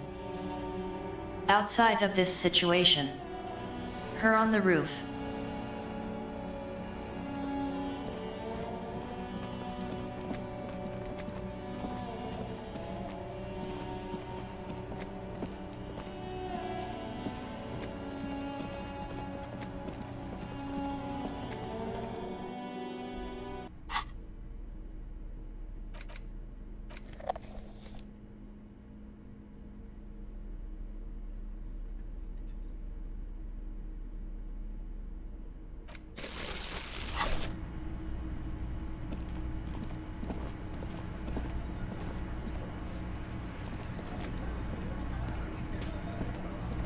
Looks like the circus left town, but the clowns are still here.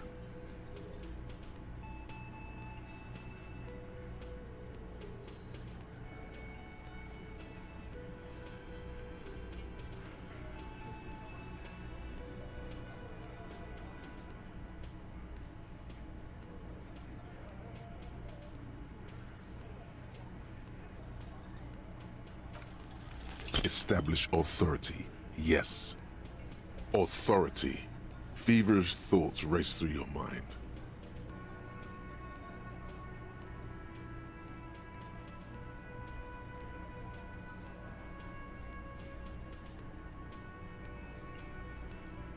And what exactly is it you've been doing that's so goddamn special? Shitting yourself in front of us. Going around, harassing kids on the street. Kids who've done nothing wrong.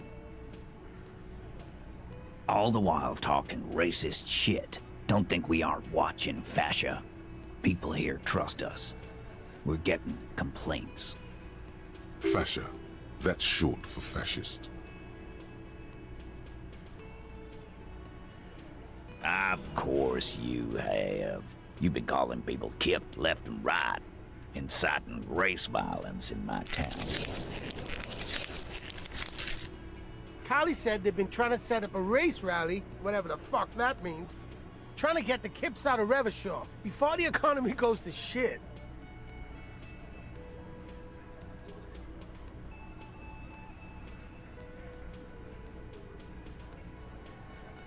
Sure there is. Kali said they're bulk purchasing confetti, ribbons too, and loudspeakers, and fireworks. Kali works at the carnival shop, you see. Get the fuck out of here, you racist carny. There'll be no race rally in my town. What happened? We got absolutely wiped. Let's go before it gets worse. What's going on? Are you racist now? Is the rally real? Please don't set up any rally. It'll make you look awful. There is no rally, come on. Just ask questions. You need to put this race rally garbage in the rearview mirror.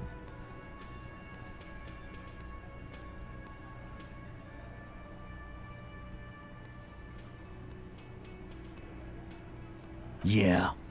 By friends, you mean his squad mates from Crenell. Wouldn't want to beat up his grandma.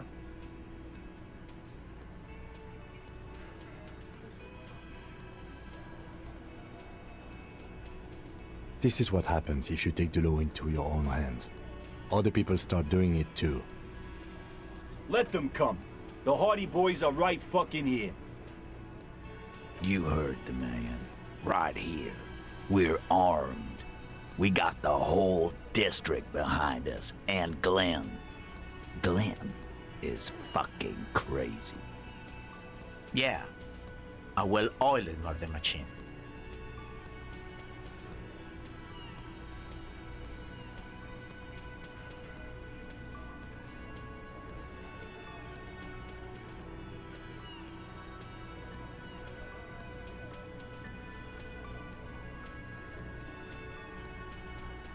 Big fucking surprise. They hire psycho scum, arm them to the teeth, and let them loose in the city. What do you think is gonna happen?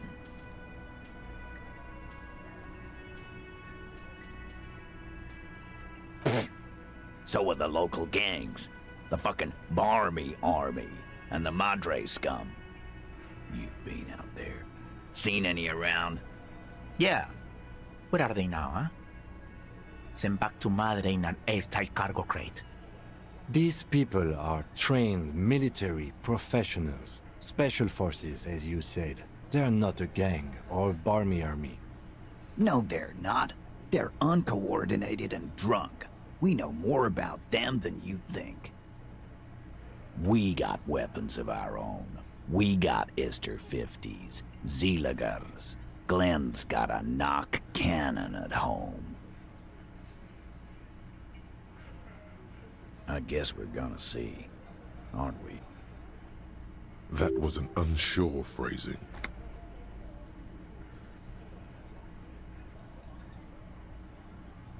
Right about what?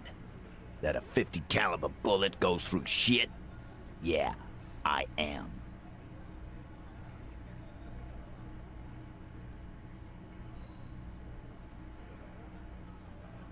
The fuck is that supposed to mean? We're not bees. We're men. We're socialists. Easy, E. He's trying to phase you. What are you trying to do? Scare my men? What do you mean, okay?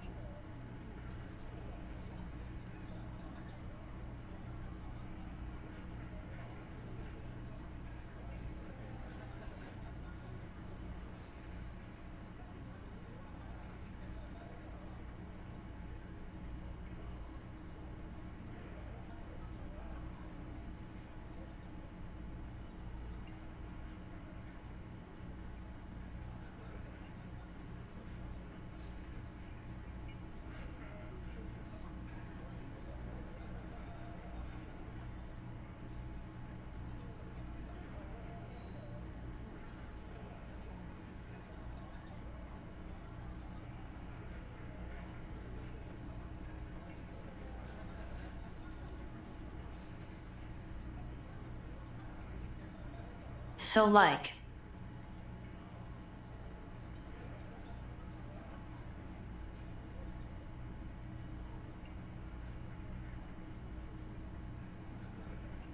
Okay, they are in fact going to wipe the Hardy Boys out.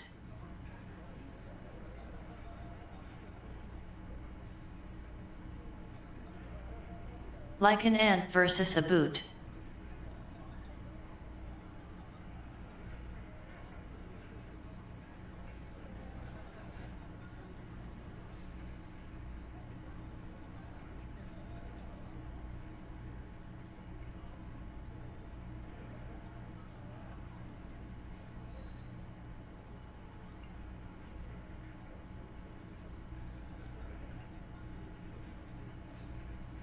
But despite their hostility, I am kind of on their side, personally.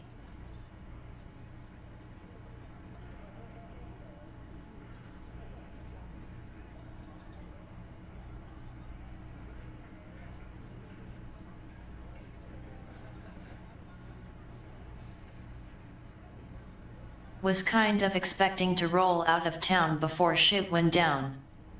Went.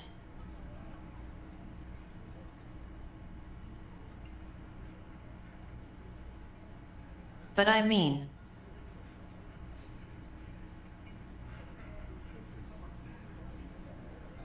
Harry has 1 foot in grave.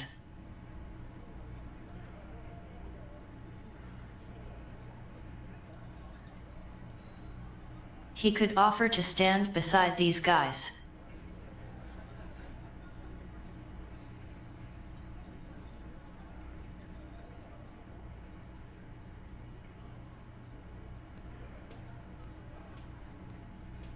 They will laugh and kick him out of the place, but still.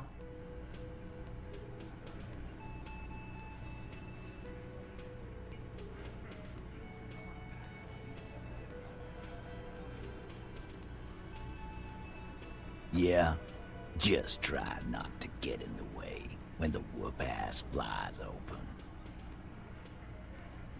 I think he meant a can of whoop-ass.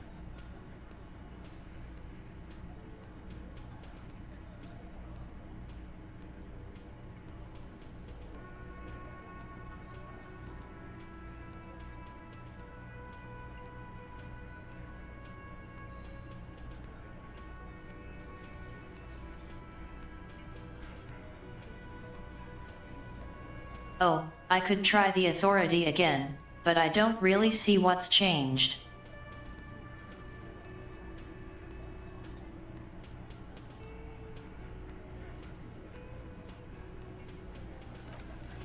This time it's going to work. You already ruled out the first bad option that didn't.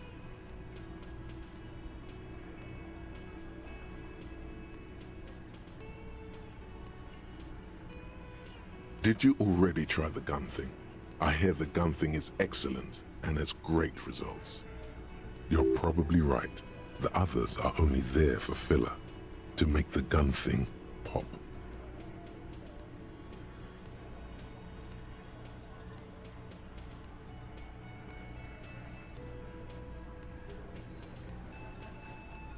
Why? This is not what he thinks it is. This is a great idea. I'm afraid it's not what you think it is either. Yes, you. Stop talking out loud. You sound like you're unraveling. What in the name of fuck are you doing? But I don't want to give you my gun. The fuck is happening, Titus? What are they whispering about? Easy, Shanks. I want to see where this is going.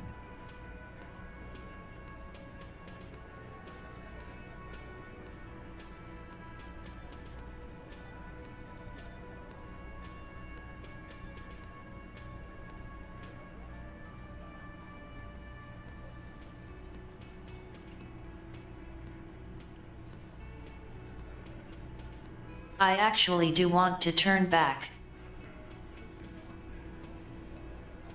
But now that it has gotten out of hand,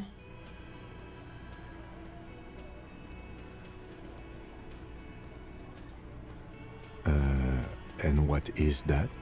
He does not like that phrasing. Neither do I. Merely what? Be careful, it's loaded.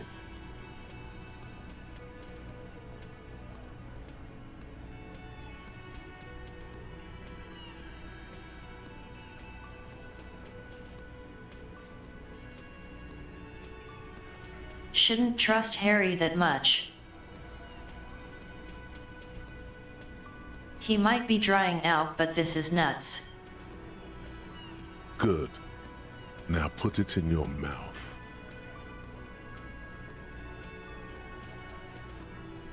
I want to point it at them. Quit your whining.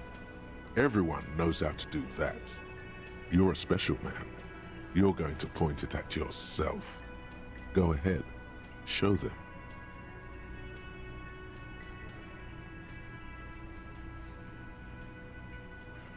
So this is where authority leads.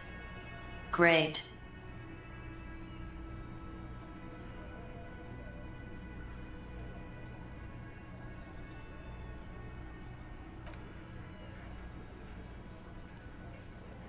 What are you doing?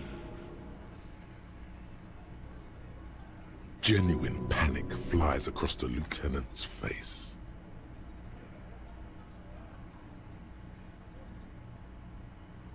Well.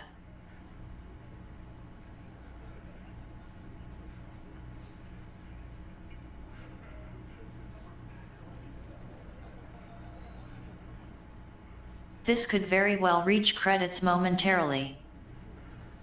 Fellas, you getting any of this?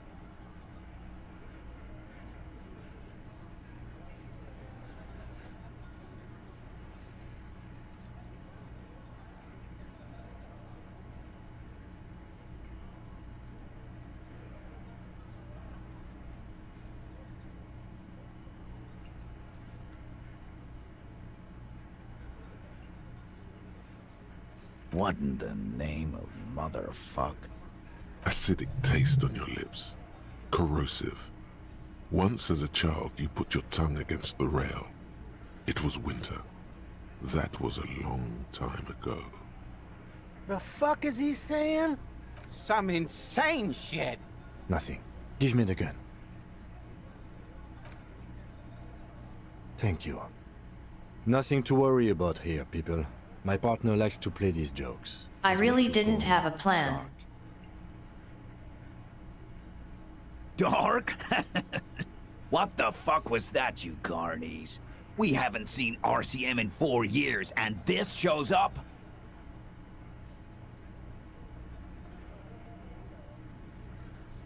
What about the 12 years thing?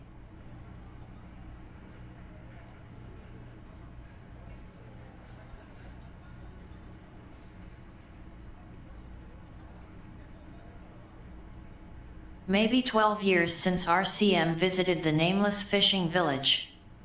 I knew he wasn't gonna do it, though. I knew he'd pussy out. No. I still have my money on him. Sooner or later. He has that look.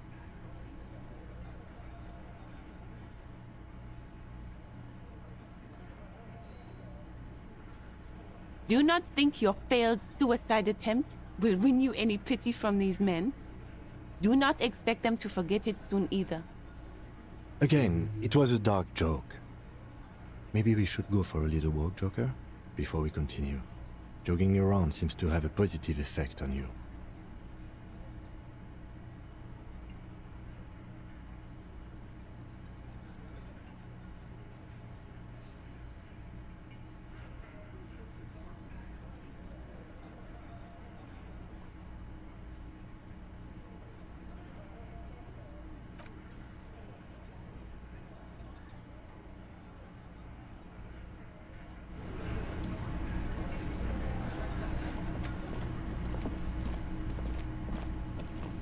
What in the name of hell was that supposed to be? The theatrical suicide attempt. We need to talk about it. We do. I was able to recontextualize it as a dark joke. I will not be able to recontextualize it the next time. I understand you sometimes employ extreme interrogation tactics, but I want you to understand that was too extreme.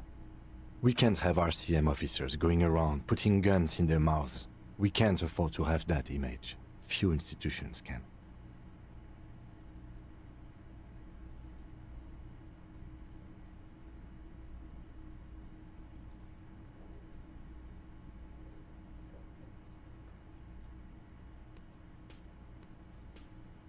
Good. I'm glad we had this talk. After you.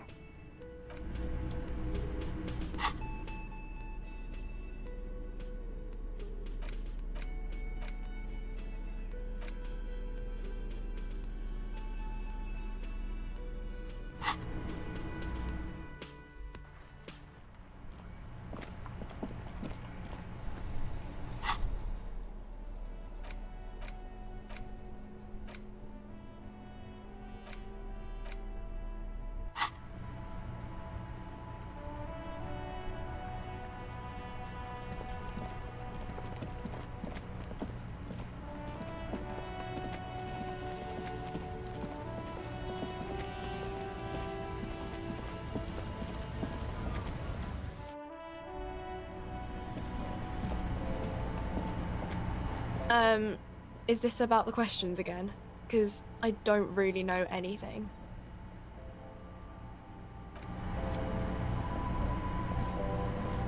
A small cabinet on the wall is filled with various medicine bottles, nasal sprays, and blister packs. They all bear the Saint Baptiste Pharmaceutics logo.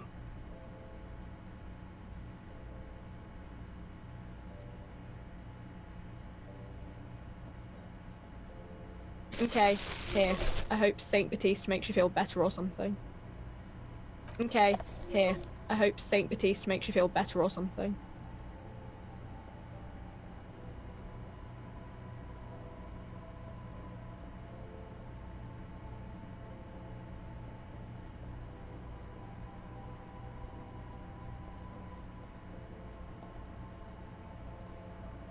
Okay, here. I hope Saint Baptiste makes you feel better or something. Okay, here. I hope Saint Baptiste makes you feel better or something.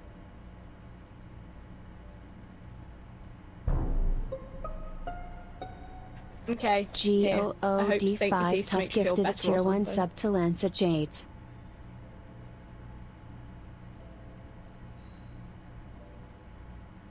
Thanks for that.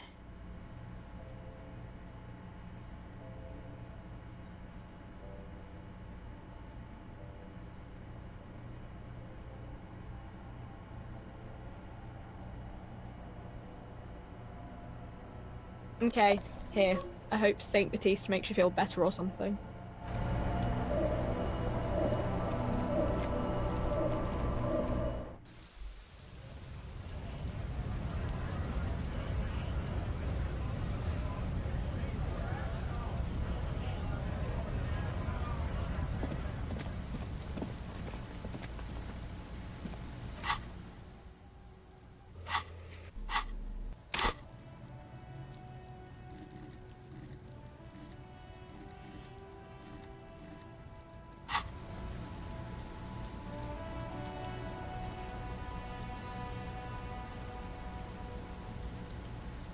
I don't know what I'm even doing now.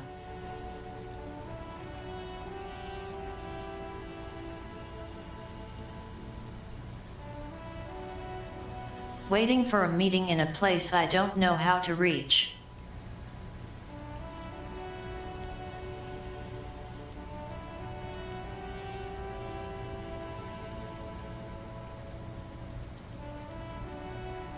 Waiting for those mercenaries to open fire on the Hardy Boys.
I can't wait on the bench with Kim around.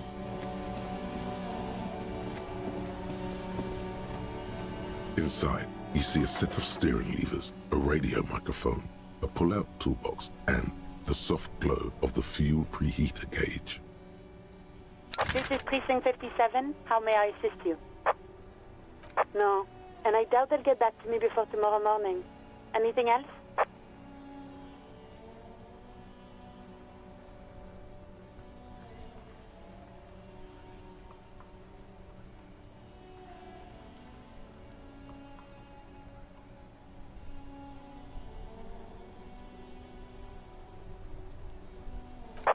Right. Please hold. 10-4, come in. Fireworker, over. 10-4, sir, glad to hear that. I'll write down that there is no need to issue a new one to you then. Over.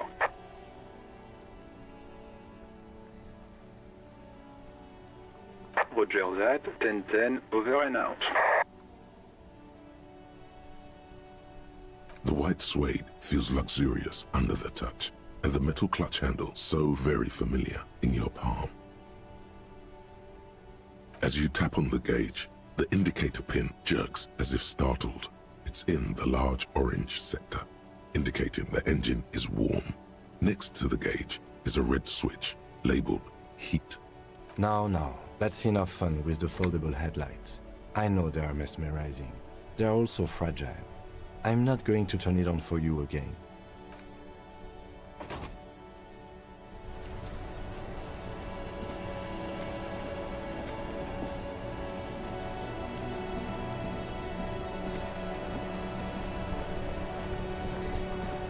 The worn and beaten wooden planks of the bench. We can sit on benches after we've solved the murder. You can revisit the bench.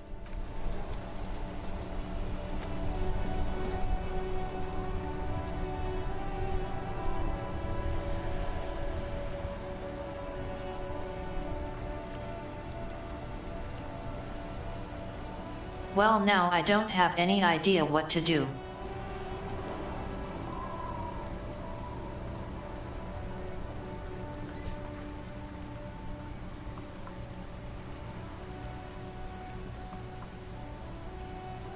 I don't think confronting the mercenaries will go well at all.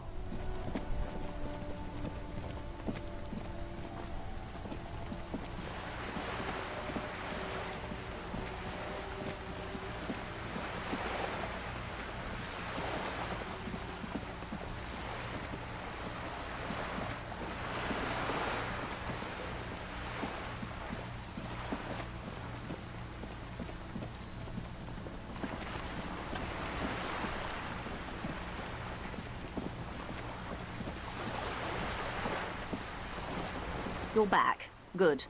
What can I help you with? Not an umbrella, I hope. I don't need one myself, you see. All around you, rain keeps falling down.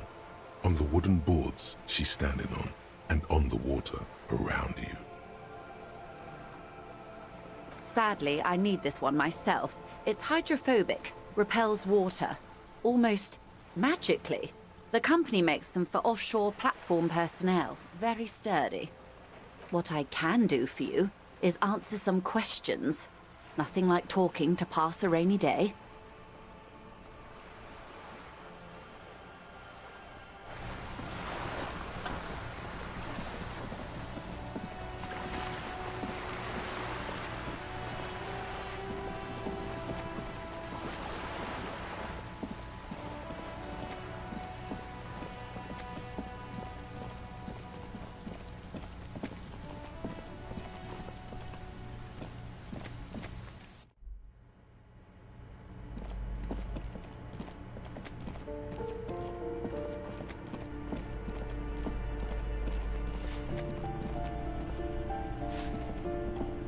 Give me a moment.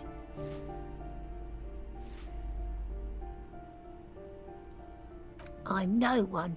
Just an old woman who cleans these hallways. If you can call it living. I have a little room upstairs right next to the coal room. It's barely bigger than a closet, but I don't complain, no. I have my bed and my aching bones to keep me company, and that's all I need from this world. And all she gets, too. The coastal wind beats down hard on the coal room door outside. Splashes of waves make the balcony slippery. She hasn't spoken to anyone for a while. Even her sentences feel rusty.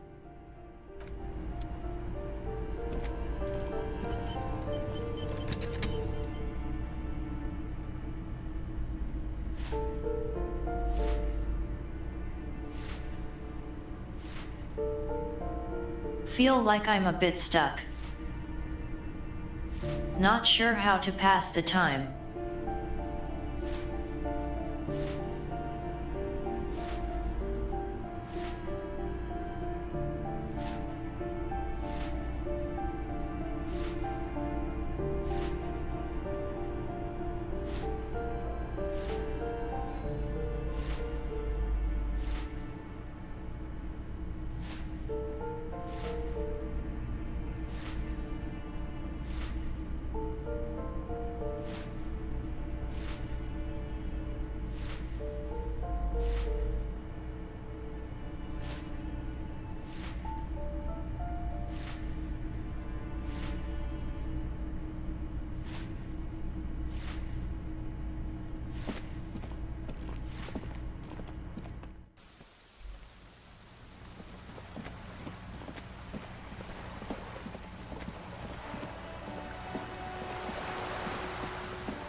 Shelves filled to the brim with crime novels featuring. The plaque on the shelf reads, biographies of famous people. You see a large variety of names, none of which ring a bell.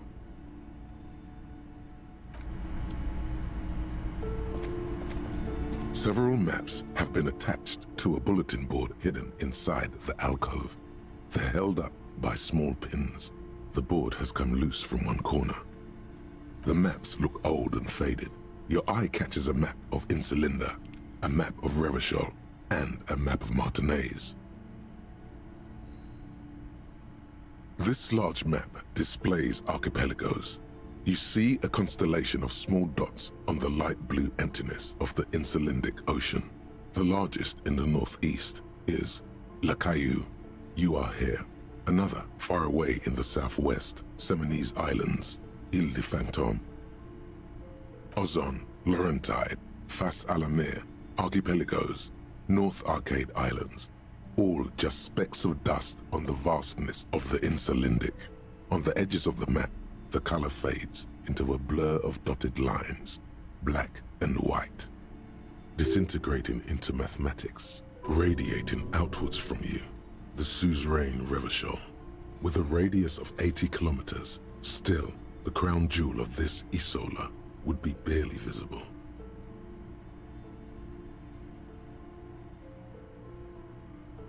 You can, on Caillou, Revachol, a single black star, on Ozon, Fondelier, and Vilmandoux, on archipelagos, Croyan-Moran, Villiers, on Seminine, Olduvai, and on Laurentide, Deora of the Seven Seas. 850 million people live on these little dots, an oceanic world of culture and commerce torn apart by history. The ocean breaks apart into a tangle of cosines and azimuths, all pointing into pale nothingness. Windy is the north azimuth.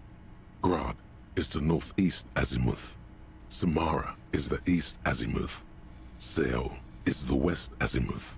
Isolas, they're called. You have little idea what they are. Distant stars, gods, but looking at them makes you feel almost non-existent.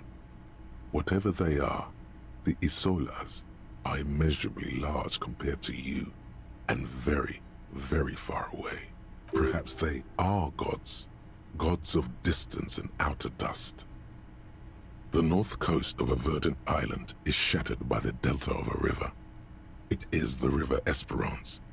Countless bridges put the shards back together, connecting city blocks to river islands. La Delta says a great artificial heart in the center, teeming with life forms and construction. To the east, rolling hillsides, Le Jardin, Stella Marie, the suburbs of Saint-Baptiste, swallowed up into the megacity. They sound rich to you. This is Revachol East. Hudon, it's somewhere to live, not bad. Then there's Jamrock. It's bad. People shouldn't live there, but they do. Then Forburg. It's almost as bad, and much larger. Then Coal City. It's the worst. It's so small you can't even see it on the map. No, wait. There it is, north of Jamrock, the strip of coast next to the Greater Revachol Industrial Harbor. It looks downright despondent. It's almost Coal City, to be honest. No, Coal City is worse. A charred limb. Rain falls on its slick black streets. And then there's the burnt-out quarter in the heart of Jamrock. Is it cold in this bookstore? Or is it just you? No, this is somewhere to be. This is all you have. But it's still something. Streets and sodium lights, the sky, the world. You're still alive. It's not really a map. It's a tourist thing.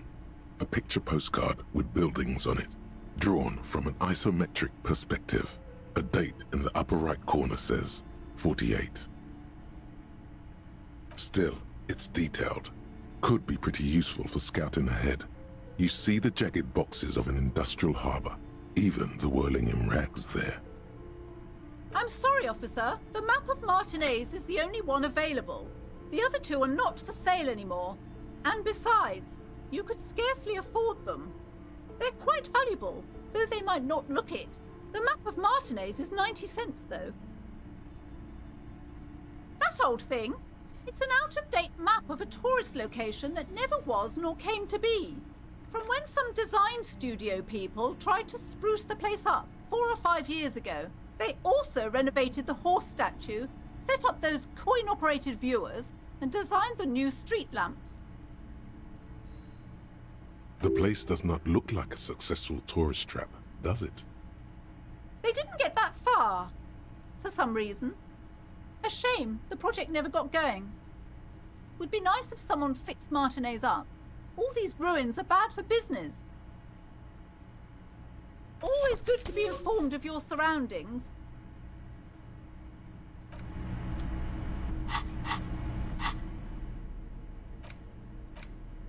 The worn map features the patchwork grid of the streets of Martinez, with directions to appropriately touristy locations. Year 48 resides on the upper right corner. Your finger moves through the various streets, across Rue de Saint-Ghislain and Rue Saint-Sipar, over Saint-Brun and Martinez North, finally coming to a halt on the spot where you are currently standing, although the map gives no such indication itself.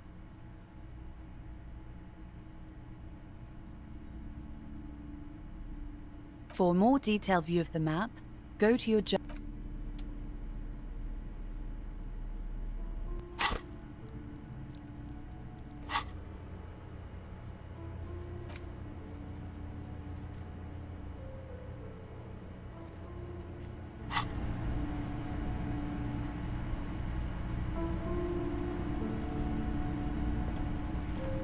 This bookstore is not strictly about crime, romance, and biographies of famous people. There's also a wide range of paranatural literature. Sir, please, no browsing in that shelf. That wisdom is not for free. I can't have you end up, like, opening a police store next door and stealing my customers. Oh no!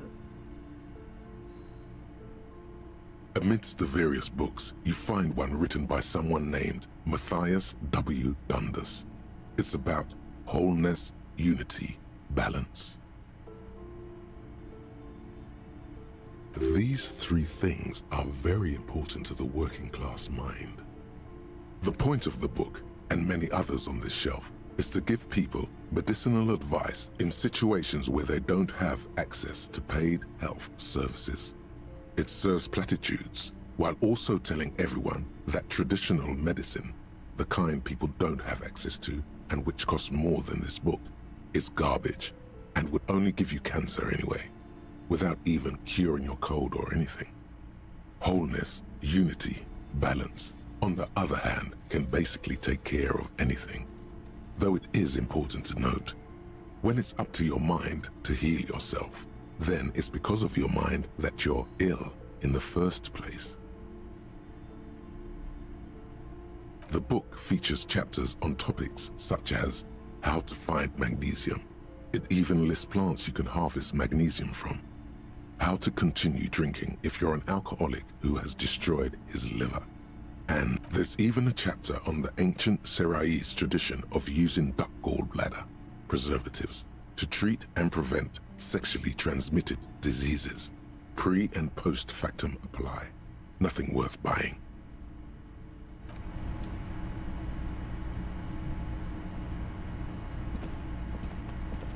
Shelves full of biographies of famous people, whoever they are.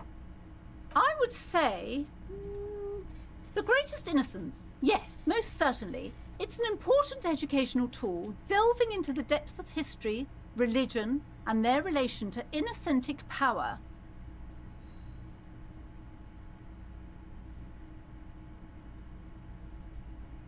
A very influential historical figure, but surely I don't have to tell you that.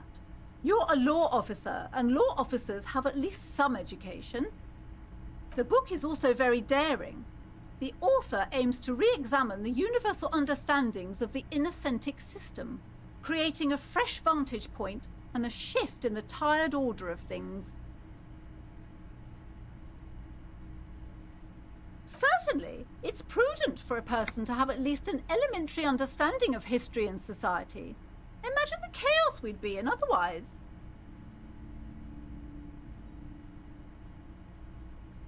A true cultural touchstone. Enjoy the read. Browsing through all the books with all their names makes your head spin. None of these seem important or relevant. It's all just vapid egoism. Suddenly, a particularly odd title catches your eye. It reads, High Speed Love, the tragic true love story of Jacob Irv and Alfie Delatraz. By what High Speed Love chronicles the romance between two of the finest tip-top tourney racers in history. One of them is the madcap driver, Jacob Irv. His blonde mane graces the cover. Next to Irv's life story, you see a slim biography of an Occidental rock star called the Anti-Star. He's famous for shooting morphine into one of his eyeballs and cocaine into the other. Next to that, Rivasholian radio personality Guillaume Bevy stands in front of a rundown drug den. He's a permanent fixture on Channel 8, reporting on real-life crime and ruining cops' days. I really must insist you buy one of the books. Reading them is not for free. Do still browse though, but not too long. I'm sorry, I did not mean to rush you. You are browsing. Go ahead. Take your time. Time is commerce.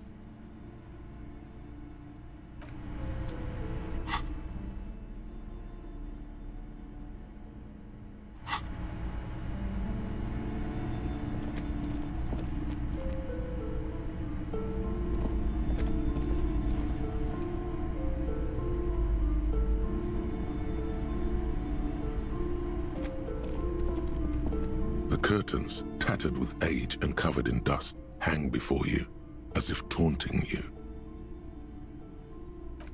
Just as you're about to pull apart the curtains, the petrified voice of the shop owner cries out once more. Sir, don't touch that. I told you it's off limits for the customers. Parapsychologically speaking, we're dumb if you decide to open them. I won't be held responsible for the consequences. It's too dangerous.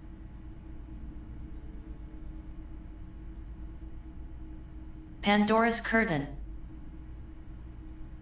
She looks away, mumbling. Why is everyone always messing with the curtains? Why can't they just buy books like normal people?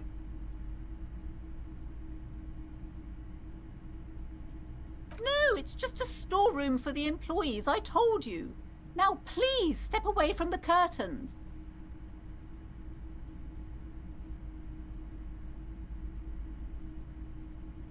You do? My God, even more reasons not to mess with the curtains. Just step away, dear sir.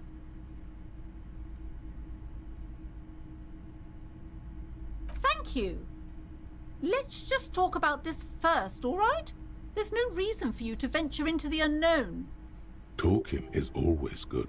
Go see what she has to say. The curtains, tattered with age and covered in dust, hang before you, as if...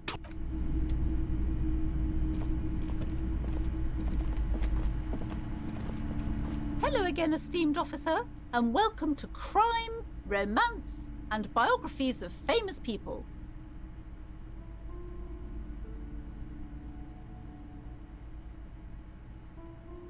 Oh, I'm very sorry, sir. Some of these old paperbacks just don't have the durability.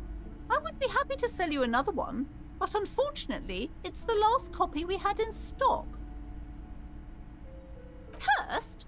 Who said that? Annette? I will have a word with her. This place is not cursed. It has a robustly magnetic energy. Good for commercial activity. My business is thriving, sir. What in God's name is she talking about? I already told you, it's just a storage room for employees. I don't understand why it's so important to you. Just let it go, officer.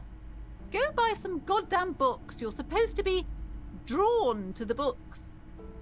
She recites it like it's a poem, or like she's playing a role she's grown tired of.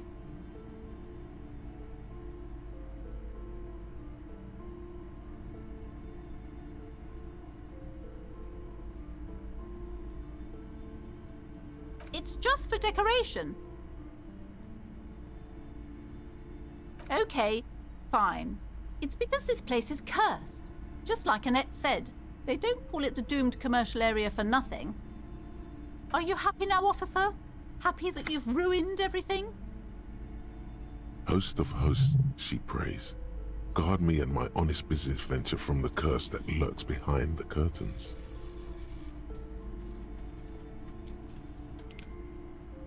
The curse is so much worse than you could imagine. It's a disease, eating at the very foundation. It's the curse of financial distress, of ruin and bankruptcy.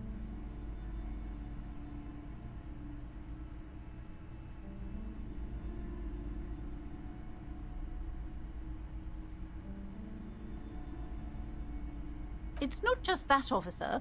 We're dealing with something supernatural here. It's the cacodemons feeding off bad business practices and disappointing income statements.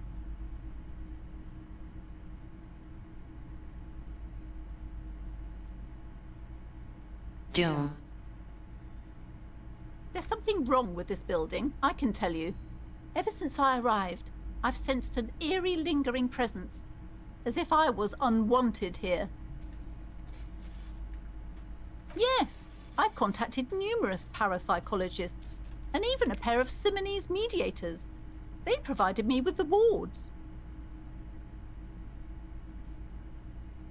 The wards help to keep the doom at bay and protect us against the darkness that lies further in the building, even though now I fear it's not enough.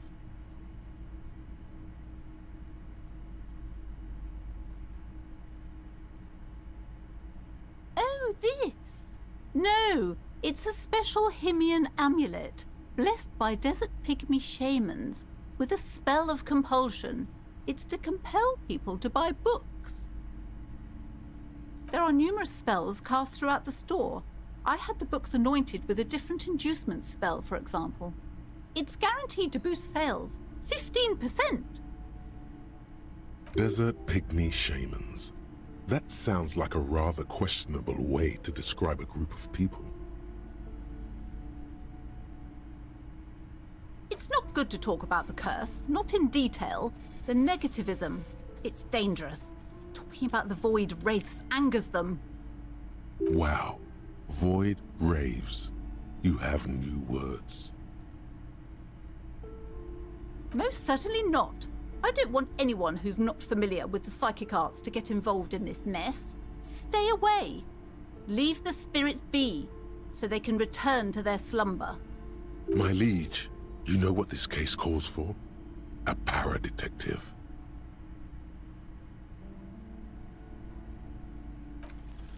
Slither up to her, you silver-tongued fiend. Show her what world-class perfidy looks like.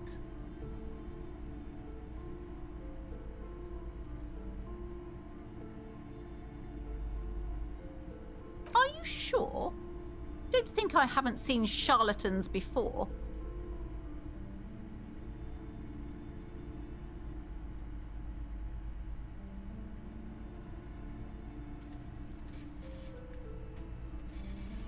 You're no para-detective. You look nothing like one. And you're clearly a drinker. Pardon me for being so blunt, but... You look like one. The lieutenant keeps his usual stony calm. He silently picks out his notebook.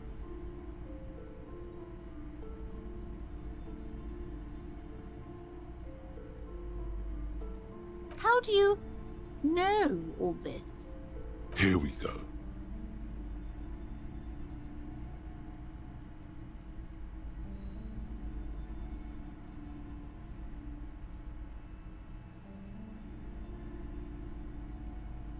I should have realized.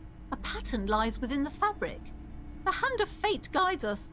Our meeting couldn't have been mere chance.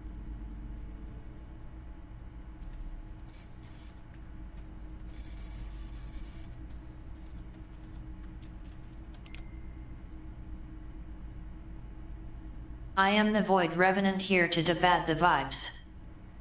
Debat. But I am not the only one at risk. I have to think of my daughter. You are certain you can help us? Keep us safe? I can't allow any collateral damage to hit us. Oh, certainly so, ma'am. I can assure you my partner is eminent in this particular field. If you promise, good officer, then you might be our last hope. Do you swear it? Thank you, sir. There's one more thing I haven't told you about yet. The entity. Do not act surprised. You know of these things, sire. You have? The entity takes the form of a woman, a witch probably. I've suspected that she must be connected to the curse ever since I first saw her. Did you know that she lives inside the chimney? Yes, that chimney is part of the building's central furnace, and it's enormous. She has barricaded herself behind some metal security curtains. God knows what she's doing there. Could be the mercenary. Some unnatural magic, I assume. You should go find the entity and ask what happened to all the companies in the building. What is the source of this curse? Here's the key to the warded door behind the curtains. Take it. Oh, and please do return to me after you've looked round. I'm quite anxious to know what she has to say about the curse. What you discover in there. What you discover? Probably just some office space. Don't be scared. Okay, but please, only a few questions. The woman before you scanned.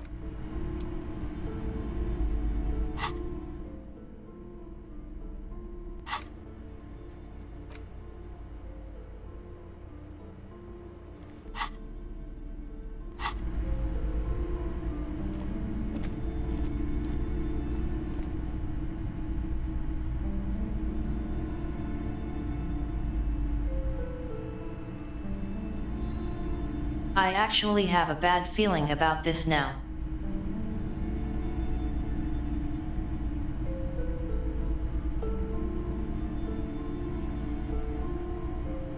If it is in fact one of the mercenaries.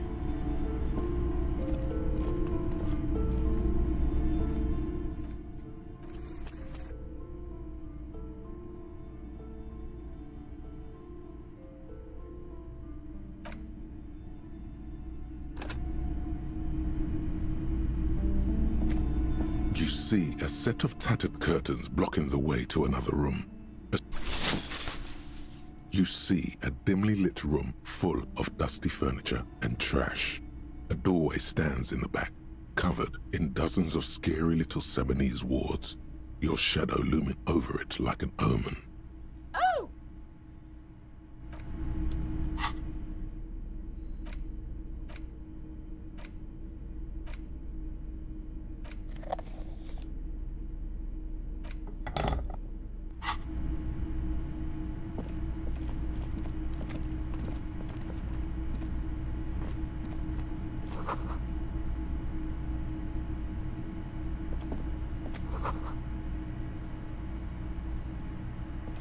A heavy door with a missing handle stands before you, covered in dozens, if not hundreds, of Seminese trinkets and charms. It appears to be locked.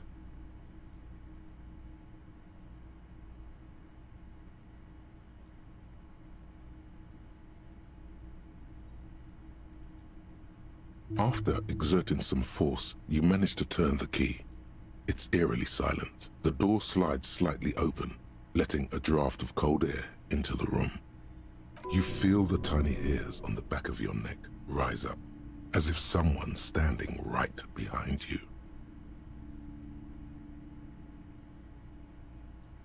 Outside, the wind howls in from across the bay. The building at Rue de Saint-Ghislain stands like a matchbox on its side, with men inside like little wooden sticks ready to catch fire. A panicking woman squeezes the pendant around her neck until it leaves a mark inside her palm. A man, a few meters away, stands frozen with a key in his hand. Somewhere inside, a spider is spinning its web.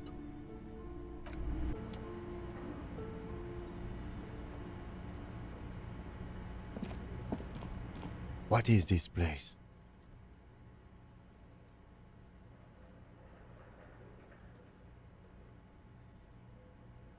I think you're right, though it looks like no one's been here in ages. I doubt the electricity still works. Good thing we have a flashlight on us. Some specks of dust shimmer in a faint beam of daylight falling from the window. Other than that, the room is dark. Sounds good.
Your flashlight slides over an old green chalkboard covered in scribbles, sketches, and schemes, like some ancient cave mural. Some of the writing has faded with age, but you can still make out sections here and there. Photos and drawings have been pinned to the board.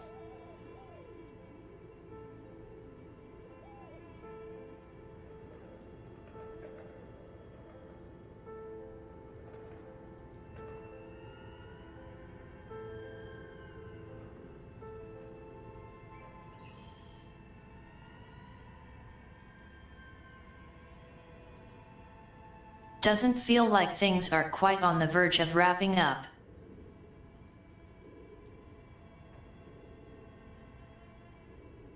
I could be near an ending. Probably.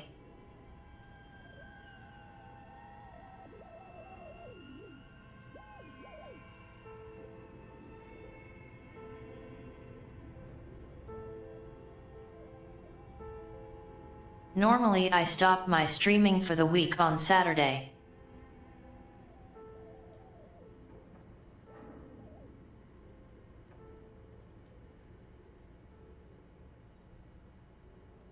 Last week, I think I accidentally took an extra day off.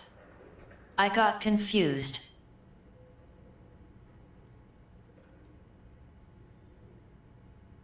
So maybe.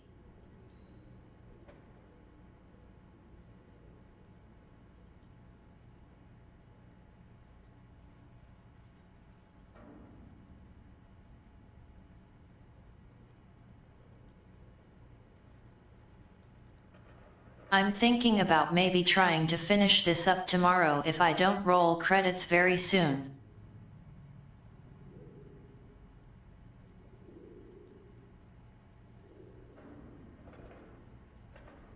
Normally I try to stream Wednesday through Saturday. About 6 hours at a time. As for when on those days, well,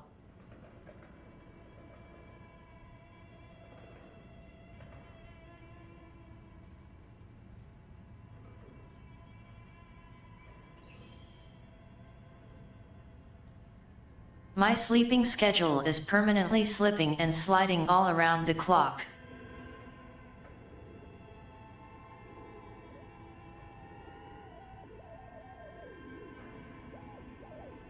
I would like to lock it down. But that's a lot harder than it should be.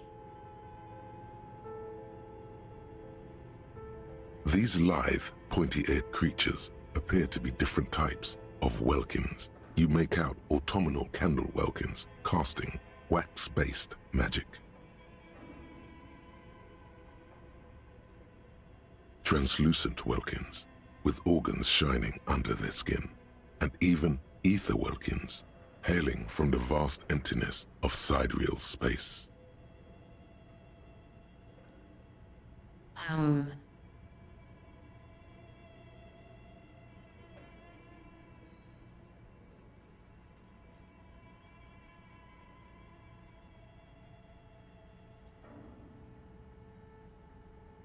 If I have at least another full stream left of this.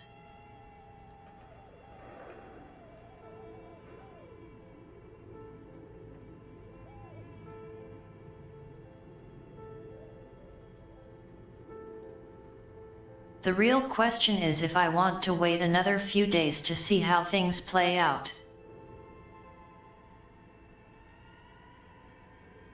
You should adopt one of those Welkins as your persona. No longer a mere man, but a Welkin. I probably should wait.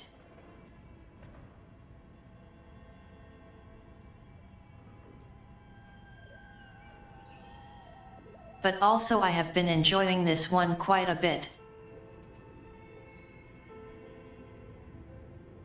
One of the Welkins, towering among the rest, appears to be different, however.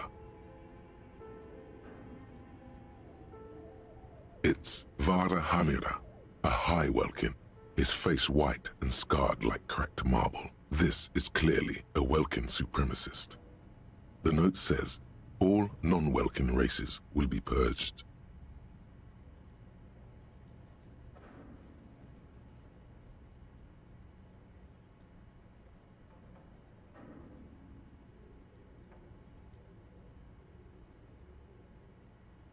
Fantasy racism.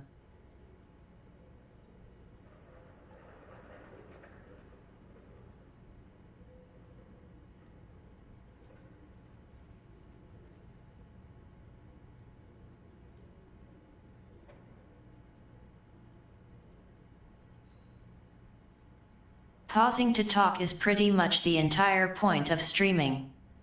Or, well, I mean, it's the way of it.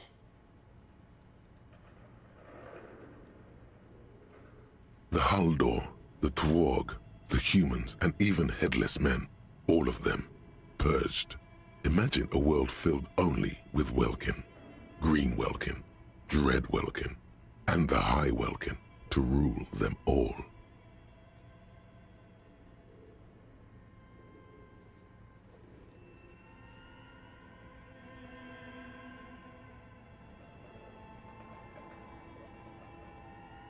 If I really didn't want to talk to chat, I wouldn't stream. An inordinate amount of time has gone into drawing these little Welkin creatures.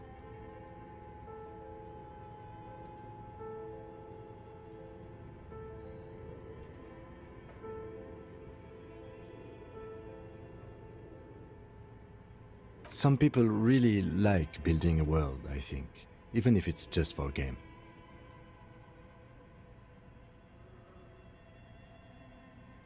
Some people.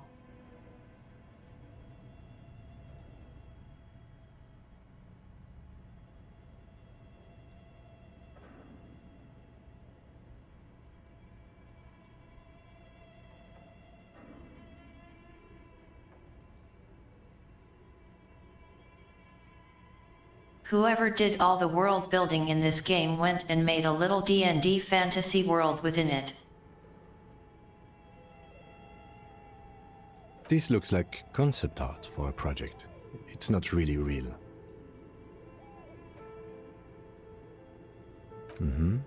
Political commentary. That one has a great beard too.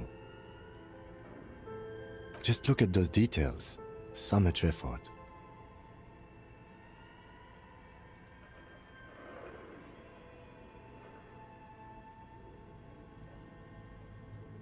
The photo collage depicts barren, icy landscapes wrapped in perpetual night. You see permafrost and glacial landforms, dead trees grown in under the snow. Entire oceans have been frozen from shore to shore. There are pictures of settlements on dried-up riverbeds, abandoned in a storm. Animal corpses in the dark, carcasses and bones. You see primitive oil rigs built into glaciers, boreal dvorg, yurts under the snow, great mammoth-like beasts of burden. A pinned postcard reads, "The heat death scenario. A desperate fight for geothermal energy engulfs the world as Wirral becomes untethered from its sun, drifting through the universe." This is a monthly calendar from the year 50. Cryptic words like sprint, daily minimi, and GPI span the marker-drawn grid, the grand scheme of production and money. It looks a bit like an academic calendar, only much more brutal. Minimi stands for a mini-meeting. It's part of a bigger framework for managing work called RUN. Station 41 tried to implement it a few years ago, but failed. As time goes on, the numbers in the boxes grow rarer and rarer. The board becomes an empty snowfield in the final days. Only failure and regret dwell in this region. Looks like they didn't make it. A note in the bottom left corner of the chalkboard says, "See the prod schedule filament for details." The handwriting is only partly legible, but you can still make out 3 slogans: "Call in, tune out," "Wirral untethered," and "Heat death of the universe." The full text reads, "Heat death of the universe is the new black." Another note says, "The biggest advancement in role-playing systems since the 30s. Outside, a cold wind wraps the building in its bosom. Snowflakes in the wind. An old woman passes what the locals call the doomed commercial area. She tries hard not to look at the bookstore windows. It's unwise.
This appears to be some kind of machine with a cube-shaped heart and a wired framework.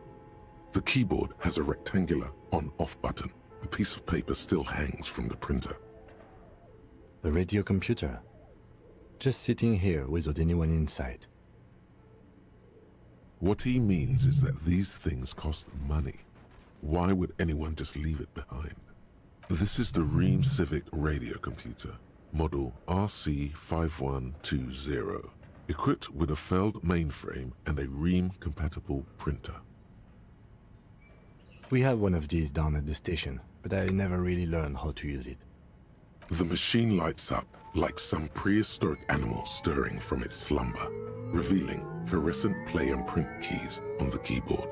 The hatch on the machine's central compartment is wide open. It's empty like a beehive without its brood. Some cables have been left dangling, disconnected. The filament you have would fit perfectly inside the compartment. Like a smooth draw, the filament slides into place. On the keyboard, the play key starts blinking. A bar of fabric right above the keyboard starts producing a soft hum. The sound of static seeps through the machine's planar magnetic driver. The static gets louder, slowly filling up the abandoned hall, until a voice speaks out, crackling and old, cutting into the air. Good afternoon. Fortress accident en rue de Saint-Ghislaine. This is East Insulindian Repeat Station 1. Please repeat. Is this the production schedule?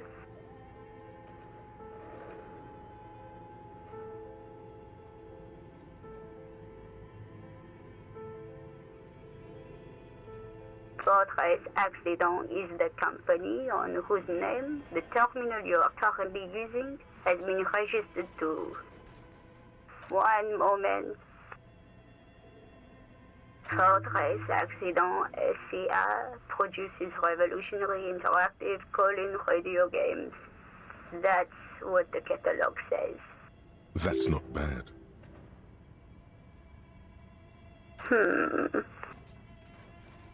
Any other questions?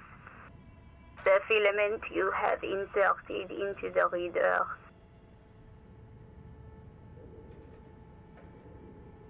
That was a question.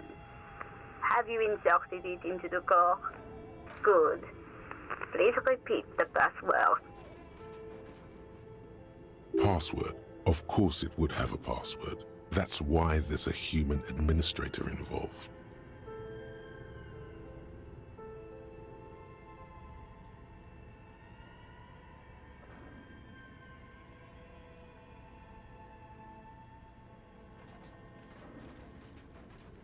I am contractually obliged to protect the privacy of the filament holder for Fortress Accident.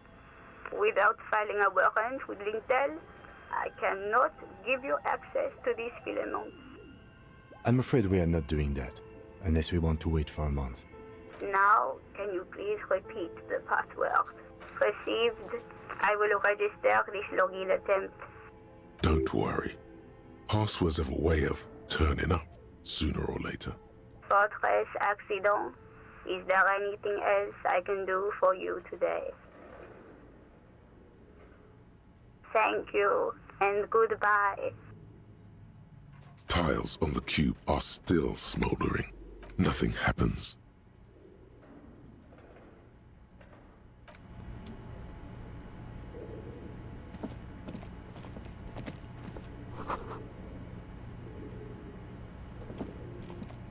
This old fireplace is covered in lines drawn in blue and red marker, the mesh spreading over the stone like blood vessels on alabaster skin. It looks ghostly and strangely ancient.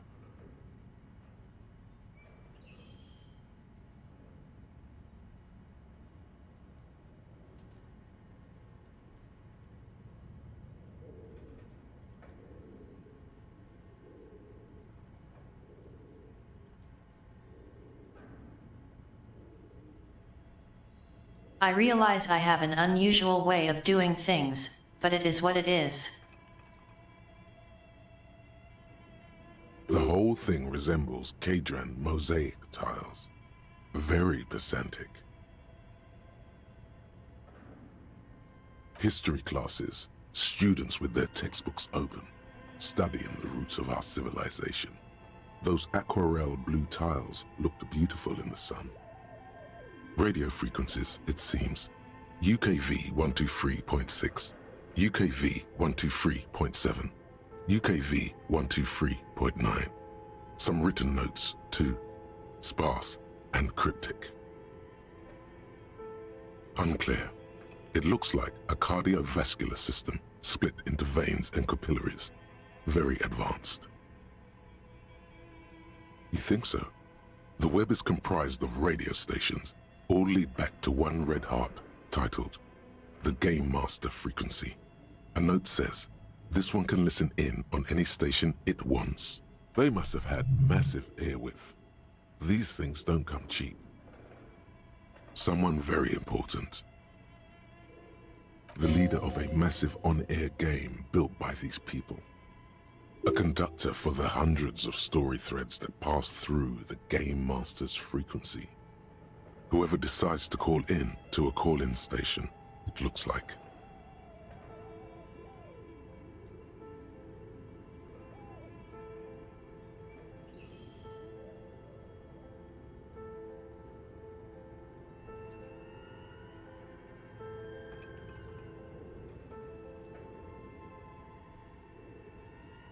That one truck had a radio with so very many radio settings.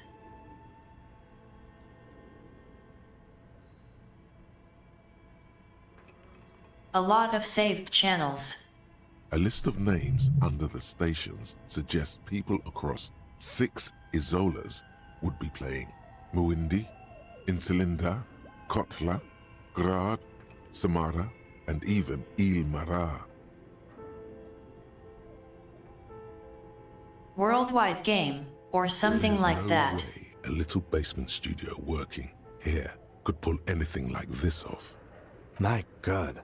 It's as if the less money they had, the more ambitious their project became. Exactly. This schedule, I know doom when I see it. The company was running out of funding. Nothing. It's just lines on marble. An echo from times long gone. No one has used the fireplace in ages.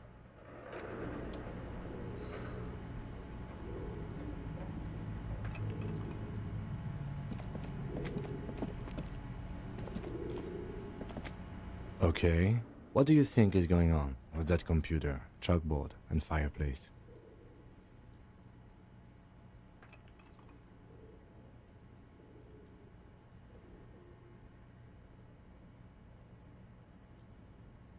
No, that's not it. I think... Like he's ready to lay out a fine theory, crafted together like a puzzle box. It looks like one of those popular pen and paper role-playing games, only these people were trying to automate it, make it work on radio computers. Through call-in stations, none of the players have to be physically present. Anyone in the world can participate in the game, as long as they have a two-way radio. Then there's the Game Master frequency that listens in on the smaller call-in stations.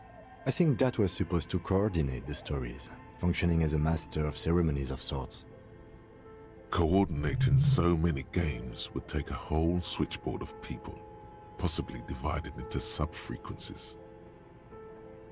Not to my knowledge. They make automated games in Grad, Messina, Königstein. You know, places with industry. Not in Revachol West, among the ruins. But I don't think anyone has attempted to create an inter-isolary game before. We just don't have the technology. Indeed, those Welkins are a dead giveaway. Role-playing people love that stuff. The world looks like a modified version of the WeWorld board game, with hit death thrown in. Super cool. Someone should give them millions of real, immediately. This game is too good to be left unfinished. No idea. They stopped filling out the schedule on the chalkboard.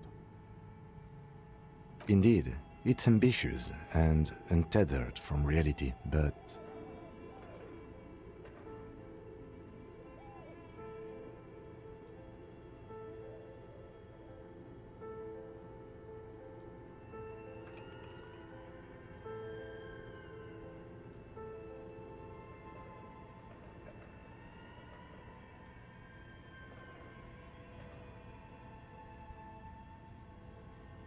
Yes, especially in here.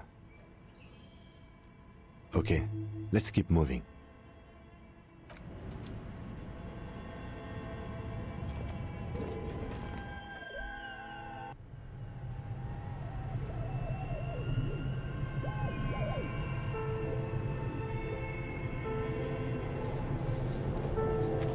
Yes?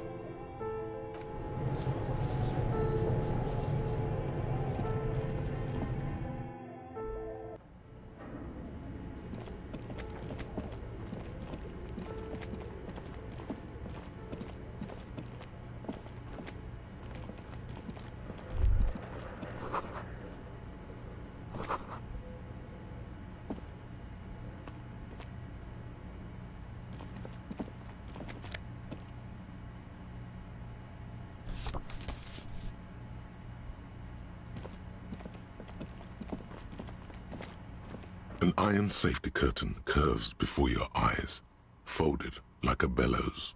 It covers half the room, blocking the way into a colossal industrial chimney. What an odd thing to do.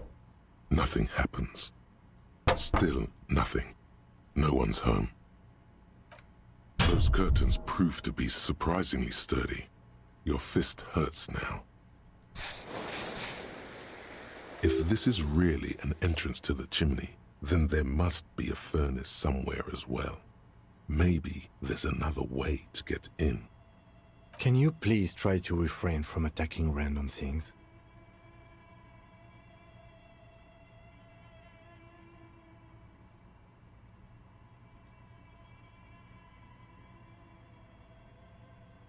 Thanks. In any case, there's no way we can get in right now. Let's investigate further.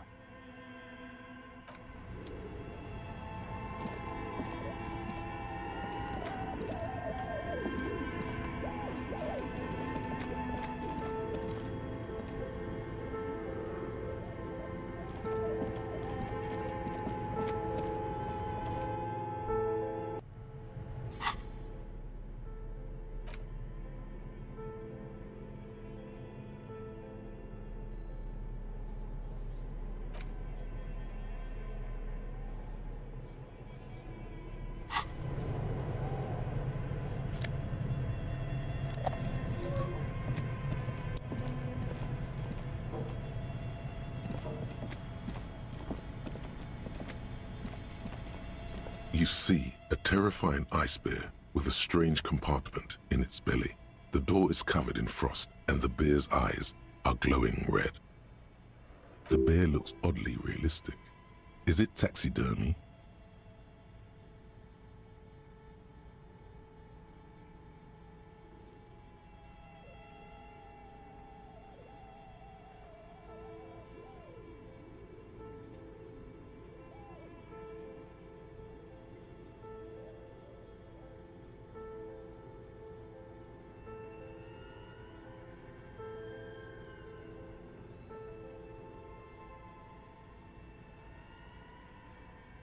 The lieutenant doesn't answer.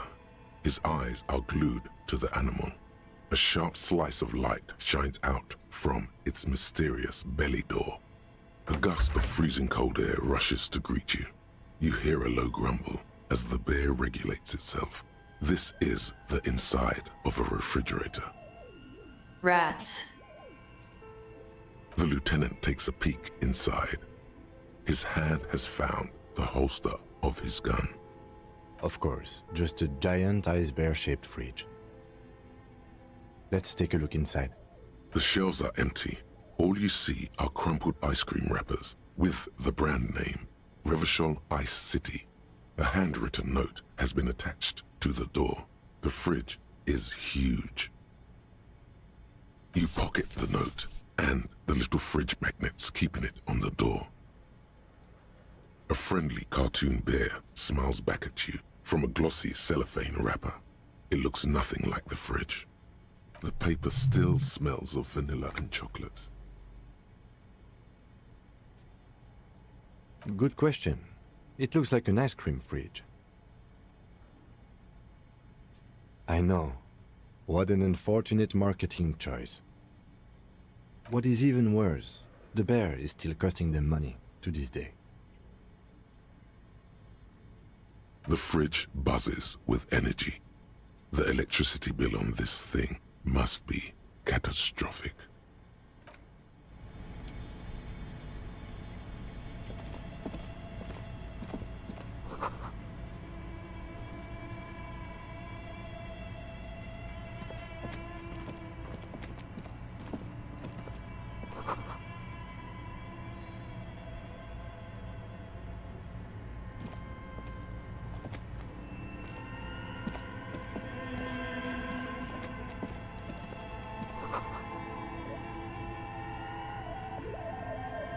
A few bricks have fallen off, revealing a compartment behind the wall. It's too dark to see in. Seems like an old bunker from the Revolutionary period. Look at all those rifles.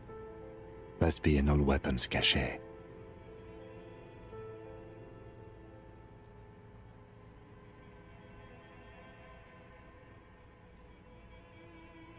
That narrator probably has at least 10 times the number of lines as anyone else.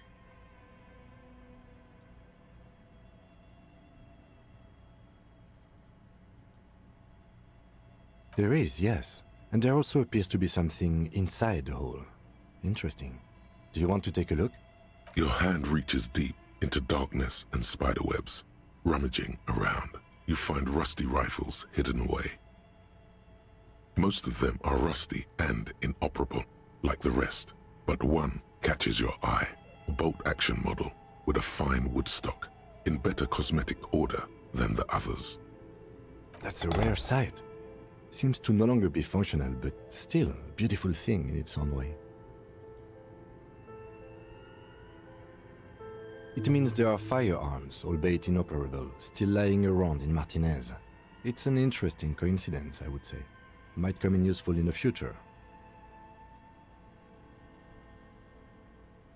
He likes this find.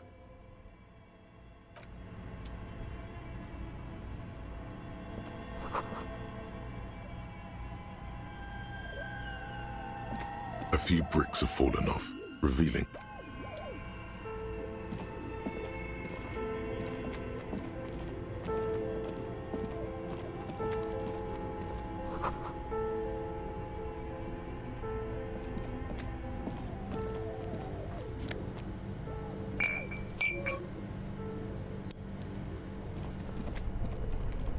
two cables are plugged into the breaker box. The red one leads to the ice bear fridge, and the black one to the ice cream maker nearby.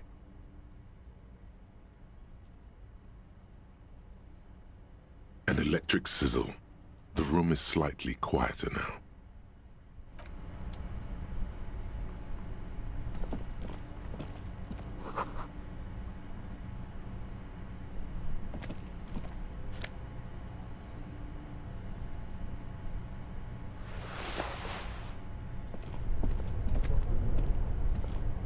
Only the black cable is...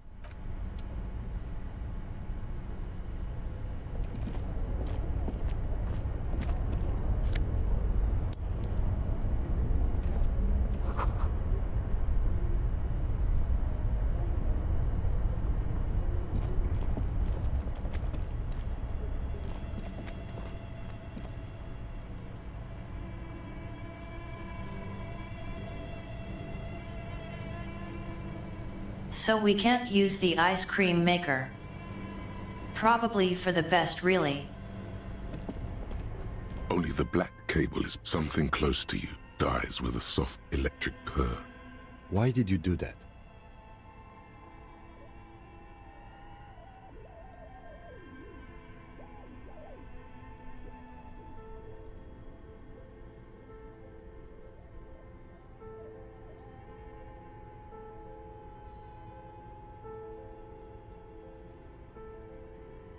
The lieutenant raises his brows, but doesn't say anything. The electric distribution board now has one cable missing.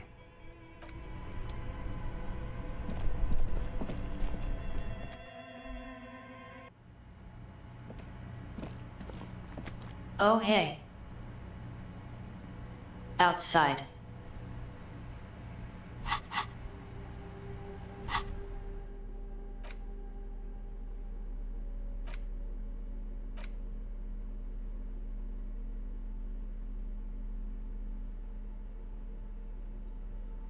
The note is written with a blue pencil on a piece of lined office paper. The kitchen magnets have left spots on its surface. Does it say anything interesting? This is tangential at best, but the lieutenant's detective instinct is still active. Someone has scribbled, S. I can't believe the off-site copy is still here. The illiterate ginger kid keeps stealing stuff from the studio, so I had to hide it somewhere safe. You'll find the filament memory with the off-site copy in the frozen ice cream maker. Please take it home, ASAP. It's important. I'd do it myself if I lived in a civilized place with a freezer. Take care, Suliswaf. It belongs inside a radio computer, storing its memory. It's like a tape. You listen to disco tapes, right? It's like one of your disco tapes, only for a computer. Looks like someone from that radio game company upstairs. I'm a little surprised they just left their property lying here. That's a plausible hypothesis. I don't know. I assume it's somewhere close to the ice bear fridge. Didn't you see one right next to the breaker box? Really? You don't have a single guess? Oh, I'm sure that child would love to get his hands on a filament memory. Even if he doesn't know what to do with it, he'd probably try to pawn it for speed, based on our encounter.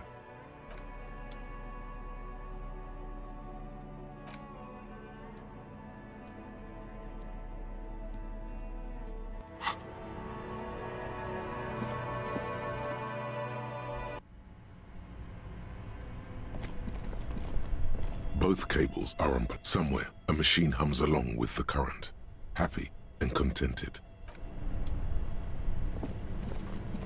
This orange machine is buzzing like an old submarine. It has a hand-cranked ice cream churner on top and an electric freezer that appears to be frozen shut. The ice squeaks beneath the pry bar. You think you've got the bar jammed in there pretty well, but the lid simply won't budge. You see the pry bar's metal handle bending right before your very eyes. Yeah, well, that's a good pry bar. I'm not criticizing it, but this ice cream maker is frozen shut. It takes an advanced tool to get it open. I have no idea, officer. This ice cream maker isn't important enough to requisition a special tool.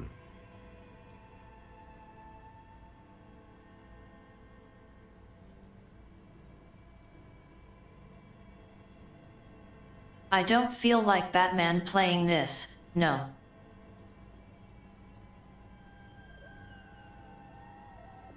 Also wow, 110 sound hot as hell. Turning the crank feels oddly satisfying, like stirring your childhood dreams. In the distance you hear water dripping.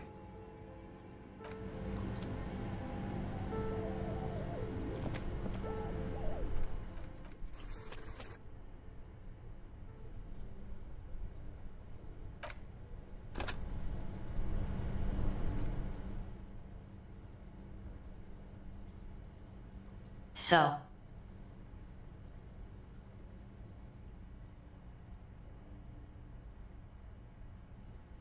I should probably take my normal weekend. Probably.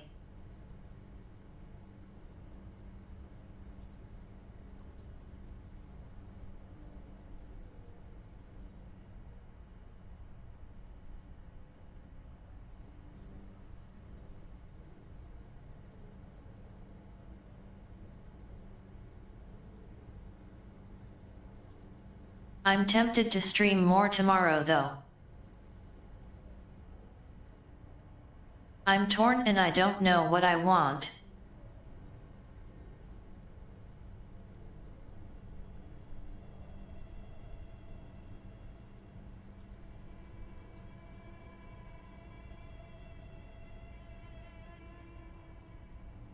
I think I can survive the wait.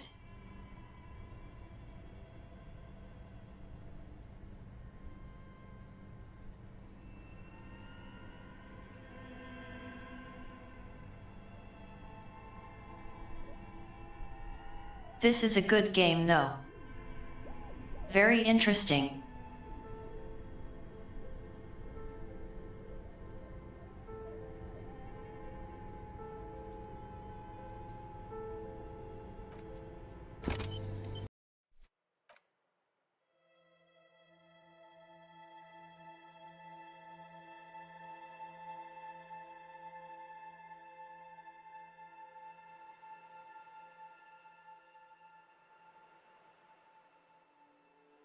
Enjoy your roasty toasty weekend.